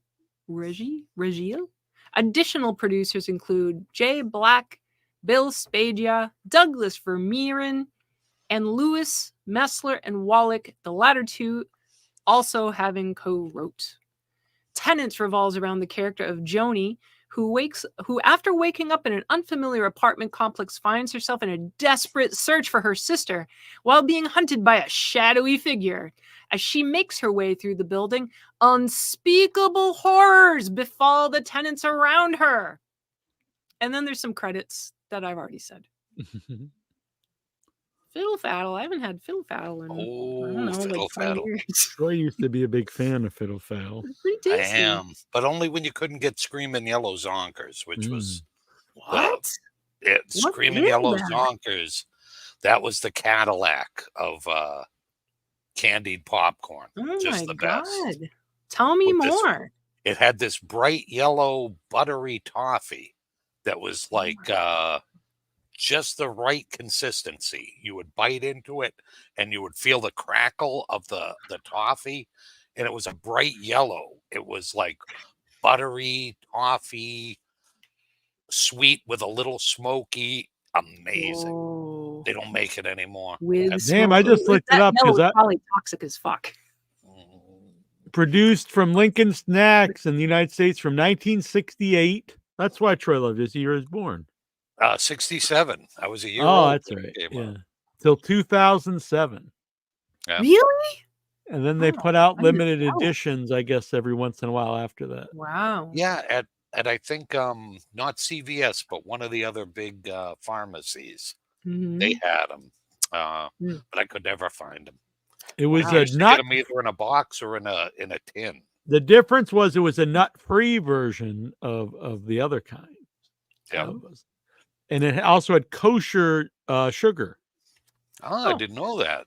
Maybe that's what made it just extra good. Mhm. Kosher hot dog. So much Yep. better. And pickles. So much better. It was discontinued when Konaga bought Lincoln Foods in 2007. Boo, Konaga. To hell with Konaga. Boo. What were they thinking? I don't know. I Sometimes could they eat even a had little whole toys in bucket it, I full of guess. them now, yeah. Mm.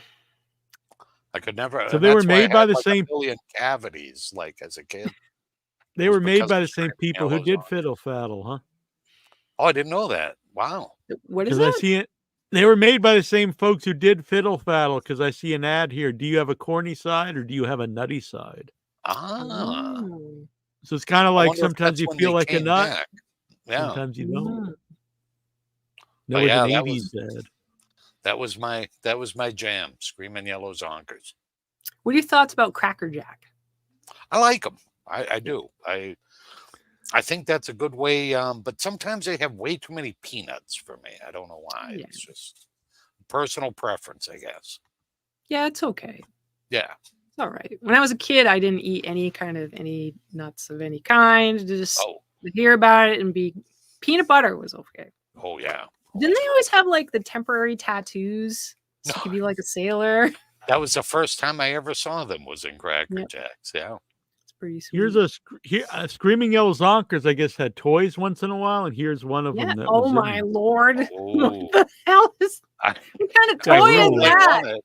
That's just what I Back got in play. the day. That's a nightmare inducer right there. That's I you play ever wanna play see with anything that for hours. truly terrifying. Like the toys that used to come in Freakies, which was my favorite breakfast cereal back in the day. They had some of like the creepiest fucking toys I've ever seen. Oh my god. That one looks like it's made out of butter. It does. It's the evil butter wizard. Ugh. It's got a tie.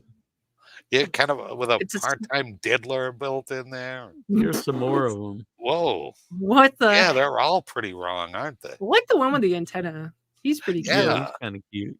He's got like Yeah. a Lovecraft like mask he's wearing around. Yeah. It's really all just fangs and eyes under that. The one in the middle is evil. Yeah, that I think little that's the bugger, same like, guy. he's- Is it? It looks like the puppet. Just like from a Saw. different color of them. He does. Or Right? who is the main villain in Underdog? Oh man. Snidely Bar Sinister. Snidely Whiplash. Snidely Bar Sinister, I think.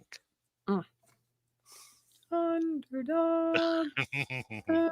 Speed of light. Of thunder.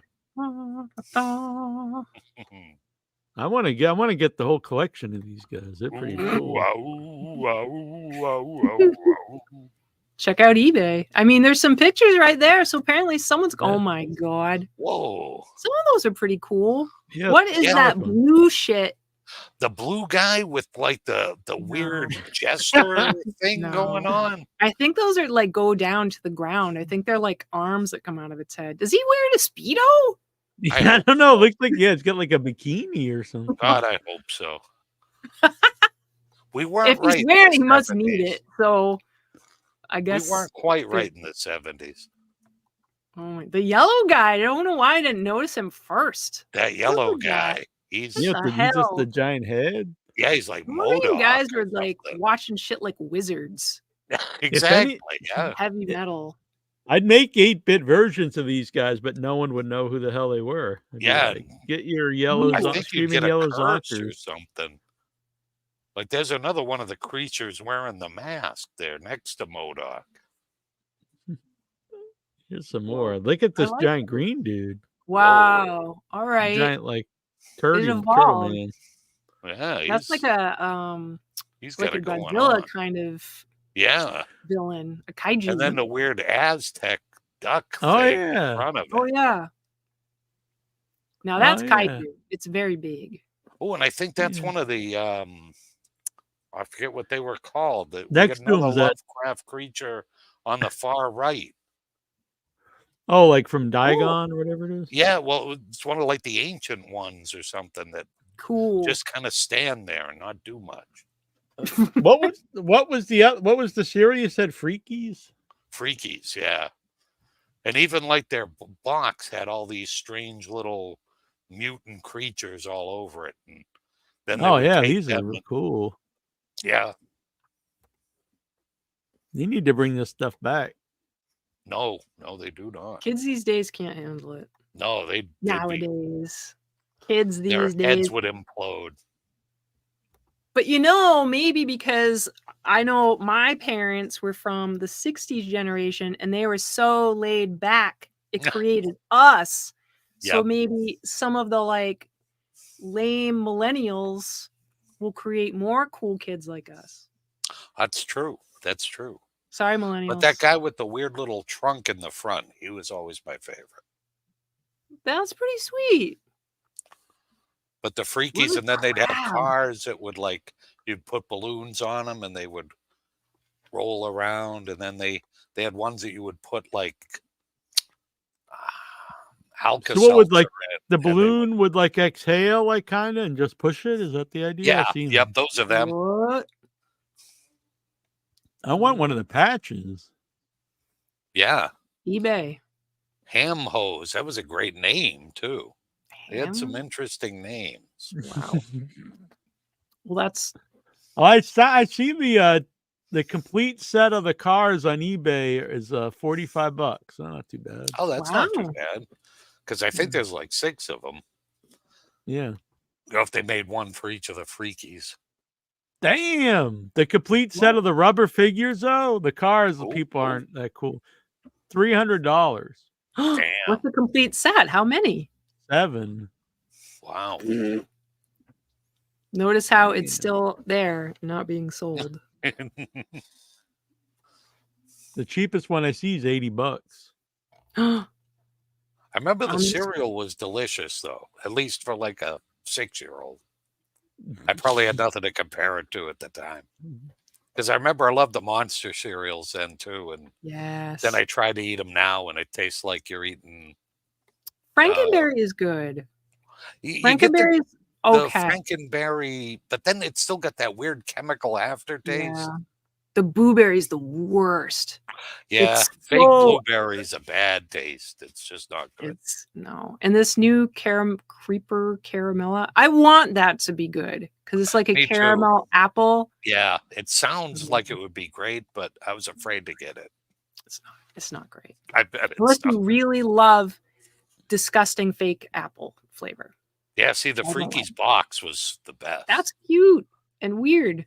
Yep. Is that Purina at the top? Oh yeah. I think it must have been. Yep. What the hell? Yeah, we were eating like cat food. We didn't know. Oh, here's the name. I found a thing that actually has all the names of the characters. Oh, okay. There are many other great movies on this list, but Yeah, I'm happy to continue. This is the last one I'll show. Then we'll get back to the list. Here. I just want because this one actually has the name of the characters. No, that's cool. So Whoa! you got Whoa. Boss Moss, Grumble. Nice. Gargle, Ham Hose, Cow Mumble, Grumble, Goody Goody, and Snorkeldorf. I kind of like Snorkeldorf Snorkeldorf. was an odd number of limbs. He's got like one leg, one arm, and Oh, then just yeah. a hand. These are really fucking weird. Yeah. These things are weirdly lumpy. Like, who would come up with this? Yeah, a lot of drugged-out drugs back in the maniac. early Right? 70s. Yeah. This is an LSD event. Yeah, this was Oh like my the God. who made Gargle. Lidsville and stuff. I actually tried to get one of those guys. There's still one alive. The Croft brothers. Yeah, I Sid and tried to Marty get. Croft. Yeah, I tried to get one on the show because one of them was at a local convention, but I didn't get a reply, unfortunately. Just offer them a bag of dope. They'll do it. Like, party on, dude. All right, we're gonna show this next one, and I'll be right back while you're reading this one. Okay. All right. Okay. All right. This, starring Suzanne West, W-U-E-S-T, from the similarly titled horror hit Goodnight Mommy from 2014. Oh, nice. The original one I really love. I haven't seen the American one. Oh, I didn't even know they made an Americanized Yeah, one. apparently. Oh. But the original is amazing. And we Yeah, had the I love two the creators on the show, and they were great. Yep. Great movie. From the similarly titled I'll Play Mother was released onto VOD outlets by Gravitas Ventures today. That was Tuesday. I'll Play Mother was directed by Brad Watson. After the death of their mother, two children are placed in the care of adopter parents, but it's not long before the new family begins to question if something more sinister is at play. Joe Martin, Shubham Saraf, Jax James, and Aaron Ainsworth also star. And that is a very, very short one. So here we are, Troy. So we'll watch that roll by, help the live stream fund. I guess I can Venmo start and reading the the next one. Headyverse. The next one's picture is sweet. Sweet. I love it. So ignore this picture of this child. Well, actually, I'm just going to take a moment to appreciate this child who's so cute looking, but apparently is possibly sinister. All right. Is this supposed to be a real head? Because it definitely doesn't look like a real head. No, it definitely does not. But then it's got looks like it might have like little horn bumps on it. No, I'm wondering if it's like little tufts of hair. Oh, like maybe. It's like a doll. You know when kids will pull out the doll hair, which I never did. Oh yeah. Yep.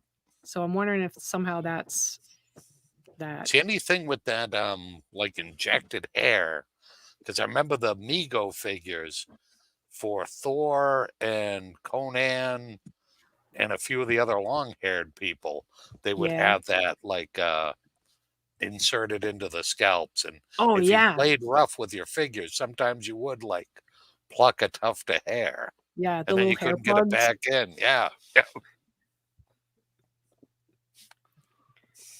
How was it, Neil? You well? You don't have a box of freakies there, do you? No, but I do have this. My mom got me this. I haven't tried it. I thought we would try it live here on the show. We would try it live? Well, I'll try it with all live. new marshmallows. I'm scared. Yeah, all I'm of them. scared for you. Where's Fruit Brute? They don't have Fruit Oh, Brute and yeah. Yummy Mummy on here. It's the new 5. Ah. Caramella Creeper is cool looking, and I'm glad they. Yeah, I brought like on the look of her. You're right. Yeah, she's a DJ. She's Ah. she's a zombie. You know a lot about her. Well, when it came out, I was like, "What's this?" And I read the box, and I learned the story of Caramel Creeper. Now, is As a this the pet first snake. year she's been out, or has Last she? year. Oh, okay. I Yeah, did I not did see her not. last year. It was very disappointing. I offered Troy the box of cereal because I really just was going to keep the box and put the box up. Yeah, but Don't when really you get smell that like good anything. chemical taste, you'll be happy. You'll be glad you did. I had 2 normal. Oh, tastes pretty good. Did you get all the colors? Yeah, I got a mix of stuff, which is a little weird, like some fruit and a little chocolate. It actually worked. I should probably try them separately. I think that's chocolate. They're a lot smaller than I remember. The marshmallows are really tiny. Oh, they Because you're an are. adult now. I don't know what that was. Tastes like sweet. Yeah, none of them taste like anything in particular, to be honest. Here's green, so I assume that's Caramella. Any caramel apple going on? Yeah. Okay. Yeah. It's not fine, you know. It's not fine? It's fine. It's fine. Okay. It's, It's not fine. not like I'd be like, oh man, this is the greatest thing I've ever eaten, but it's all right. All right. It'll last you through a zombie apocalypse. Yeah, that's fine. Well, I think it's like Wonder Bread. I think it'll last forever. I don't think Forever. it'll ever go stale. It doesn't. I had a box that was I like did get something there that was not good. I'm not sure what it was. Probably blueberry. It's the worst one. I don't like caramel, and blueberry is very chemical. Yeah, it was a very chemical bad taste. Yeah. The rest of them tasted fine to me, but something really stuck. The blue There's a one. blue one that might be it. Yeah, see if that's it. Yeah, it's not good. Yeah. It's bad. The Fake rest of them blueberry taste is not a fine. good taste. Rest of them Because taste I all love right. like fake grape. I can eat fake grape stuff all day. I love it. Yeah. Yeah, I And think strawberry. grape and orange. Grape is the best. Yeah. Grape, orange, and strawberry are my tops. But yep. grape is so And good. I guess even raspberry I can go with too, but raspberry could be something good. about like I love blueberries. You could give me like Oh yeah. a bathtub full of blueberries. I'll eat every one of them. I know he's not the greatest man in the world, but I had to get this. What is it? Woo! So What? That was a pitiful woo, Neil. Woo! There you go. So if these would have been out when I was a kid, it would have been the greatest action figures in the world because they're wrestling figures, but they're made just like He-Man figures. Oh yeah. Oh. So And it's his like the- hand's even ready to do a chop. That's pretty good for He flesh. has alternate hands upstairs. He came with like he's got he had both these hands on that you could put stuff in. Mm-hmm. So I took the other hand off and I put this on so he could chop, or he could hold up the 4 fingers like he's doing Oh the 4 yeah, horsemen. okay. And he also comes with a fist, so you could. Oh. And he's got like an actual Multiple cloth hands. robe. Multiple hands and heads are like that's He what has gets many me in hands action when you're a figures. I woman love 'em. standing next to him. Yeah. Oh, So I can believe that. I have a bunch of these. People don't know. It's actually the only current figures I collect because there's just so many. But I love these ones, and it's mostly old classic guys, so that's cool by me. The only reason this one, all the other ones are sealed, but poor Flair. I don't know if no one bought them or they made a bazillion of them. At Ollie's, they must have had 1,000 all Ric Flair for like Everywhere we $3. went, we'd look through like the bins. Yeah, and it they was had bins just the and one bins figure. full of them. All Ric Flair. Wow. And they're Or normally like maybe there's a Sting somewhere. No, all Flair. They're normally like $22. They're very expensive for a figure. All figures expensive. Well, figures are yeah. Yeah. Ric Flair at Ollie's, if you have an Ollie's near you, $3. I don't even know How what can that you is. beat it? Basically building 19. Oh. It's the other even the guy same from artist. Building 19 that yeah. Oh. So anyone that's in a Can't beat certain that. area of Massachusetts, Yeah. go. Yeah. Did he have knee pads? Yeah, you got knee pads. Nice. They're amazing figures, to be honest. They're really sweet. Got some sweet movies here. Yeah. So the next one, this one's cool looking too. Yeah, look at that. Oh, Right? Damn. that looks like me when I wake up. She's very drooly, isn't she? Yeah, it's a little drooly. I thought that was teeth at first, but it's drool. Yeah, when you blow it up here, it's pretty nasty. Yeah. From the Dread label, director Aaron Fradkin's Beazle was released on VOD today, which was Tuesday. It tells the tale of a sinister secret hiding beneath the floors of a cursed New England home. Beazle was directed... What? Near us. Exactly. Beazle is directed by Aaron Fradkin, which was already said, and Victoria Fradkin.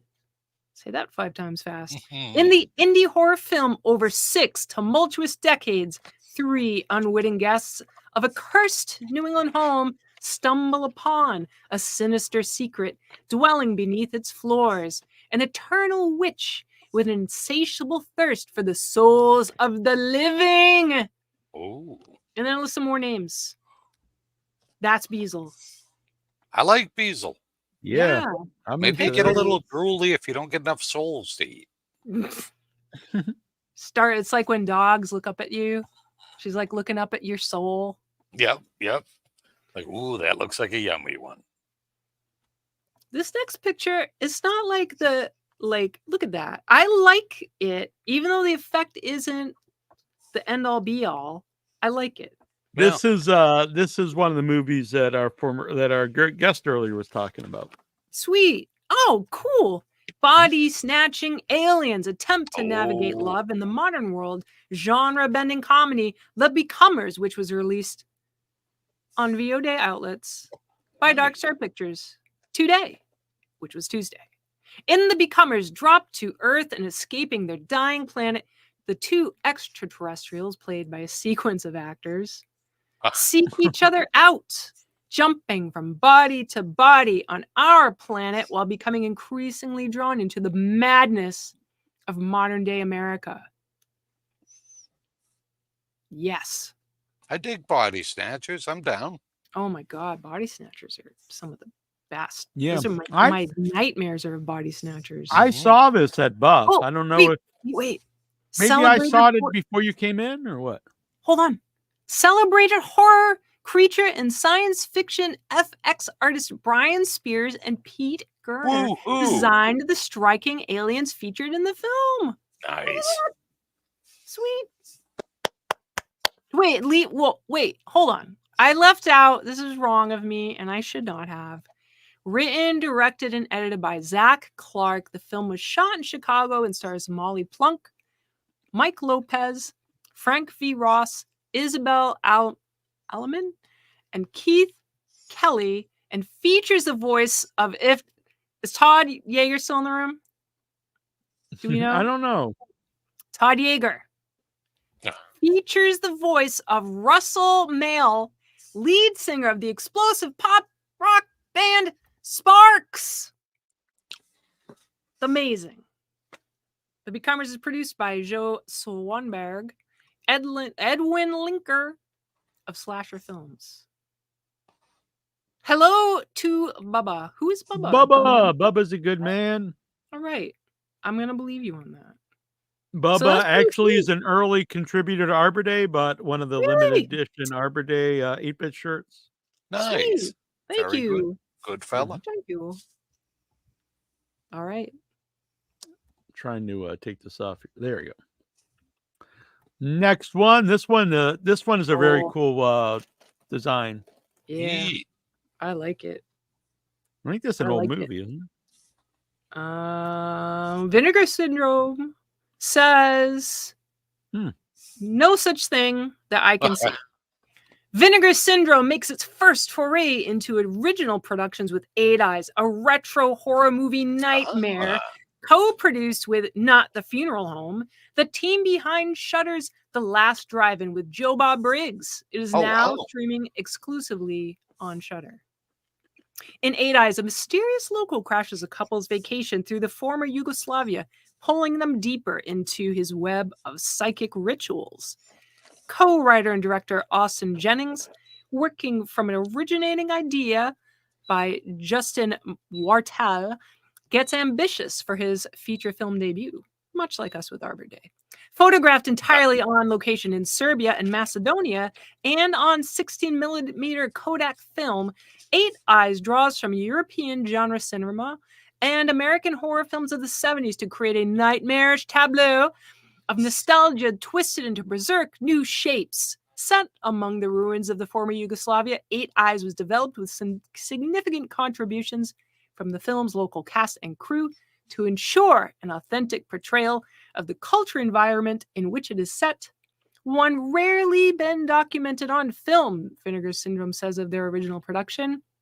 Emily Sweet, Brad Thomas, and Bruno Vajanovsky. That probably didn't come out signing route. Not the Funeral Home, and Matt Majornades pronounced the film. Pronounced. I've had a couple of pronounced, I think. But that sounds pretty great. The more we learn about cinema from outside of the States, current modern film cinema. And they really nailed the retro look. I legit thought that was an Oh yeah, that was crazy. Yeah. All right, I'm in for that one too. Right? 16mm, I think is. Yeah, I shot a movie. Well, I was shot on a movie in 16mm. What was that movie?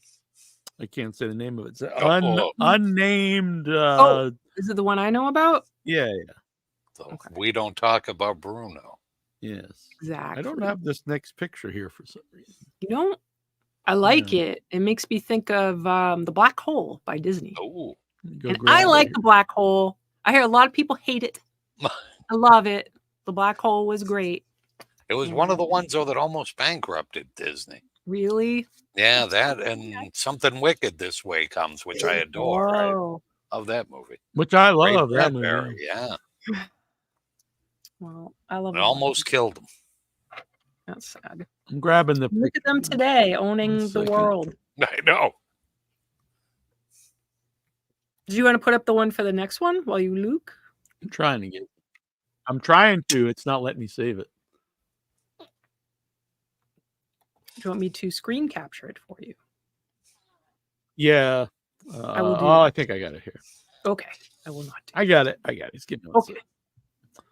I will say the website we're reading from Bloody Disgusting does not work well at all on my laptop. Well, we're reading from them, so let's not shit all over them. It works fine.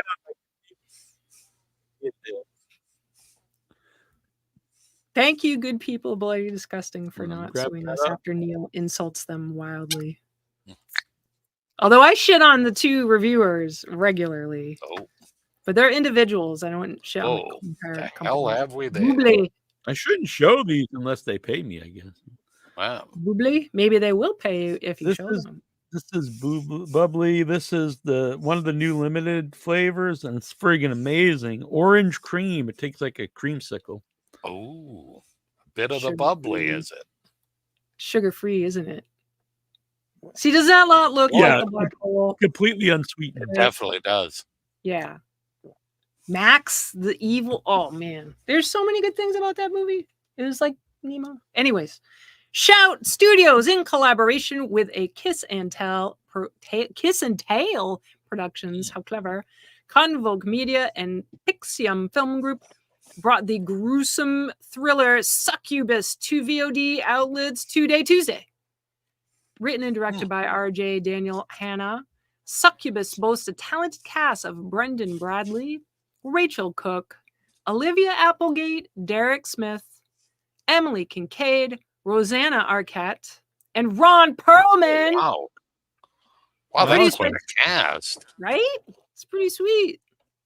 Produced by Todd Slater, Anna Elizabeth James, Ari Novak, Ron Perlman, and R.J. Daniel Hara, Succubus follows a young father going through a marital separation, joins a dating app, and matches with a beautiful but mysterious young woman whose powers of seduction and manipulation entangle him in a mystery more horrifying than he ever could have imagined.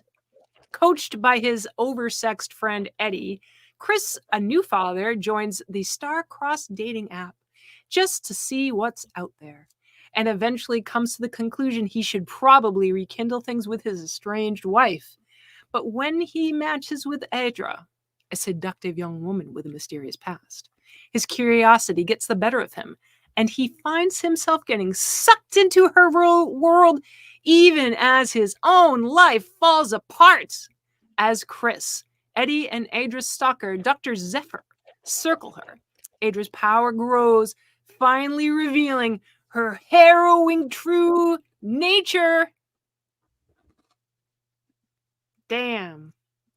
Now that looks really cool too. But the image makes me think of the black hole. So I'm in, no matter what. That could have told me that it's about Fruit Loops. I'm watching it. Troy's dogs were barking something, so he had to take off, he said. Troy's dogs are barking. We'll miss Troy. Yeah, he'll be back. Happy to have him. Well, he might, if he's not back, it's pretty late tonight. It's almost 1 o'clock, I guess. So maybe he'll be back next week. Work tomorrow. Yeah, you do? I do not. Oh, okay, all right. I was like, whoa. Whoa, that's the wrong one. But I'll read that one while you look for the other one. This one's also very short. And finally, it's the last one, but not the last one. Oh, and I see. Hold on. This is it. This is the next one. Gravitas Ventures released Night of the Harvest on digital platforms today, Tuesday. A spine-chilling thriller where masks and costumes aren't just for fun. They're part of a terrifying ritual. Night of the Harvest, third horror feature created by the Carter Inc. Films team of Christopher M. Carter and Jessica Morgan. Carter says his passion for the Halloween season is what brought the film to life, and exploring the roots of the ancient Samhain tradition and coupling that with a family dynamic is what inspired the story for his latest indie horror effort. A year after surviving a brutal attack, Madison is still grappling with the trauma of that night. Seeking a sense of normalcy, she reluctantly agrees to join her sister Audrey and her friends at a Halloween bash, hoping for a night of fun and distraction. But the festive atmosphere quickly turns deadly when a masked killer begins to hunt them down one by one. Madison must confront her deepest fears and uncover the sinister secrets that bind her to this horror. Now that sounds good. Yeah. Mask is creepy. Mask cool. Yeah, all right. Yeah. Sounds very slashery, but like cool slashery. Yeah. Yeah. Night of the Harvest. And finally, who's this big dude? 4 Digital Media released Winter Island on VOD today, Tuesday. Tani Dupe, or Dupe, directed the film starring Elijah Carnazzo when a young girl is found dead on a small wooded island. Her teenage brother's postmortem visions. Postmortem. I was like, postpartum is a brother. Oh, never mind. When a young girl is found dead on a small wooded island, her teenage brother's post-mortem visions point to an evil presence within their own family. He soon comes across an eerie, potentially supernatural phenomena and begins to suspect the worst. Bum, bum, bum, bum. Indeed, indeed. I think maybe I'm getting better at these over time. Or maybe I'm getting worse. I'm not really sure. Ghost said you were really good. You were very elegant, he said. Well, I can't help myself. So I saw this at this is crazy. At I guess we should be used to it by now, but at the Halloween store Spirit. Yes. Look, you can get a Terrifier costume. Wow. Huh. And like different kind of merch. Oh, geez. That baby's crazy. Art Krispies. Wow. Must be I wonder if that's an actual VHS or it Right? looks kind of small. Maybe it's just like either way, it's pretty cool. I mean, compared to the box, it wouldn't be. Yeah, it would be. Well, I don't know. Depends on the size box. I actually do have the limited edition VHS of Terrifier 2. The Walmart exclusive. Goes for a lot on eBay, but I found a copy at the Walmarts. Really? In the wild. I know a Walmart that's way out of the way that no one ever goes to, and everyone How do you get there? that stuff. Huh? Walk? How the hell are you getting to that Walmart? I know how to get there. Don't worry about it. I don't have to tell everybody. But Mm-hmm. it's I think it's the only Walmart on the Cape. Wow. This movie was in Profane Exhibit. Yeah, Like what's it's that? been in the works for like 12 years or something, and it's finally actually out. Wow. Tell me more. Let me I don't have anything here. But I know is let me grab it here. Right, so, Dave? I what? have questions too. How you get into this Walmart? You getting a ride from someone? Yeah, go Troy. One of your like Dunks people? No. No, none of the Dunks people. This is what Stephen Biro said about it. The Profane Exhibit is probably the most goriest horror anthology ever made. Amanda Manuel put together some of the best talent for this when it comes to the underground and extreme horror scene. All these talented filmmakers on the same feature is a dream project for any gorehound. Nothing is taboo for the Profane Exhibit. It has a little bit of everything for the genre. I don't remember exactly how graphic German Angst was, but I think it was pretty graphic with Jorg and company. Yeah. But it's anything that says it's going to be the everything, I'll watch it. Yeah. Earlier today, one of the directors actually added me on. He sent me a friend request on Facebook, so I assume he wants to come on and talk about it. I don't know. All right. Well, let's get some screeders happening. Yeah. Chris, it's great having you. Thanks so much. Thanks so much for the show as well. Yes, on Chris behalf is a of good the man. Show, on behalf of all of us. Thank you. So here's here are the directors on the Profane. What? Yeah. Nothing. Jeremy Kasten, multiple time guest on the show. Yui Bowl. What? The infamous Can we get Yui Yui on the Bowl. show, please? He's been on years ago, but we could try to get him. I wasn't here. I know. It was before you were part of the show. I know. He does a funny. I have a liner, and he's like, "This is your board, and this is my favorite show." He just laughs with joy. Ruggero Diodato. Who's that? That's a really big director, isn't it? I think he passed away a couple years ago. Yeah, director of Cannibal Holocaust. Oh, Jesus.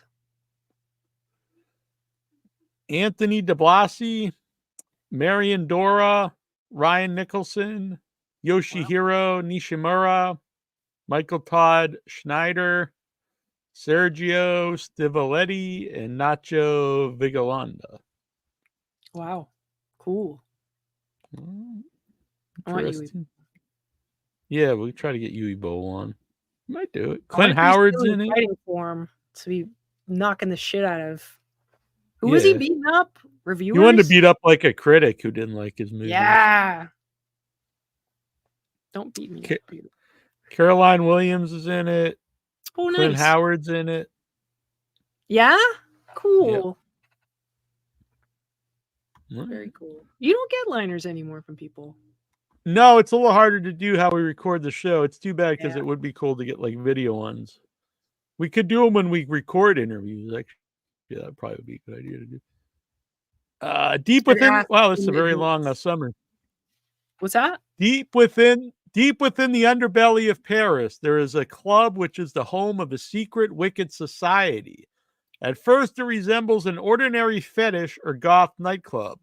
But within the carnivorous building are many hidden rooms, one of which is known as the Room of Souls, a private gathering place of the world's richest and most evil people.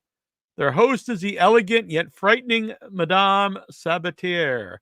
For their amusement, each member takes a turn and spins a true tale of depravity. A good wife learns that her husband goes out at a nightclub to abduct and murder young women. A botched suicide attempt leads to a drug-induced dream. A girl is believed to be possessed by a demon, and her overly religious parents enlist the help of a corrupt reverend who has his own sinister plans. We are invited inside the deranged mind of a respected surgeon as he takes us on a guided tour of life, death, and everything in between. A young street prostitute crosses paths with a charismatic flesh trader and is forced to take an unspeakable journey of sex, violence, and murder. A nun is abducted off the streets of Rome and held captive for over a year, turning her into a feral, murderous creature to be unleashed on society. A chance encounter of a fateful bus ride for an unsuspecting girl who dreams of riches and fame is her undoing.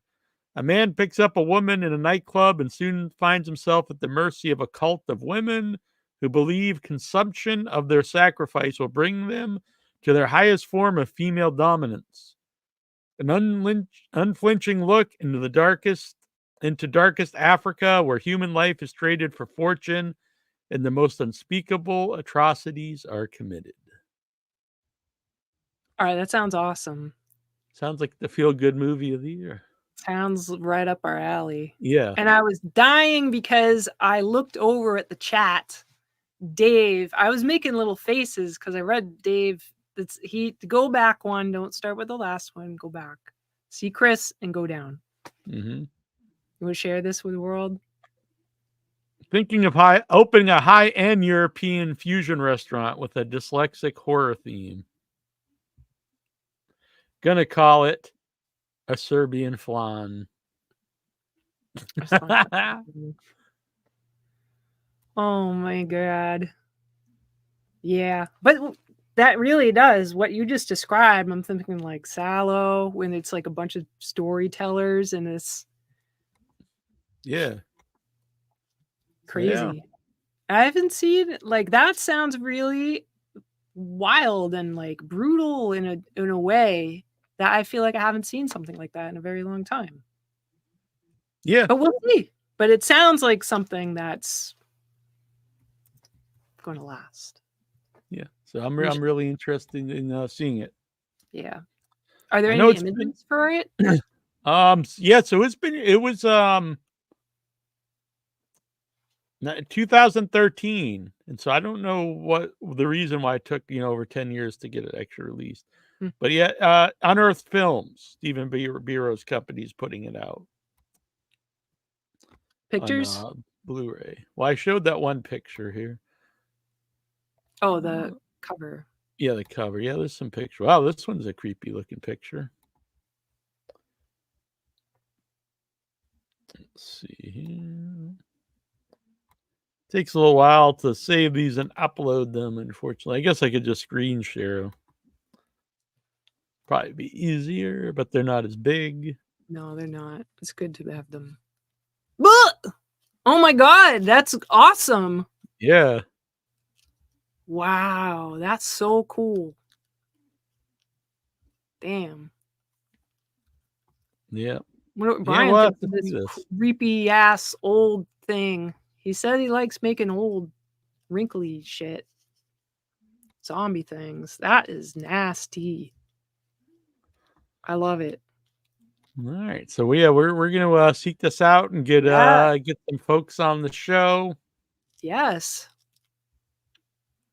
I'm ready Sounds for like it. A plan. Yeah. All right. Sick. Boom.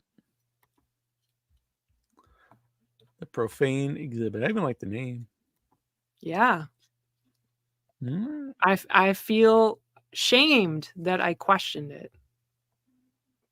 Shame. But it's a big statement to make. So that's very cool. Yeah, so Troy's dogs were in a fight. So yeah. Sucks. Yeah. Really sucks. Poor dogs. Mm-hmm. So Annabelle's jack-o'-lantern, Chatterer jack-o'-lantern from years ago. So it's going to be up on the Nicholas Vince website. But more importantly, anyone out there listening, if you have a Chatterer piece of art, I mean, I've got a fucking pumpkin that's going to go up, so it could be it's pretty loosey goosey on what you're making it out of. Piece of Chatterer art. I don't think it can just be anyone like sculpting mashed potatoes, but maybe if it's amazing. But at any rate, Nicholas Vince is seeking out art to put on his website and to have it featured, which is really excellent. If you've got like horror art, if this is your deal and you want some exposure, Nicholas is a great guy. We've had him on the show multiple times. So let me read it. Let me read it. Yeah, he reached out to me. So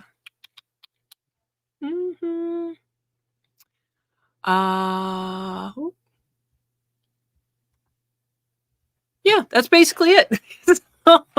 So yeah, let me know. Don't let me know. I'm sorry. I will fail at that. Let Nicholas know. We could put him. Can we like link him in this? Like, yeah, I'll put it in the description here after this. That would be cool. So he's got Facebook. He's got the website. He's also on Instagram.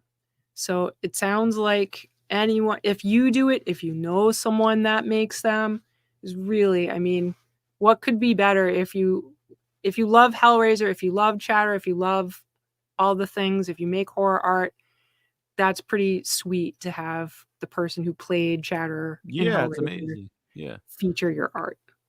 So did you I've never watched the show. It's a series on Netflix, Monster. So the first season, it was all about Dahmer. No. I heard it was really good. I just never watched it.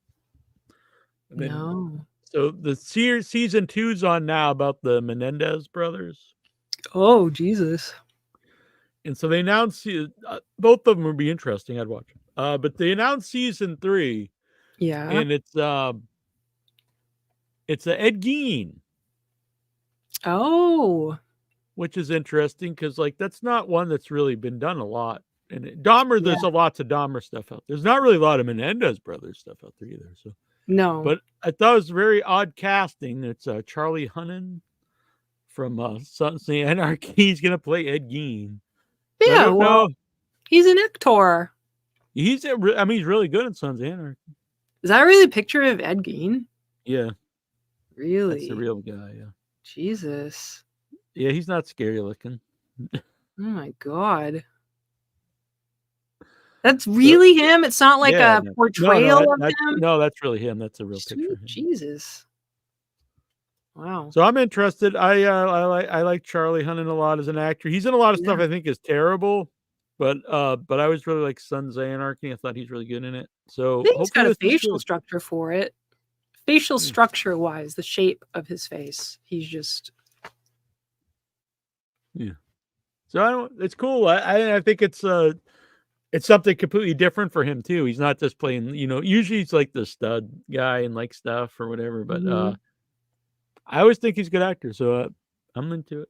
I'm gonna check it out. I need to watch the other ones. I heard good things. I know some people are against the Dahmer one because they say I understand. They say that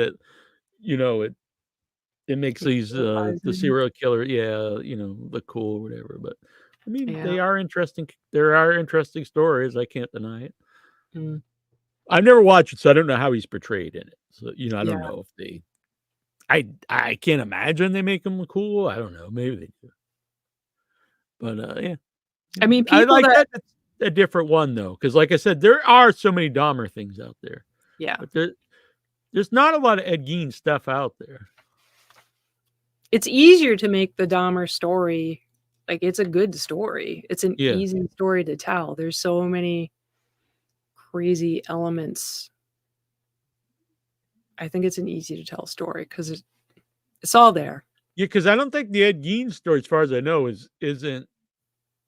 It's more like the movies he like inspired. He didn't really might not have killed anybody, so it's interesting. Really? What? I don't know if he killed anyone. Didn't he dig up his mom? Huh. Ooh. Freaky dude. American murderer. Maybe he killed one person. Let's see. 2 murders confirmed, Oh, 7 okay. suspected, 9 mutilated corpses. Oh, way more than I expected. All right. Yeah. Edward Theodore Gein, also known as the Butcher of Plainfield or the Plainfield Ghoul, was an American murderer, suspected serial killer, and body snatcher. Gein's crimes committed around his hometown of Plainfield, Wisconsin, gathered widespread notoriety in 1957 after authorities discovered that he had exhumed corpses from local graveyards and fashioned keepsakes from their skin and bones. He also confessed to killing 2 women, tavern owner Mary Hogan in 1954 and hardware store owner Bernice Worden in 1957. Gein was initially found unfit to stand trial and confined to a mental health facility. By 1968, he was judged competent to stand trial. He was found guilty of the murder of Worden, but he was found legally insane and was remanded to a psychiatric institution. Gein died at Mendota Mental Health Institute from respiratory failure resulting from lung cancer on July 26, 1984, age 77. He is buried next to his family in the Plainfield Cemetery in a now unmarked grave. Can you? Oh my goodness! I wonder how his family feels about that. Yeah. So obviously, it could be a really interesting story now because I honestly don't know a lot about him. So, ooh, wow.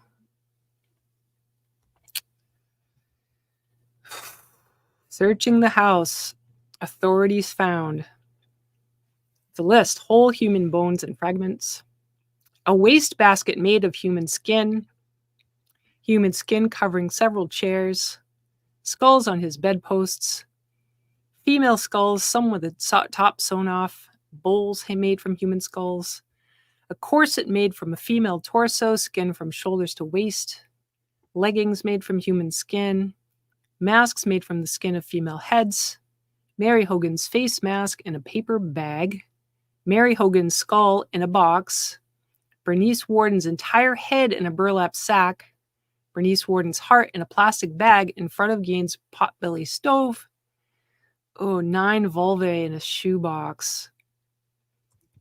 Not that the other things aren't gross, but a young girl's dress and the vulvas of 2 females judged to have been about 15, a belt made from female human nipples, 4 noses, a pair of lips on a window shade drawstring, a lampshade made from the skin of a human face, fingernails from female fingers.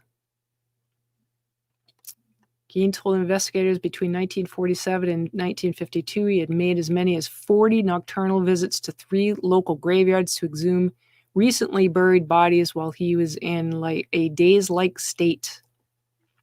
On about 30 of those visits, he said that he came out of the daze while in the cemetery, left the grave in good order, and returned to home empty-handed. On the other occasions, he dug up graves of recently buried middle-aged women he thought resembled his mother, and took the bodies home where he tanned their skins to make his paraphernalia. So it sounds much more like Deranged, which I love that movie. That's an excellent movie. Yeah, and a lot more. This is the Wikipedia, and it's... Yeah. It's also the 50th anniversary of Depraved. Is it? Not Depraved. The movie you mentioned, though. What is it called? It came out the same year as Texas Chainsaw Massacre, but Deranged, yeah. Yeah. It's a great movie. Oh my goodness. Oh my God. What is this weird mask? That's the death mask that I think. Yours like the mask. Oh my God. Wow. Well,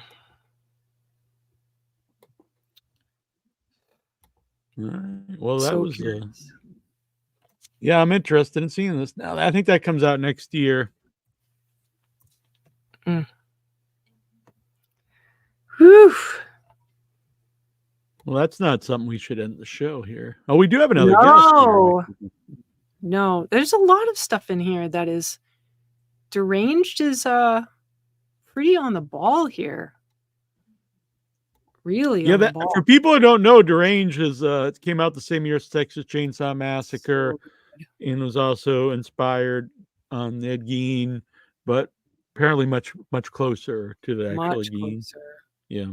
Psycho, came out years earlier, is also inspired, but really, it's interesting because they take little aspects for Psycho, and then they also take different aspects for Texas Chainsaw which one? Massacre. Psycho, the original Psycho. That's also inspired. No, but what took? From Psycho and Texas Chainsaw, they take little elements of the story, to inspire. I think inspire is a better term because, you could hear just elements of that, and then inspires you to write a story, but it's not really about Gein so much.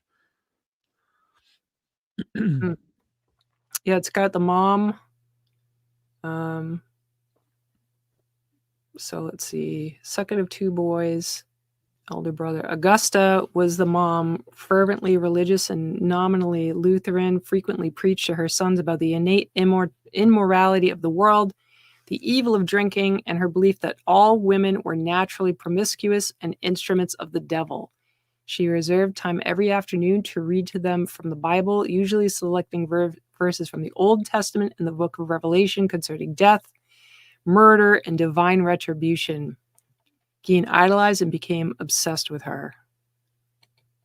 Wow. That's so sad. Because God only knows what he would be like if he didn't have fucking Psycho Mom. Who Psycho Mom probably also had abusive. Anyways, the world is a sad, scary place sometimes. Ed Gein died on John Reddy's birthday, apparently. Same year, too. I don't think John's that young. No, he was 84. Wow, I didn't. It's weird to think he was alive, we were alive. You feel like he's from a completely other era. But. Yeah, he was just. I wonder if there's any interviews out there with him. I don't know. Well, like you said, let's not end there. I wanted to mention we got some the good folks of Severin Films sent us some movies here. The Creature. Oh. These are Blu-ray, but they're black, which I think is kind of cool, honestly. Huh. I don't know much about this movie. Let me grab these. I gotta turn my flashlight on because I can't.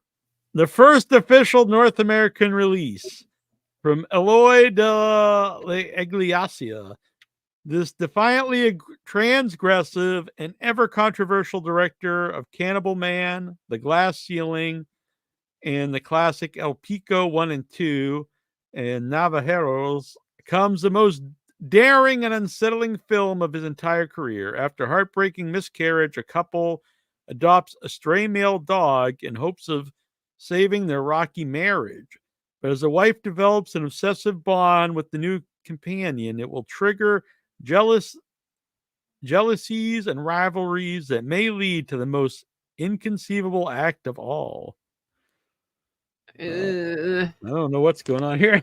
That one sounds like a little weird for me, but maybe he skins the dog. Maybe wears it. Unnatural and terrifyingly intimate. Honestly, oh my goodness. Special features: a strange movie interview with assistant director, interview with filmmaker Gaspar Noé. All right. This is a much different looking movie. The Mummy. What is it? The Mummy and the Curse of the Jackals. That looks sweet. Now this looks. Who's the dude in the middle? Is that the Mummy? Or that's the Jackal Man? Not in the middle. They're in the middle. There's another something. I can't I see. think that's a hotel, a motel in the background. All right. It's a That great looks cover, cool. honestly. It's like a Yeah. wolf man, but he's a jackal man fighting the mummy. It's a Jackals great are cover. rad. That's a good idea. The worldwide disc premiere plus bonus sexploitation feature.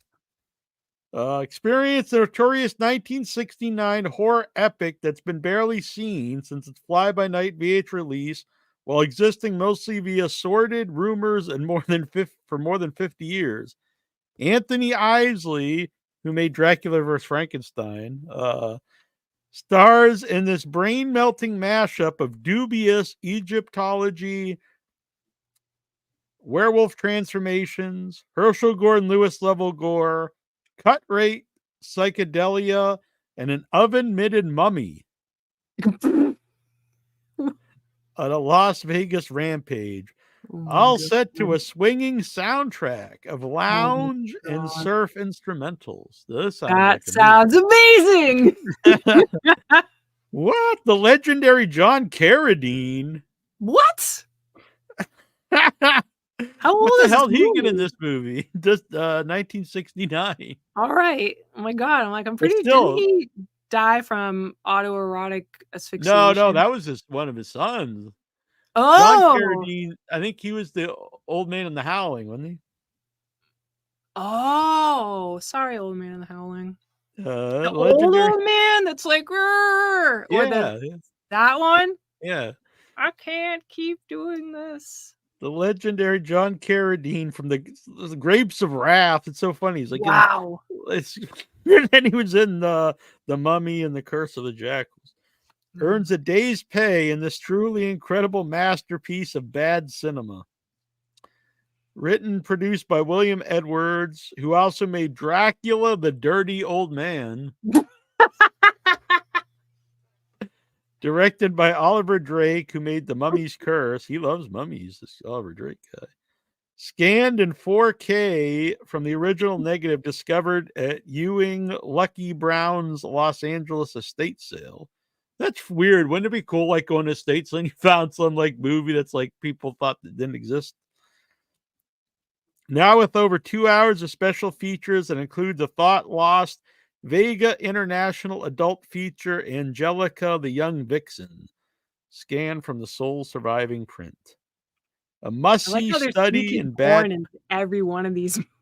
Yeah, why does that need Here's to be in your there? bonus porn. A must-see study in bad film sorcery. Sounds it's heaven awesome. on earth for lovers of warped 1960s monster movies. Cool. So that one looks good. Yeah. And then last but not least, or maybe Dirty least, old man Dracula. A Dog Called Vengeance. Oh. That's a nice cover. The dog looks like the thing out of Ghostbusters. Yeah, it does get a chin. That's a cool cover. I like it. This is the first official North American disc release. Less than 2 years after the end of Spain's oppressive Franco regime, Goya Award-winning filmmaker Antonio Isasi co-wrote and directed the action blockbuster that shocked European audiences. It became one of the most culturally charged survival thrillers of the decade. Best Supporting Actor Oscar nominee and Pulitzer Prize-winning playwright Jason Miller, who wrote The Exorcist, gives a fantastic performance. Or he's from the, I guess he's from The Exorcist. Is that the main guy in The Exorcist? Gives a fantastic performance as a political prisoner who escapes custody only to be relentlessly pursued by a military dictatorship dog driven to hate, hunt, and kill. This sounds actually like a really good movie. Interesting. Yeah. What an eclectic group of films. Right? One about this dog made like a dog, like a real movie. Yeah. And then this. And I'm kind of afraid to watch this. I'm not sure what's happening. I know. I have ideas, but I don't really want to watch them. My prayer is that he kills the dog and wears the skin. Yeah, I don't really want to watch it. That's the best case scenario. I don't want to watch the woman dog. Oh, not the whole skin. Like a jacket. Just like a jacket. Not like a onesie. A jacket. I get you. So, we're doing an interview tomorrow. Oh, yeah. What time is that? It was 4, I think. Oh, that's going to be the one of the... Oh, that movie was good. The Wait. Yes, The Wait. Yeah. Spanish. I really enjoyed it. The Wait. Grab this. Have you seen it yet? No, I was going to watch it tonight. Oh. After the show here. It was great. Earlier, I don't remember which movie it was we were talking about at the time, earlier with Troy, about there's so much great horror that comes from outside the United States. Not that there's anything wrong with what's made in the United States, but there's so much good stuff. Like really excellent stuff. Javier Gutierrez. Yeah. Yeah. It was nominated for Best Motion Picture at Sitges. The Haunting Tale of Loss and Revenge. So it premieres October 4th on my mom's birthday. Oh.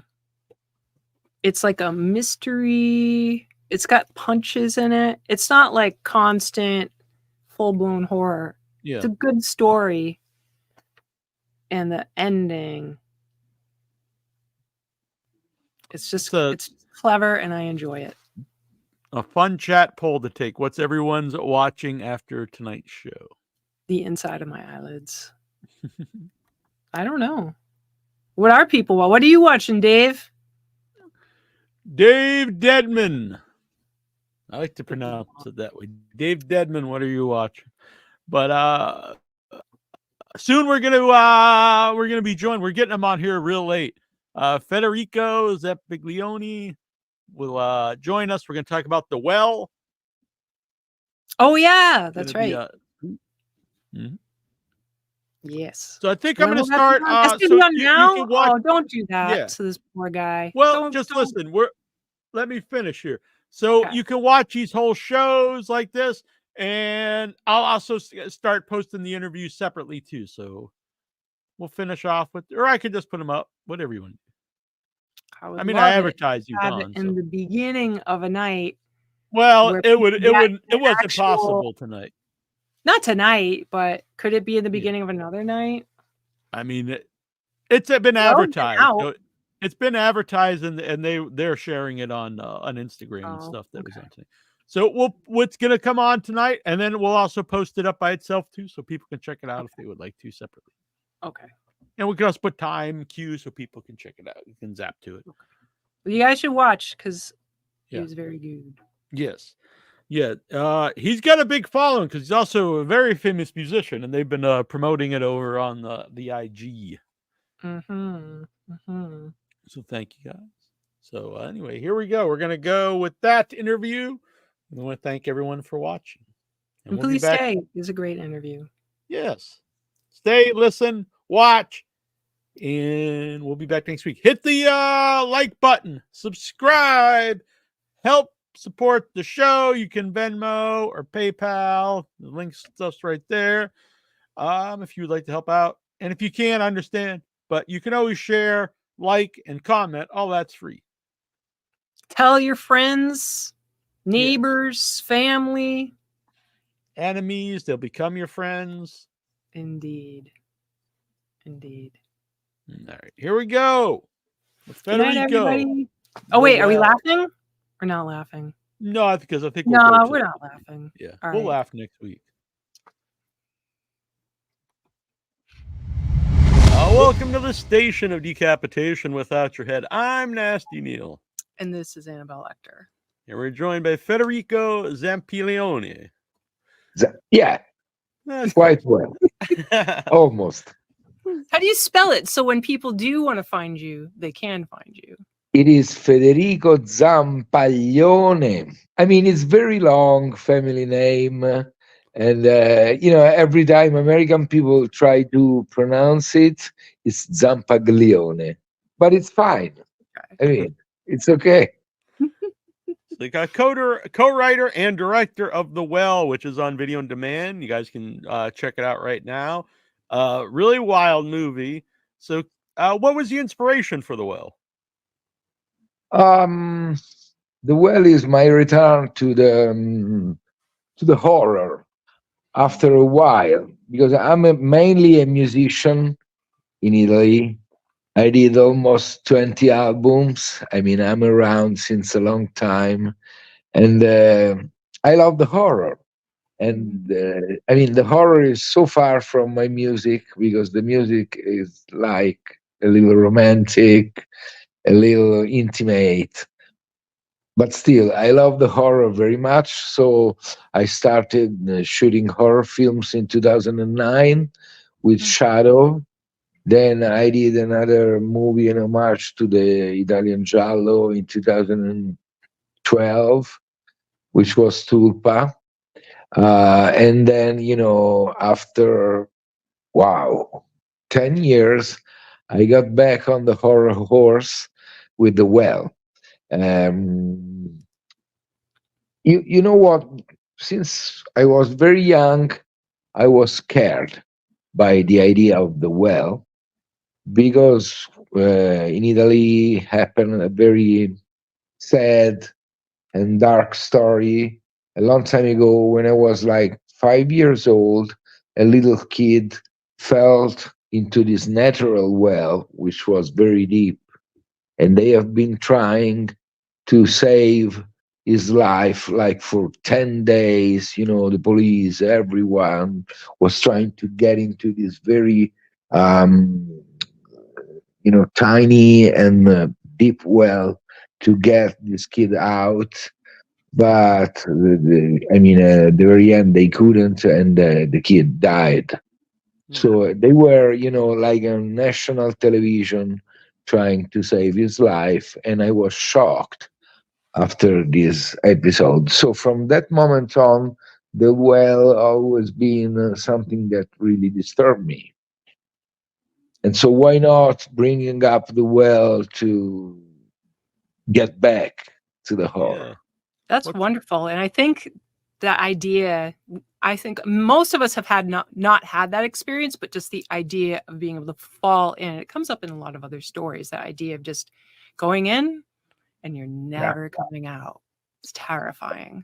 And also what's at the bottom of the well? That was another intriguing question. So we started with the well concept, and then me and the guy Giacomo Gensini, the other writer, I wrote the synopsis with, came up with the painting, just to have a connection between the well and something that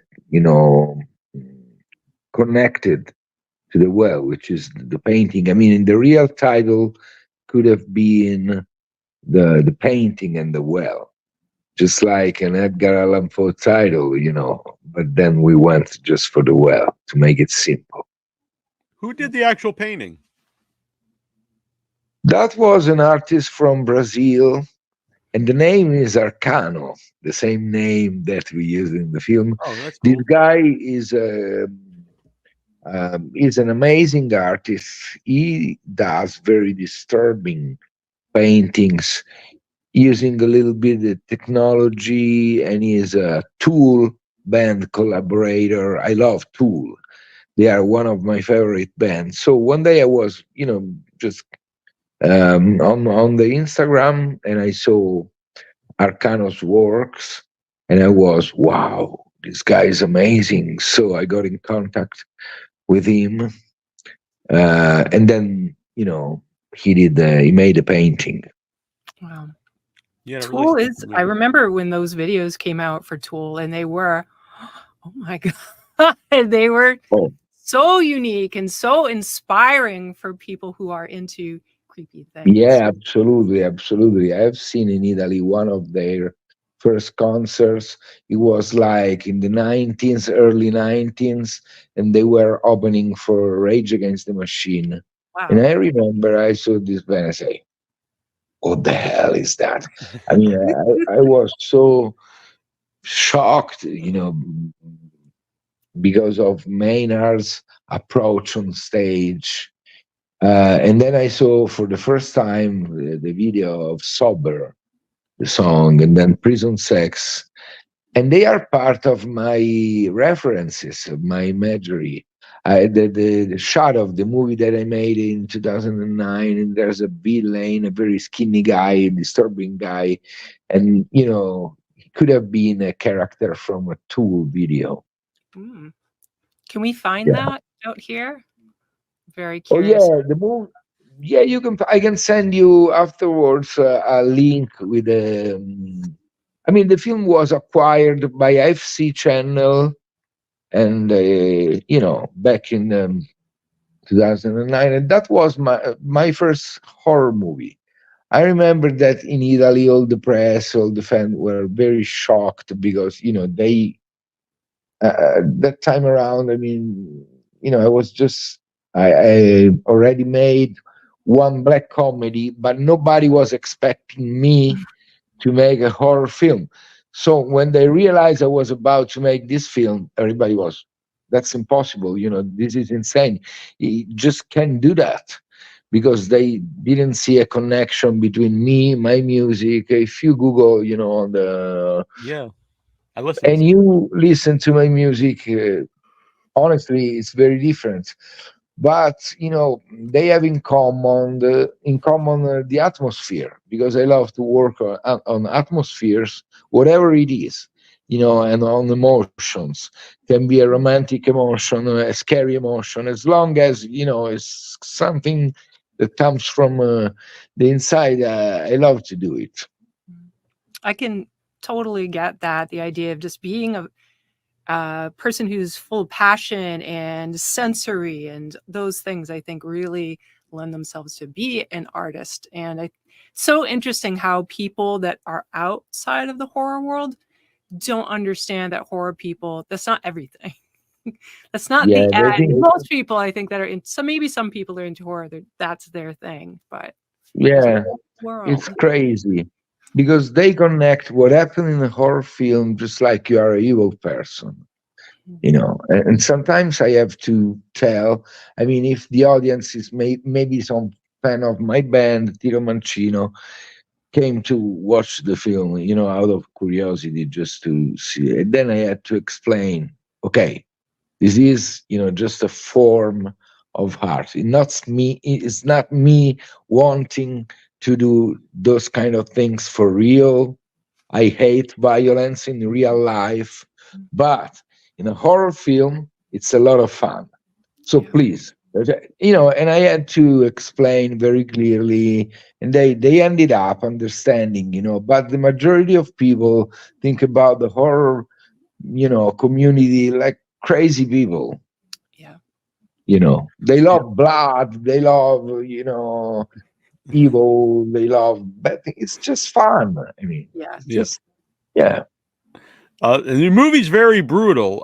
The death scenes are very brutal, and you don't shy away from them. You don't pull the camera away. Really see what's happening. So what's that like to film? The brutality, and who helps with the gore, because the gore looks great in the movie.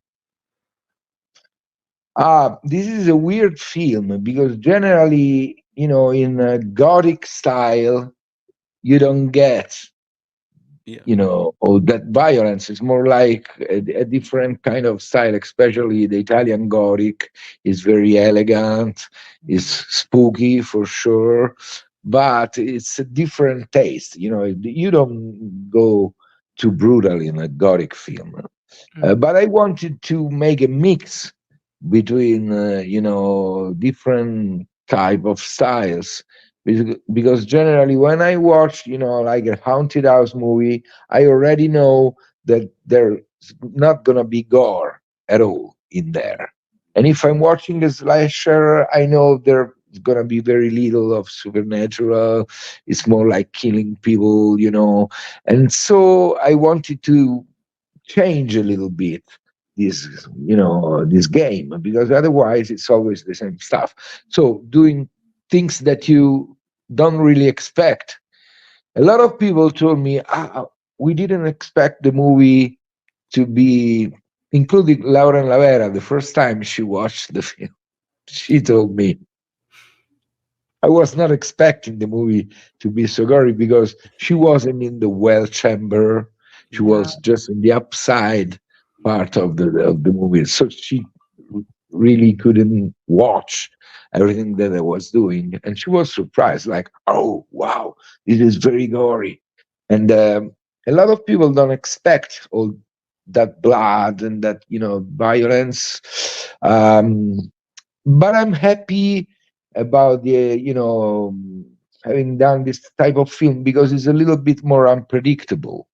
Mm-hmm. You are there for the painting, for the course, for this kind of a spooky atmosphere, and all of a sudden you are trapped into a, kind of a torture chamber, and then you watch horrible things going on, but they are a little bit of unexpected, Yeah.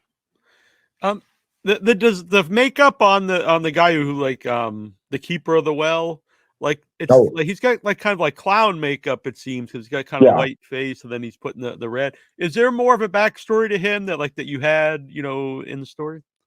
Yeah, there is a backstory that we have created just to give this character, more, to make it a little bit more intense.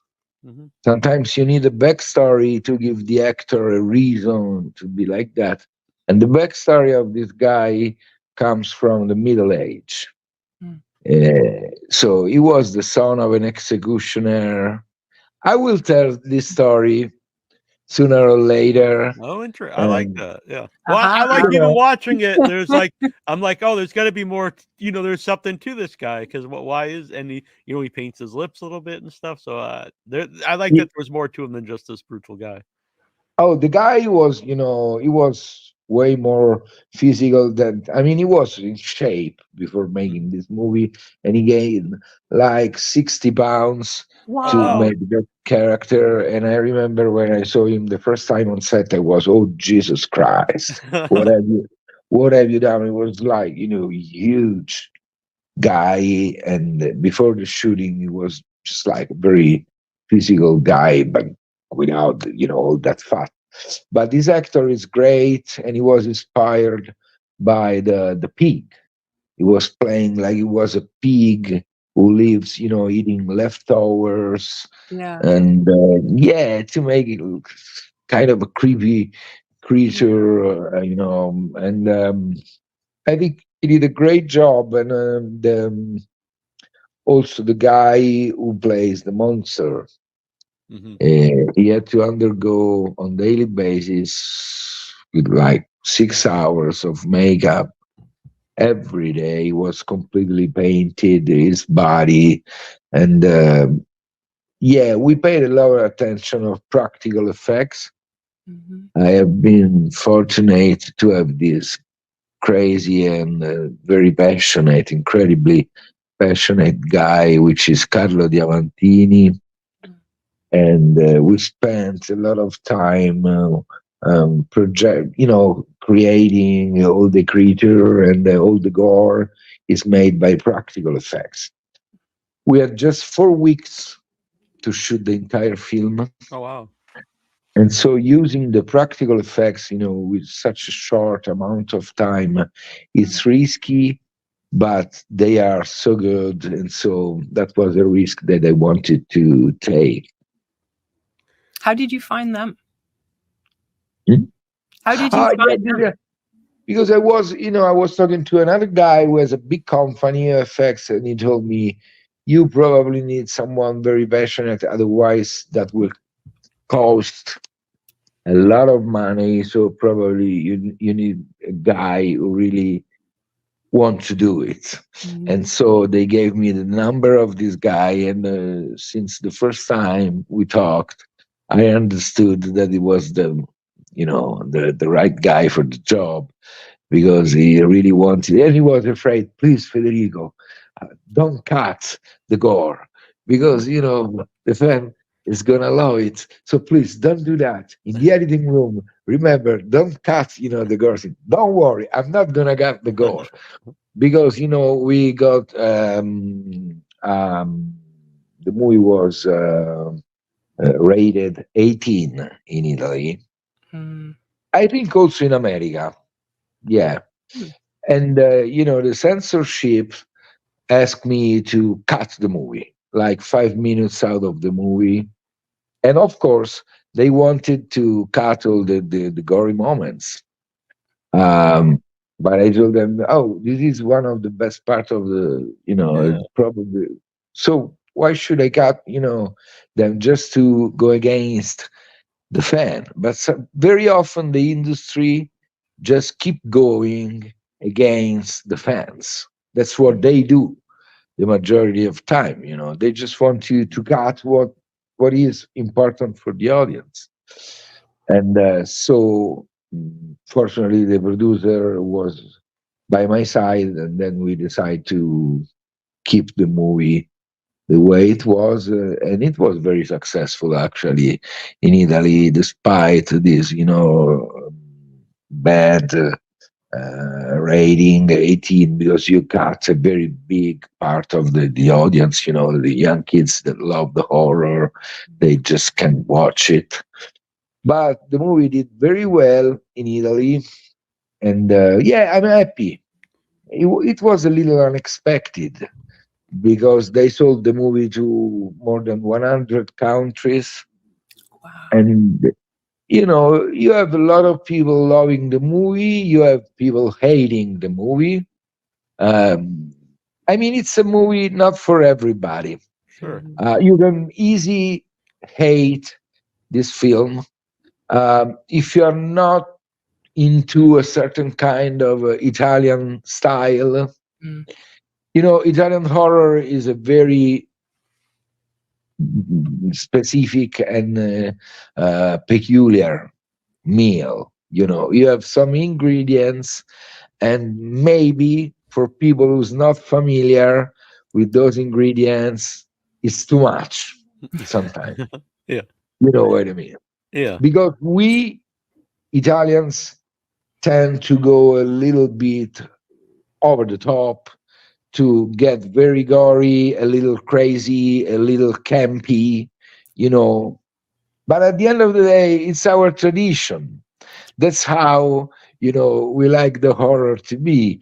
But I can understand for some people it's just, oh no, this is crazy. This is you have to put a little bit of black humor also into an Italian horror. It's part of our style, Sometimes it needs to be a little, and so you have to get it the way it is. If you are into this kind of movie, and especially if you are looking for something that makes always completely sense, this is not for you. Because Italian horror is more like a nightmare. When you are having nightmares, you don't have a very clear and understandable situation you're going through. It's just going from something that disturb you into another stuff, but they don't have to make necessarily a perfect sense. Think about Suspiria, or think about the Beyond of Lucio Fulci. They are the masters for us. We love them, and we love those movies, even though they are a little bit of crazy films. If you are looking, why the police is not in the ballet school and they are not investigating everything, it's just you don't want that, because it's not a you job. want to see maggots coming out of the ceiling. It's more like, exactly, it's more something that can freak you out. Yeah. But sometimes you don't really, you don't have to understand everything. Because it's just like a nightmare. As I told you are in a creepy mood, and then you switch into another spooky stuff, and then maybe a violent moment. There's a connection, of course, but if you are looking for a very precise story, that is not, for that kind of fans. You mentioned Lauren Lavera. How did she get involved in the movie? Did you seek her out specifically for it? That was a little funny, the way we got in contact, because I watched Terrifier 2, and then I went to Lauren Lavera Instagram profile in order to congratulate. And I was with my music profile, Tiro Mancino. And then I left these messages like, congratulations, I just watched Terrifier 2, and you did an amazing job, something like that. Thank you very much. Then, after a while, I got a message back from her in a perfect Italian, and she was, wow, Federico, I can't believe this. My husband, which is from Naples, it's a big fan of yours. He has all your records, and so this is an honor. And I was, wow. And so his husband, her husband's was from Naples, an Italian guy. Yeah. So at that point, we started talking about movies, and I told her I'm preparing a new movie, horror film. That would be great if you can read the screenplay and tell me if you like. I mean, she loves Italy, basically. And so, we start talking, and we ended up doing the film together, and that was an incredible experience. And also, she had a great time because there is a huge legendary actress in The Well, which is Claudia Gerini. Yeah. She made like 80 movies. Wow. She's a legend in Italy. And she also made movies like The Passion of the Christ or John Wick, big American movies. Yeah. So Lauren was a fan of Claudia, and she was very excited to make a movie with Claudia. So I mean, the atmosphere on set was very creative, and there is also my daughter on set, Julia. She's cool. my daughter, yes. Yeah. And so, I mean, I remember that shooting as a very passionate. Everybody was very into it. We had very little time, and the movie was hard to make because so many effects, location, costume design, and stuff. But we had a great time. We have been very creative, and I'm happy with what's going on about the film. That wasn't for granted. We have been in a lot of festivals, and as an artist, it's great when you realize that some people love it and some people hate it, because the worst nightmare for an artist is having people, okay, that they don't really care. I mean, so when you see that something can really be loved by someone and hated by someone else, in that specific case, I consider both fan of the movie. Interesting. Because they like to talk about it. I mean, it's interesting. Yeah. It's good to have a dialogue too. I think if there's people who are really into film, then they could say, oh, well, this is what I saw and this is what I saw. And there could be very good conversations to be had about the merits and perceived flaws of a film. I'm sorry, I didn't get the last. So having people who are fans and like it, and there are people who might not like it, they can talk together and have conversation about why. Yeah, and also generate curiosity for people who didn't watch, and so they want to have a position about it. And so if I read a comment, it's wonderful, and the other comment is shit. At this point, I just want to find out myself. I mean, let me see this film. I want to know how it is, Yeah, that's much better if people are just like, nah, whatever. Like it whatever. if it, that is brings out, the worst. yeah. because you go unobserved. You know what I mean? They don't really care. So this is a movie for a certain kind of audience who knows a little bit the Italian tradition and who like the horror to be a little bit crazy, unpredictable. I made some choices that I don't want to spoil. Sure.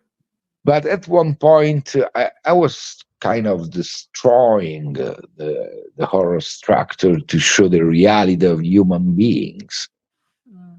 You know what I mean? Just like, okay, now let's go for reality of, human being can be real mean, worse than a monster, which is, let's talk about that. And this is a choice that maybe some people don't like because they just want to see something, supernatural, and they want to stay there.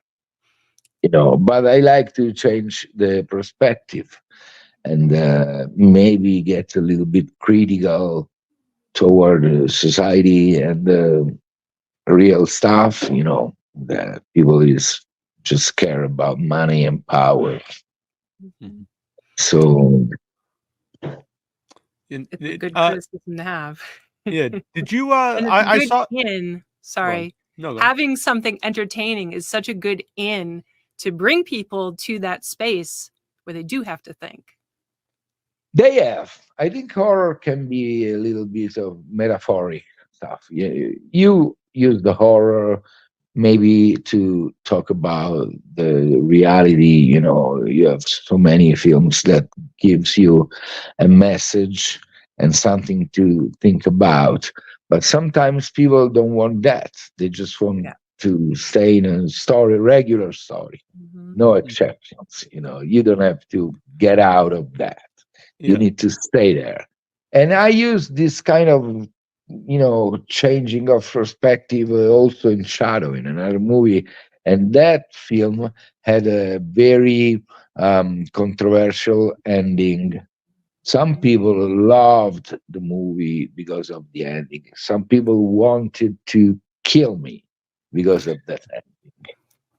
And so I like to, take a position, a very precise position, even though it's not for everybody.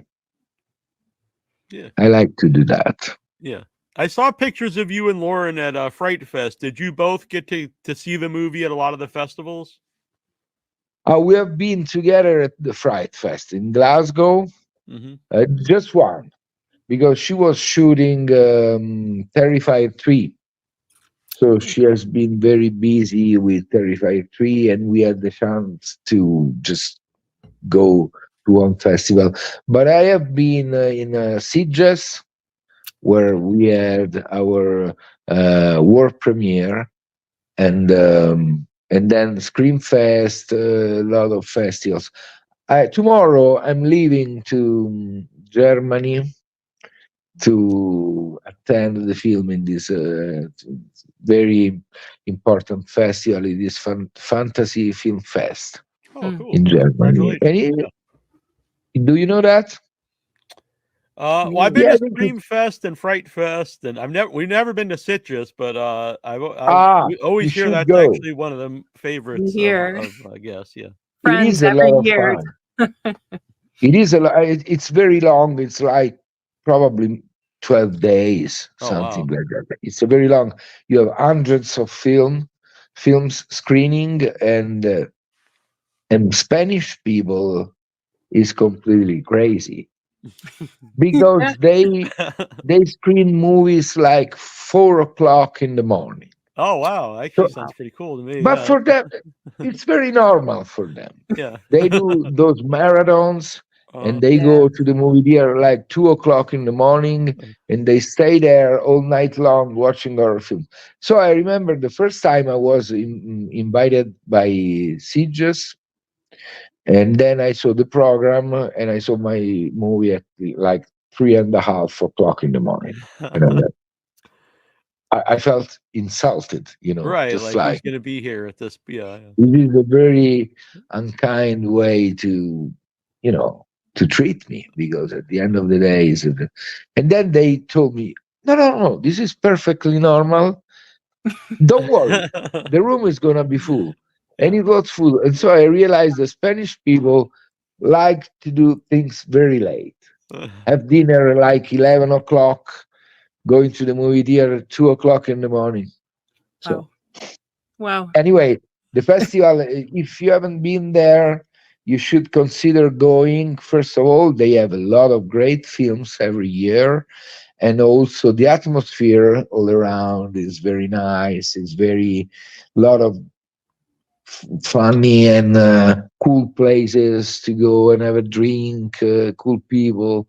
You should go. Sounds good. Yeah. Sounds very good. Have you noticed in the different countries, people, they enjoy different parts of the movie more than others? Yeah, absolutely.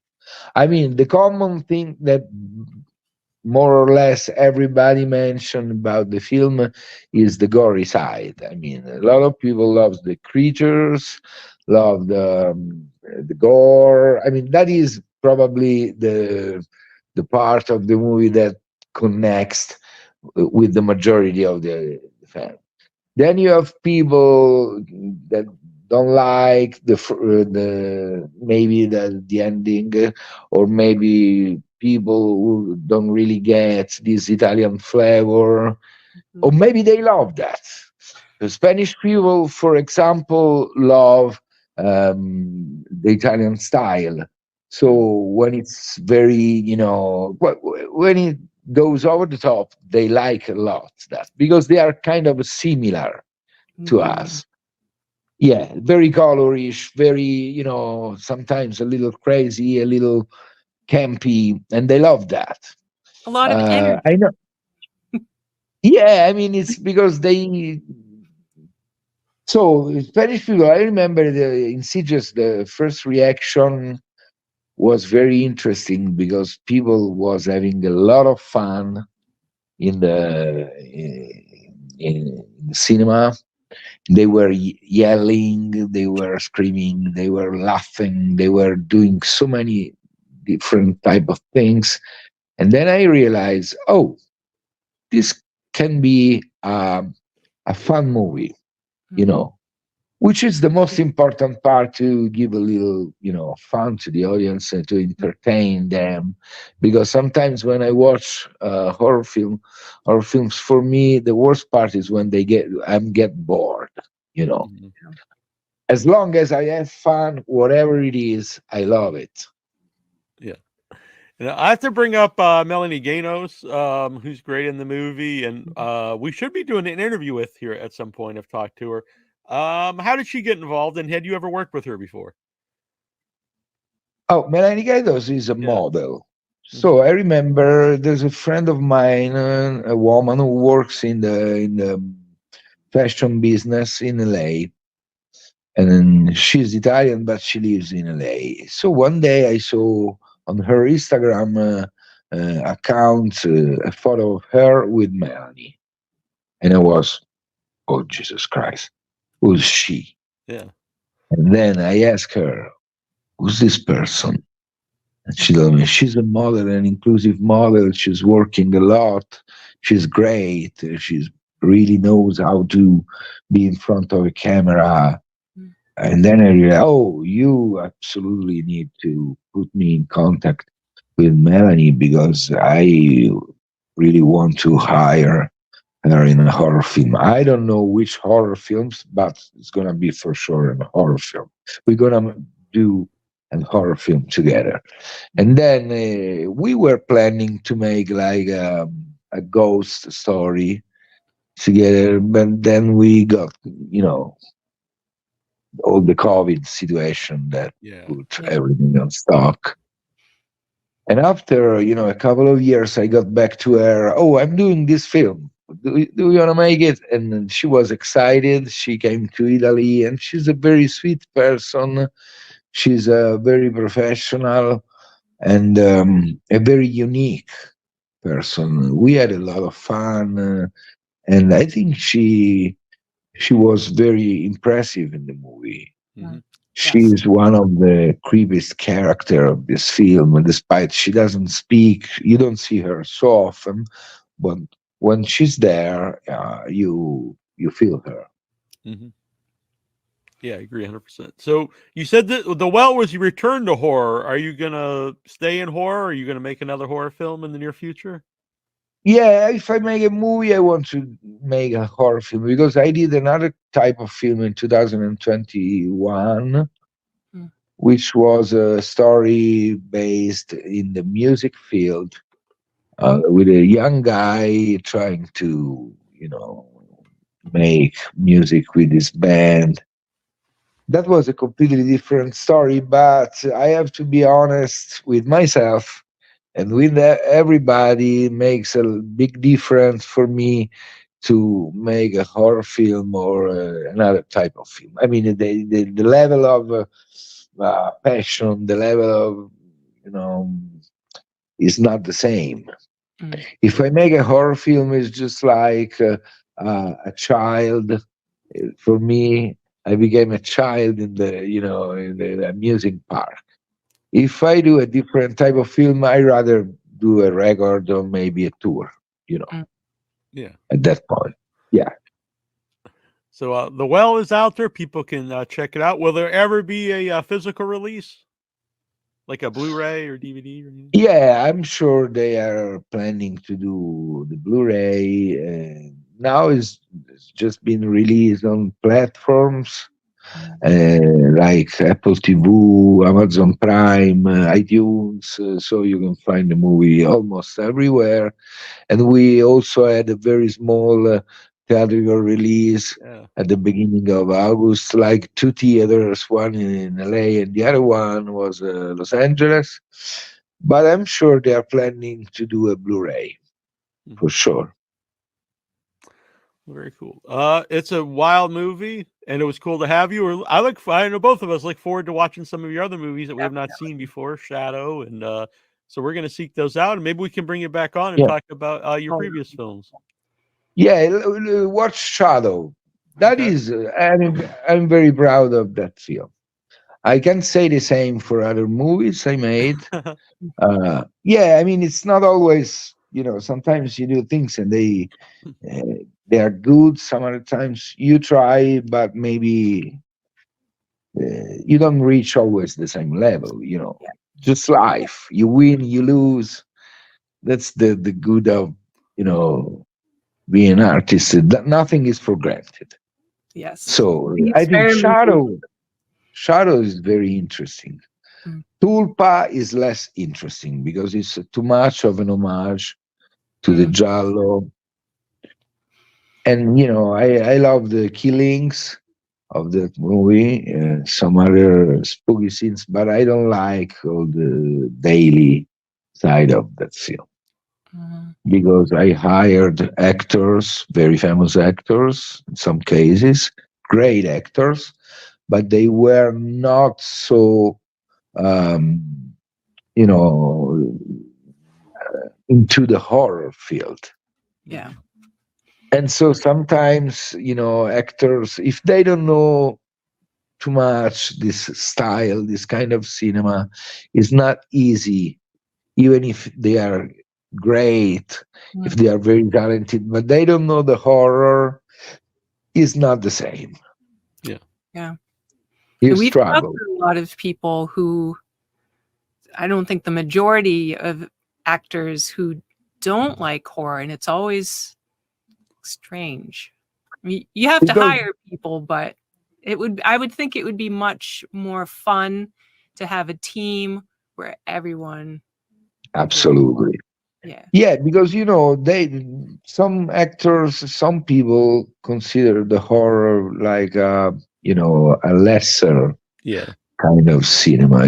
This is just stupid, or maybe they think it's easy to play a role in a horror movie, but it's not, because a guy creeping around and walking into a corridor can be so many different things.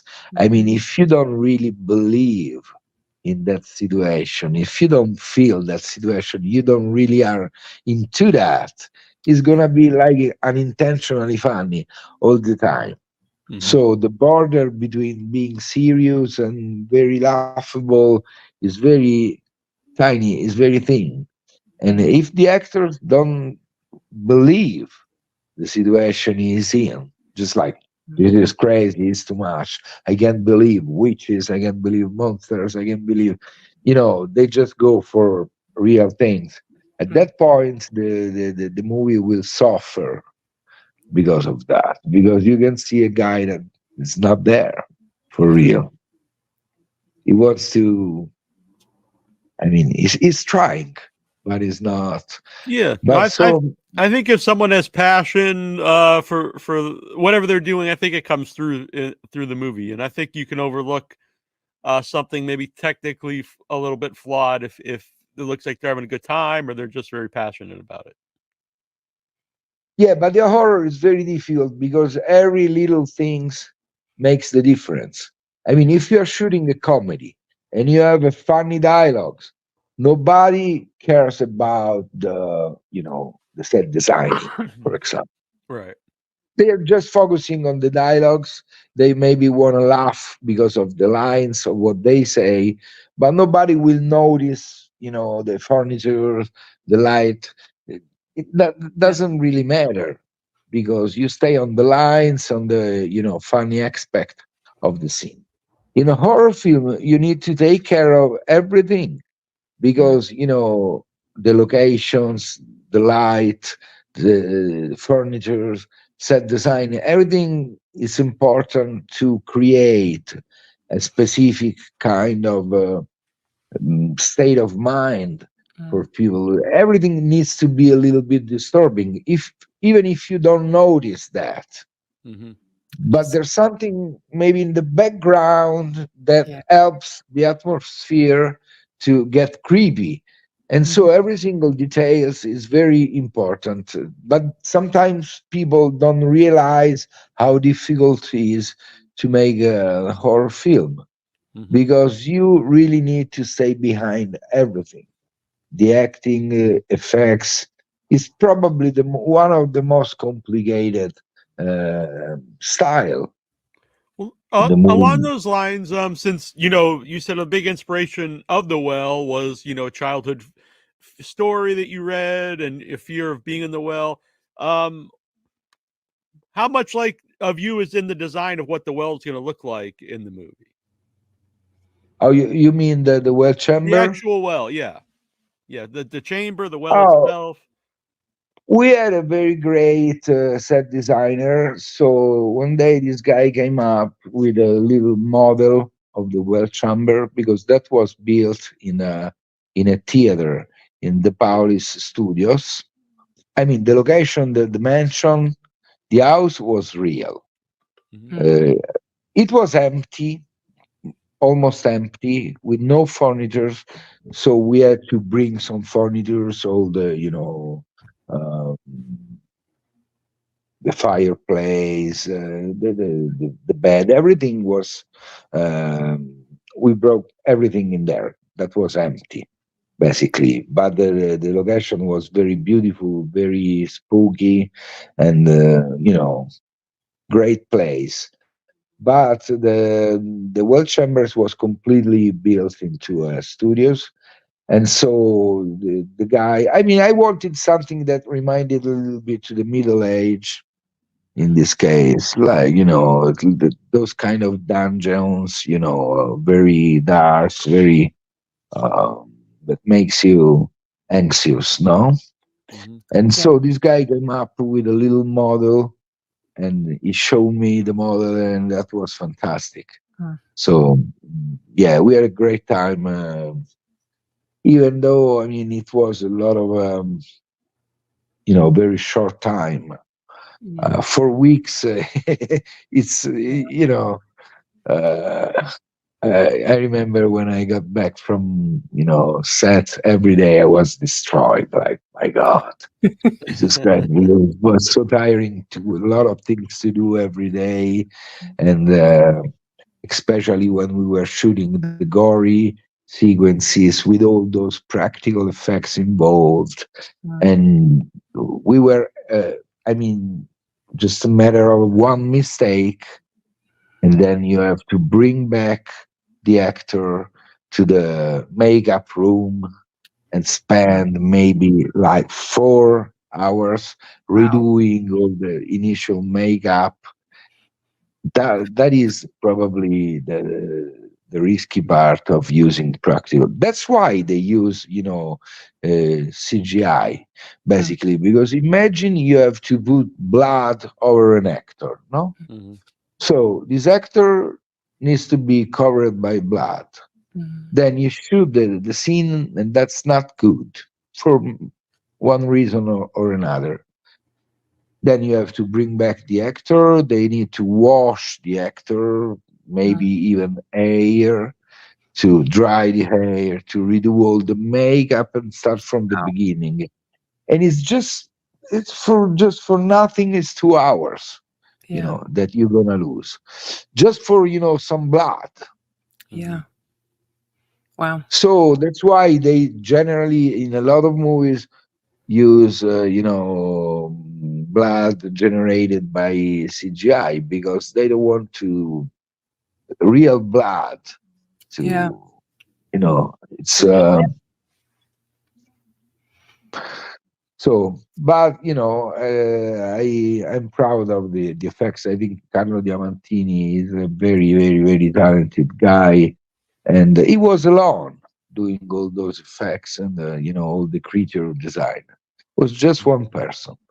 Wow. And in a couple of occasions, he had just an assistant, to maybe put some makeup on other people, but he took care of all the effects, and that was impressive to see, because one person on set doing all that stuff it's a lot.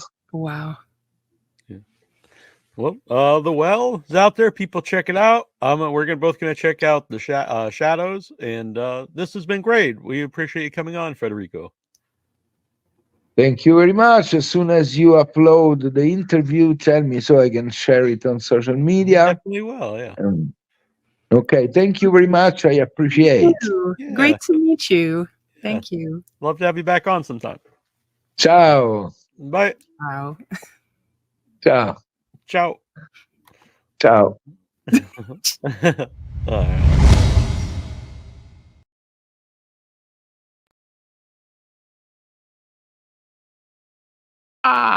Hey, all right. Well, thank you guys for watching this very, very long show. But hell, it was a good time.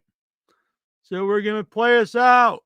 We did not get a music of the month this month because originally we were going to film the movie that didn't, we'd put out this spring. Whatever. We're going to be playing the show out with the whole theme song this month.